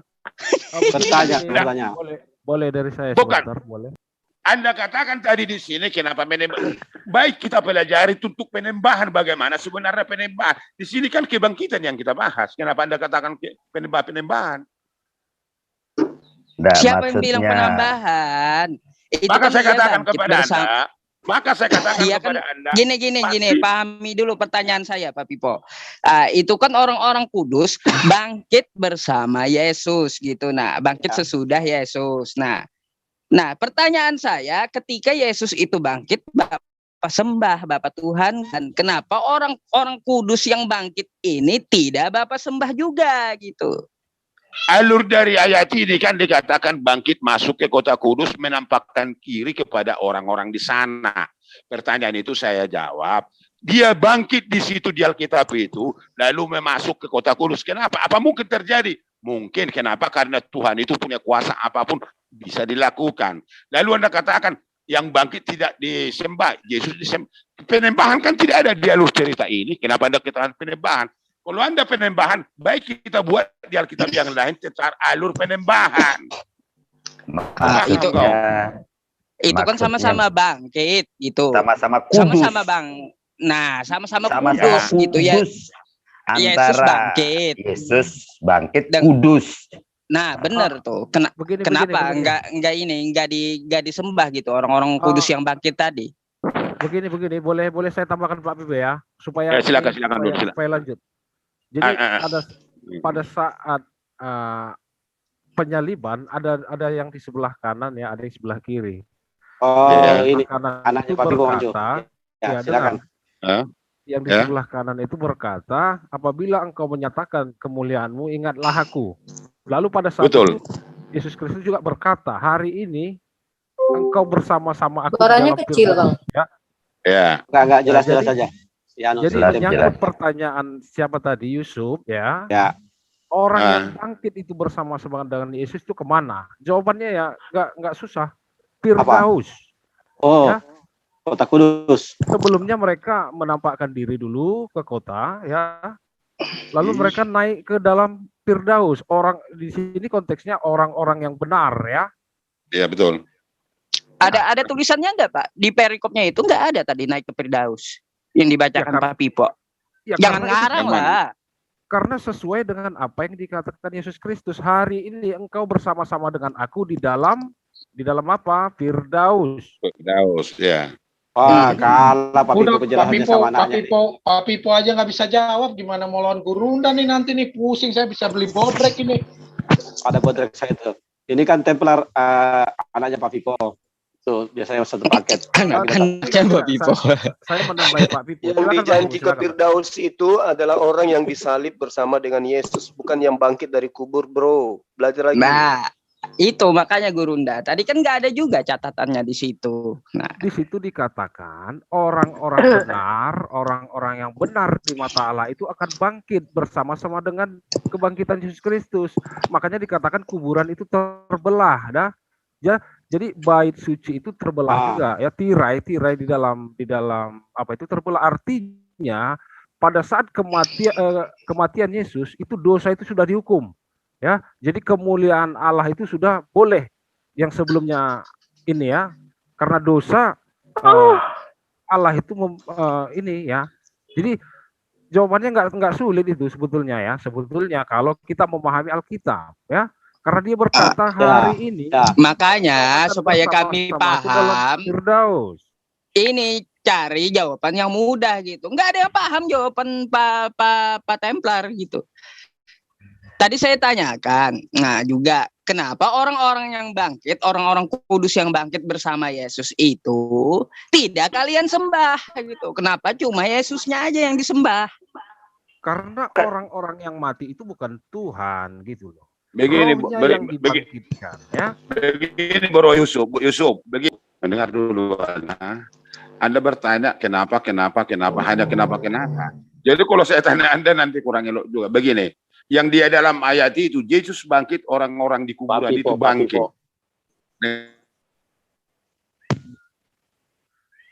Nah, makanya kata saya sampai lebaran kuda saya nggak ketemu ini jawabannya. Bagaimana yang benar? Udah terjawab itu. Ada pertanyaan lain? Iya, kenapa enggak disembah gitu? Adanya Pak Pipo Gini. Mohon bisa saya luruskan pertanyaan supaya lebih jelas pertanyaannya Ustaz Yusuf, ya. Tadi itu kan sama-sama bangkit, sama-sama kudus, ya, dengan Yesus. Kenapa tidak sama-sama disembah? Begitu maksudnya. Kenapa nggak sama-sama disembah? Yang dibangkit kuburan terbuka itu maksudnya kan roh-roh orang yang sudah meninggal sebelumnya. Tapi konteksnya di sini orang-orang benar, ya. Coba kembali ke dalilnya dulu tadi. Apakah ada di situ tulisannya rohnya yang bangkit dari kubur? Itu orang-orang keluar dari kubur lalu Kan masuk ke dalam kota. Masuk ke dalam kota Kudus. Ya. Kuburan itu terbuka, ya. Masuk ke dalam kota Kudus. Iya. Jadi sama seperti peristiwa penyaliban itu, dia berkata apa? Hari ini juga. Kamu akan masuk bersama-sama, kamu akan di dalam Firdaus bersama-sama dengan aku. Hari ini juga. Akan. Iya. Karena pada hari itu juga mereka itu mati secara ininya, ya. Jadi yang masuk ke dalam Firdaus apa? Rohnya, bukan? Terus tadi itu orang-orang yang bangkit dari kubur itu masuk ke kota Kudus. Kan begitu. Dan dilihat orang-orang yang ada di kota Kudus. Ya. Nah, orang-orang yang ada di kota Kudus yang melihat ini siapa ini? Coba kita tanyakan teman-teman yang ada di Jawa Tengah. Ya, maksudnya mereka juga roh-roh itu juga terlihat sebelumnya di kota Kudus, ya, lalu naik ke Firdaus, begitu. Saya makin ngerti. Saya di kota Kudus dengan Firdaus beda kah? Disambungkan Pak Pipo. Saya izin dulu ya, Guru, ndak semuanya. Karena kami izin dulu. Gitu. Saya mau sholat. Lanjut dulu yang lain. Sudah. Silakan. Jadi begini, saya jelaskan dulu. Tadi kan sudah memang ayat itu mengatakan si sudah bangkit dari kubur itu menampakkan diri kepada orang-orang di situ. Orang kudus ini menampakkan diri di situ. Itu pasti karena ayat mengatakan itu, tidak bisa disangkal ayat itu pedomannya. Lalu ada tadi pertanyaan katakan, lalu di sebelah kanan, kalau engkau sampai di Firdaus, ingatlah saya. Kan begitu tadi, bro? Halo? Iya. Dengar suara saya? Ya, dengar suara saya. Lalu, baik. Kita buat dulu ini pelajaran siapa namanya? Anda sudah mulai pandai itu bertanya itu, dan saya yakin, saya hormati Anda pertanyaan Anda semakin lama semakin bagus. Nah, gini.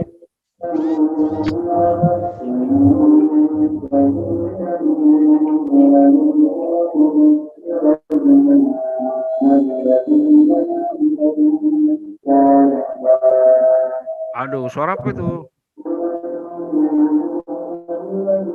Tolong host di mute dulu yang Indonesia Tengah, karena maghrib Indonesia Tengah. Tolong yang ini, yang host, teman-teman yang di Indonesia Tengah tolong di mute dulu.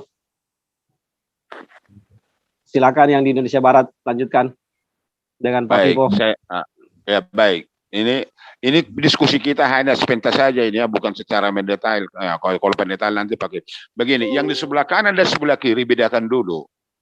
Yang di sebelah kanan mengatakan, kalau sampai engkau di dalam Firdaus, ingatlah saya. Di sebelah kiri mengatakan, kalau kau Tuhan, lepaskan dirimu, lepaskanlah saya. Kan begitu. Turunlah engkau dari situ, lepaskan saya. Baik. Kita buat dulu ini suatu kejadian yang benar-benar terjadi di dalam 2000 tahun yang lewat. Coba dulu kita renungkan, kita pikirkan. Orang di sebelah kanan, nyawanya sudah di ujung tanduk. Satu lagi nyawa dia. Tapi dikatakan kepada yang di sebelah kiri, yang patut kita terima, ini adalah hukuman bagi kita. Tapi bagi dia, bukan karena kesalahannya. Di ayat itu, kata yang sebelah kanan. Coba dulu, kira-kira apa di pikiran orang di sebelah kanan ini? Sulit diterimakan, tetapi yang pasti, iman dia mengatakan bahwa dia ini Tuhan. Keputusan hatinya, keputusan dirinya mengatakan hanya satu jalan. Kalau sampai kau di kerajaanmu, bukan menyelamatkan dia minta. Ingat, hanya mengingatkan. Begitu jauh perbedaan antara Yesus dengan dia. Sementara Yesus di situ tersiksa habis-habisan. Ya, coba dulu pikirkan. Iya, benar tuh. Sementara Yesus dia, secara manusia, dengarkan. Secara manusia, tidak mungkin orang ini mengatakan itu. Sementara Yesus pun akan mati. Tetapi yang bekerja di dalam dirinya, dia melihat jauh sebelum dia disalibkan. Yesus itu siapa? Tidak pernah berbohong. Yesus itu ajarannya apa? Itu yang dilihat sebelum disalib, itu yang dilihat sebelah kanan. Itu dia sebabnya. Ingatlah aku dengan pengertiannya. Ya, kalau berarti, Yesus mengatakan berarti kemana? Saat ini aku bersama, dengarkan, saat ini aku bersama-sama dengan kau hari ini dalam Firdaus. Pengertiannya, bukan dia tidak mati, dia mati. Tetapi kehidupan kekal, Yesus jamin, sudah diperoleh yang sebelah kanan. Itu tujuan ayat itu. Tidak dia menjadi bangkit pada saat itu. Saat ini kehidupanmu sudah kekal di dalam sorga. Itu tujuan Yesus mengatakan seperti itu. Kenapa? Karena dia mengakui kejahatannya kepada Yesus yang disalibkan secara manusia. Iya, benar itu. Secara manusia. Tidak mungkin di sebelah kanan itu meminta pertolongan yang sudah mau mati Yesus. Dari mana dasarnya kita pikiran manusia? Orang udah mau mati dia, kok bisa minta tolong sama dia? Tetapi imannya menunjukkan bahwa ini bukan manusia yang biasa, bahwa ini adalah Tuhan. Jauh sebelum dia kenal cara dia, Yesus itu. Jauh sebelumnya waktu dia disiksa di dalam kerajaan, di dalam Pilatus. Dia merenungkan itu semua. Kenapa orang ini sampai tersalib? Imannya bergerak. Saya dapat berhak menerima, tapi kalau dia ini, bukan karena kesalahan, karena saya, maka itu terjadi kepada dia. Kasihan dia melihat diri dia yang sebelah kanan. Lalu dikatakan, kalau sampai kau, Tuhan, di Firdaus, dia tahu ini purnia Firdaus. Ingat saya. Dia mengakui dosanya, bukan hanya ditolong, hanya mengingat. Ingat saya. Penyesalan dirinya di dalam hidupnya penuh kepada Yesus. Lalu Yesus berkata, ingat, Yesus sudah mau mati, kok bisa memberikan pertolongan kepada orang ini? Secara manusia tidak dapat diakal manusia. Saat ini aku bersama-sama dengan engkau di dalam Firdaus. Kehidupanmu sudah kekal di dalam Firdaus, ingat. Maka dia mati. Di sebelah kanan, pikiri. Kalau engkau, Tuhan, lepaskan dirimu, lepaskan saya. Itu kemanusiaan yang di dalam dirinya melihat Yesus siapa. Itu sebabnya kata-kata itu dia. Dia pikirkan Yesus itu seperti dirinya. Dia pikirkan Yesus itu bukan Tuhan karena manusia. Maka itu kata-kata itu terjadi dari sebelah kiri. Akhirnya sebelah kiri mati di dalam dosanya, dia tidak pernah ke dalam Firdaus. Ya, itu alurnya. Udah clear itu ya, udah clear ya. Selesai, clear. Itu tujuan ayat itu. Makasih. Beginilah bro, halo. Karena ini koneksinya kurang bagus dan inilah nanti suatu saat kita diskusi H2H. Siapapun nanti bisa saya dengan diskusi, saya akan diskusi dengan baik, dengan teratur. Soal menentukan kebenaran itu, biarkanlah itu Tuhan masing-masing menentukan kebenarannya. Oke, saat ini saya akan istirahat dulu, mau mandi, mau apa, ada kegiatan saya. Kata-kata saya, kalau ada dari tadi kata-kata saya yang menyinggung perasaan dari semua di sini. Saya tidak pernah membenci Anda. Kita tetap satu di dalam negara ini. Tetapi iman Anda dengan saya pasti berbeda. Biarlah pelajaran menambah wawasan masing-masing diri kita, menentukan siapa kita sendirinya kepada Tuhan masing-masing.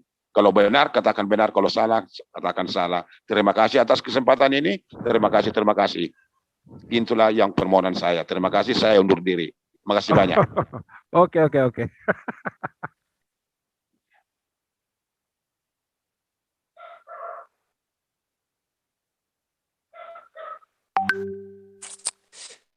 Ya, dengan demikian itulah pasien kita terakhir dari kekristenan, ditutup oleh Brethren Vivo ya, mengenai Roh Kudus dan segala tetek bengeknya tentang Roh Kudus, nama yang diambil dari bahasa Arab.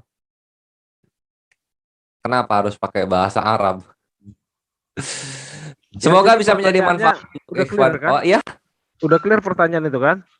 Oh, ini masih ada nih anaknya Pak Vivo. Oh, masih ada ternyata. Belum tutup, Ikhwah. Lanjut lagi.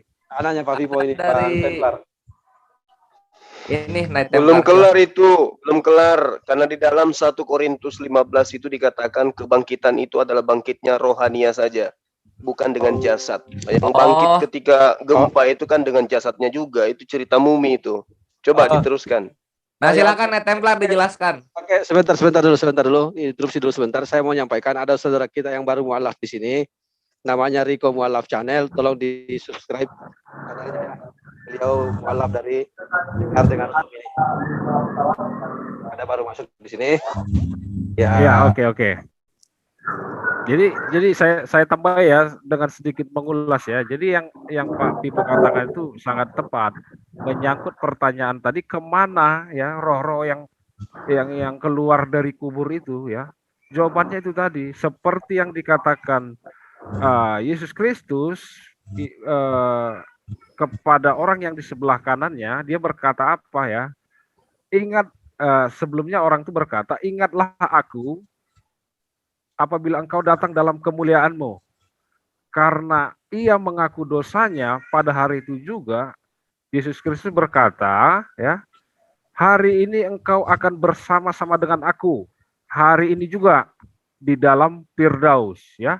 Jadi menyangkut pertanyaan tadi, yaitu kemana roh-roh yang keluar dari kubur-kubur itu tadi ke dalam Firdaus. Karena apa? Karena Firdaus itu bagian dari surga, tapi belum termasuk ke dalam kota ini, ya. Karena pintu surga yang 12 itu masih belum terbuka. Nanti pada hari penghakiman, ya. Jadi Firdaus itu boleh dikatakan di dalam iman Kristen itu sebagai bagiannya luar dari surga, ya. Jadi clear sudah itu. Silakan.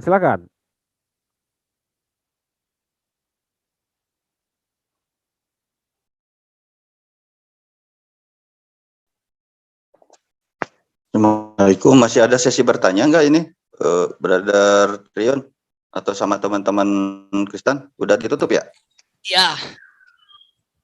Ya boleh. Silakan.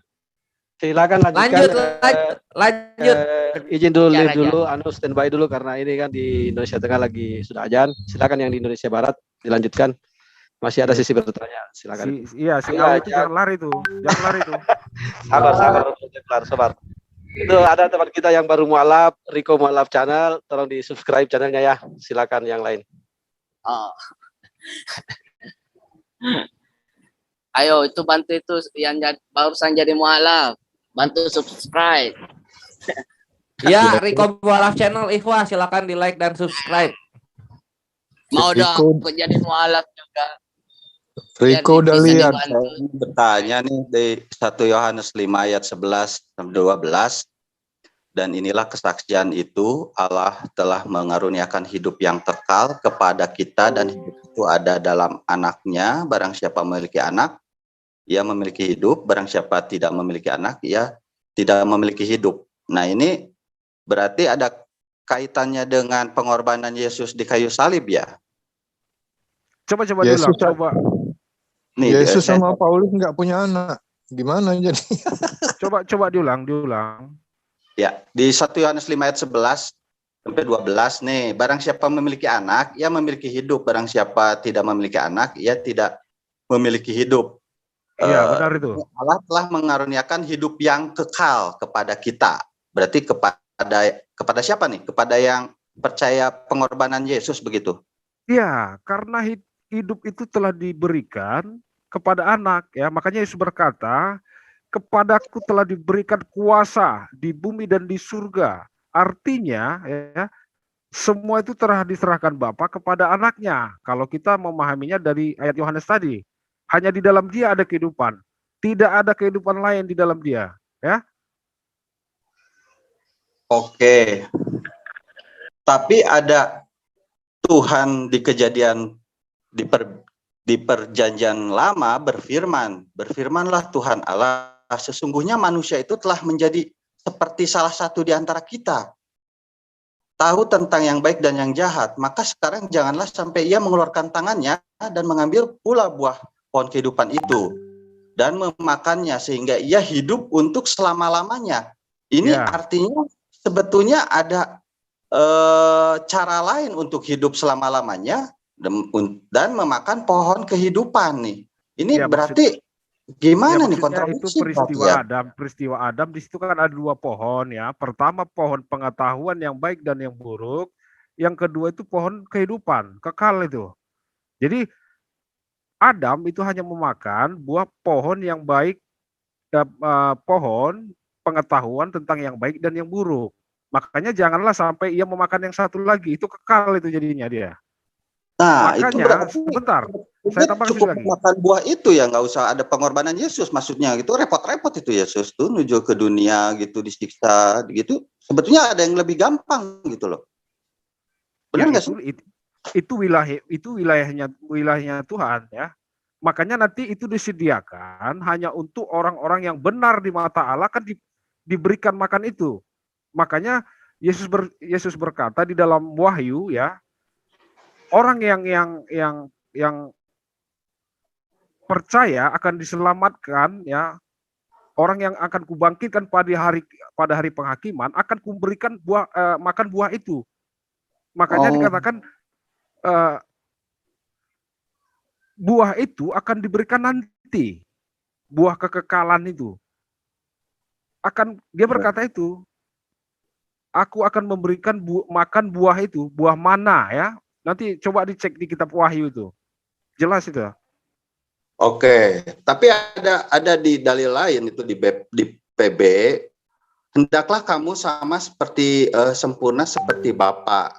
Karena hendaklah kamu sempurna sama seperti Bapamu di surga sempurna. Artinya ini sebetulnya posisi manusia di Kejadian 3 ayat 22 itu udah sempurna loh.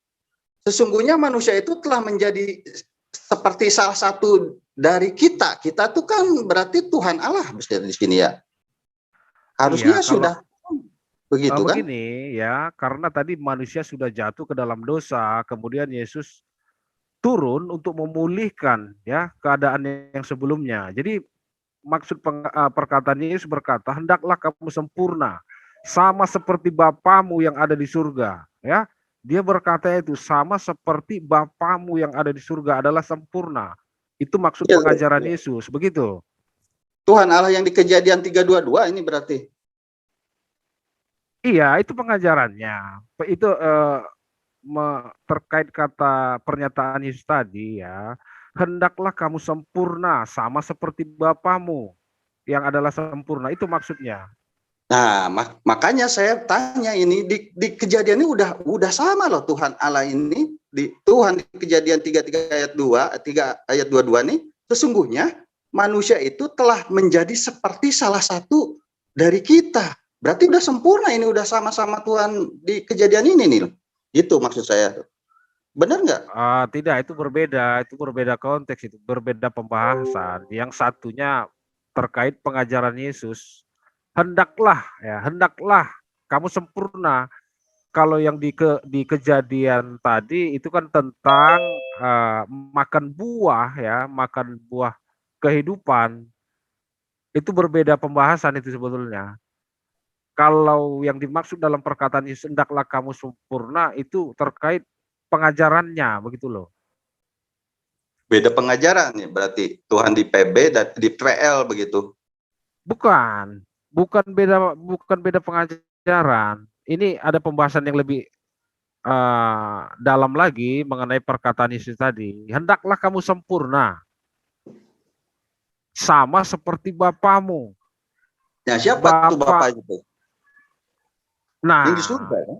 Iya. Jadi makanya dia berkata, nggak seorang pun dapat mengenal Bapa selain anak.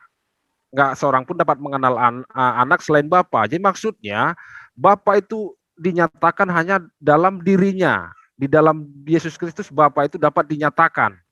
Jadi kita nggak kenal Bapa, bahasa sederhananya. Kita nggak kenal Bapa kalau nggak dia yang menyatakannya, si anak itu tadi. Begitu. Jadi karena kita sudah percaya kepada dia yang selaku anaknya, otomatis Bapa yang di surga itu juga menjadi Bapa kita. Makanya dia berkata, hendaklah kamu sempurna sama seperti Bapamu. Dia berkata itu. Karena orang-orang percaya, pengikut Yesus Kristus juga disebut anak-anak Allah. Ya, plural tapi ya. Bukan yang dimaksud anak tunggal Allah, itu berbeda. Harus dibedakan. Iya. Oke, ada lagi? Oke deh. Tapi sepatutnya ini udah sempurna ini manusia itu karena dia telah memakan buah pengetahuan yang buruk dan yang baik dan yang buruk. Dia udah salah satu dari kita. Tapi untuk hidup yang untuk selama-lamanya dia harus memakan buah pohon kehidupan, tapi itu dilarang begitu ya. Begini loh Pak Don ya. Sewaktu Allah ya menempatkan Adam di dalam Eden ya, Taman Eden, lalu dia mengambil tulang rusuknya lalu menjadikan Hawa. kan sebelumnya Allah atau Tuhan itu kan membuat suatu peraturan. Semua buah yang di taman ini boleh kamu makan, hanya buah yang di tengah-tengah itu jangan kamu makan. Itu kan hukumnya, itu peraturannya. Apabila itu dilanggar, artinya dia berdosa. Karena dosa itu adalah pelanggaran akan hukum Allah. Jadi kalau Pak Don tadi katakan dia sudah sempurna, harusnya memakan pohon yang satu lagi, kan begitu kan? Tidak. Karena dia sudah memakan buah yang satunya, artinya dia melanggar ketetapan yang sudah Allah berikan, Allah tetapkan. Begitu loh. Melanggar oke, cuman maaf sedikit lagi nih ya. Melanggar oke, cuman di situ firman Tuhan sendiri dalam tekstualnya ya, saya tidak menafsirkan. Mereka itu, manusia itu udah sama seperti salah satu di antara kita, begitu. Samanya, nah, itu kan ya benar itu. Samanya adalah tahu tentang yang baik dan yang buruk. Itu yang samanya. Karena dia sudah memakan pohon itu tadi, buah itu tadi. Itu ada dua di situ ya. Makanya yang satunya lagi itu pohon kekekalan. Siapa saja manusia yang makan itu akan kekal. Makanya dikatakan jangan sampai ia memakan buah yang satunya lagi. Buah yang satunya lagi adalah kekekalan. Makanya di Wahyu dikatakan siapa yang percaya dan selamatkan akan kuberi makan buah ini tadi, kekekalan ini tadi. Itu nanti. Oke. Ya. Oke, thank you buat jawabannya. Cuman saya nggak menafsirkan ya, itu secara tekstualnya begitu. Ya. Tuhan di PL itu mengatakan manusia itu tidak sama seperti Tuhan di PL. Gitu. Oke dong. Ya, silakan. Boleh saya bertanya? Ya, mumpung ahli kita masih di sini. Itu kalau perkara saya kata saudara saya tadi itu benar. Yang dipertanyakan itu kitab itu firman Tuhan itu membingungkan sekali karena kata-kata selanjutnya di sana ada suatu ayat itu bagi yang percaya dia disebut juga anak-anak Allah katanya. Jadi mereka itu juga anak Allah, bukan hanya satu orang yang disebut di situ anak Allah. Boleh saya terangkan lagi ya. Orang yang percaya ya, yang menerima Yesus Kristus itu akan disebut anak-anak Allah. Ya. Karena di dalam diri Yesuslah manusia itu dapat dibenarkan Allah. Karena di dalam Yesus Kristuslah dosa itu dihukum Allah. Anda mengerti atau tidak? Iya, tapi di situ dikatakan dia anak Allah, berarti dia sama dengan Yesus bahwa dia juga anak Allah. Ya setiap namanya anak Allah berarti dia juga Allah, kan? Tidak, berbeda anak-anak Allah dengan anak tunggal Allah. Itu dipisahkan dulu. Bagaimana Allah itu punya anak tunggal? Karena di situ juga bagi yang percaya dia anak-anak Allah. Berarti anak Allah itu bukan satu. Tadi kan sudah dijelaskan ya. Keselamatan itu hanya diberikan Allah melalui anak tunggalnya, ya. Dan orang yang percaya yang selamat itu juga disebut anak-anak Allah. Karena mereka lah yang akan menjadi pewaris kerajaan Allah itu. Begitu loh. Iya, maksudnya coba diartikan dulu kata di situ. Anda tadi berkata bahwasanya Yesus itu anak tunggal Allah. Nah, sementara ada juga suatu ayat yang menyatakan bahwasanya bagi yang percaya dia juga itu sesungguhnya anak-anak Allah. Berarti mana ketunggalan itu tadi? Kalau ada anak-anak lain di situ. Iya, jadi agak sedikit dibedakan ya. Anak-anak Allah itu konteksnya orang-orang yang percaya kepada Yesus Kristus. Karena keselamatan itu hanya diberikan Bapa di dalam anak tunggalnya, begitu loh. Jadi orang yang percaya itu juga disebut anak-anak Allah. Berbeda dengan anak tunggal Allah. Anak tunggal Allah di sini adalah firman Allah itu tadi yang menjadi manusia. Itu maksudnya. Ya. Jadi, tetapi ayat di sana sama dengan dibagi orang yang percaya kata di situ selain daripada itu anak-anak Allah. Berarti kata ayat-ayat tersebut ambigo ya pertanyaannya di situ. Dan yang kedua lagi di sana dikatakan aku di dalam Bapa, Bapa di dalam aku. Ayat ini sama dengan bahasa yang Anda katakan tadi, narasikan tadi, bahwasanya bagi yang percaya juga disebut anak-anak Allah. Nah, begitulah metode mungkin yang dimaksud dalam ayat tersebut. Pemahaman Anda saja yang mungkin kurang dapat mengerti begitu loh. Pemahamannya, arti dari kata-kata itu Anda kurang pahami, kurang begitu memahami. Jadi Anda tidak bisa membedakan mana itu anak tunggal Allah yang di dalamnya lah keselamatan itu ada dengan anak manusia yang percaya kepada Allah dan diselamatkan. Begitu. Jadi kalau yang satu ayatnya aku di dalam Bapa, Bapa di dalam aku, maksudnya gimana? Pada saat Yesus berkata, aku di dalam Bapa, Bapa di dalam aku, artinya ya, firman yang satu dengan Allah itu, ya mereka sama. Begitu. Begini. Ya. Bapa itu di dalam aku itu di dalam Bapa. Artinya mereka itu tidak terpisah. Mereka itu satu dalam kesatuan, tidak terpisah. Walaupun firman itu menjadi manusia. Satu di dalam fisik apa satu di dalam apa? Gimana maksudnya? Di dalam ilahi. Ya. Oh, berarti di dalam misi kan? Bukan misi. Kalau misi semua nabi juga punya misi yang sama, tetapi mereka tidak dikatakan satu. Berbeda itu. Jadi kalau misi Tuhan sama yang dijalanin anak itu berbeda. Tadi kan sudah dikatakan kalau misi ya, para nabi juga punya misi yang sama, tapi mereka tidak dikatakan satu dengan Allah. Nah, bedanya Yesus Kristus berkata, aku dan Bapa itu satu. Aku di dalam Bapa, Bapa di dalam aku. Kan bisa dibedakan. Iya, tetapi kan artinya seperti Bapak bilang tadi itu bahwasanya bagi yang percaya juga bukan disebut juga anak-anak.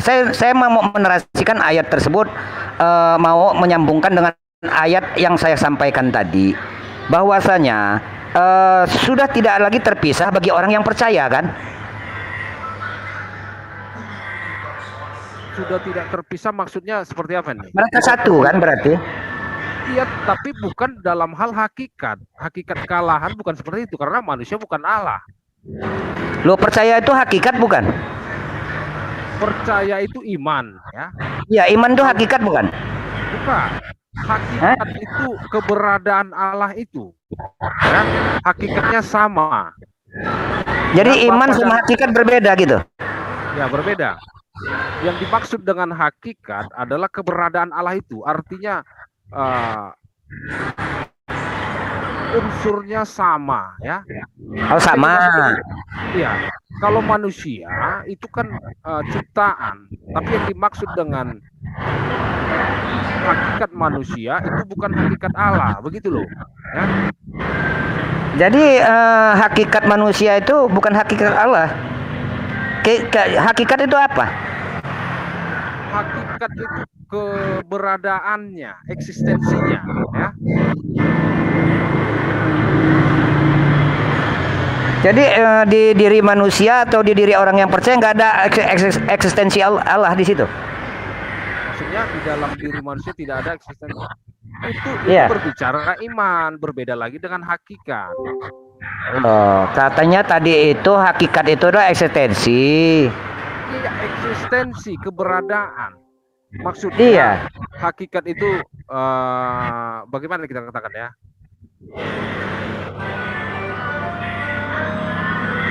Begini saja, kalau hakikatnya manusia ya, itu adalah ciptaan, sementara Allah itu yang pencipta.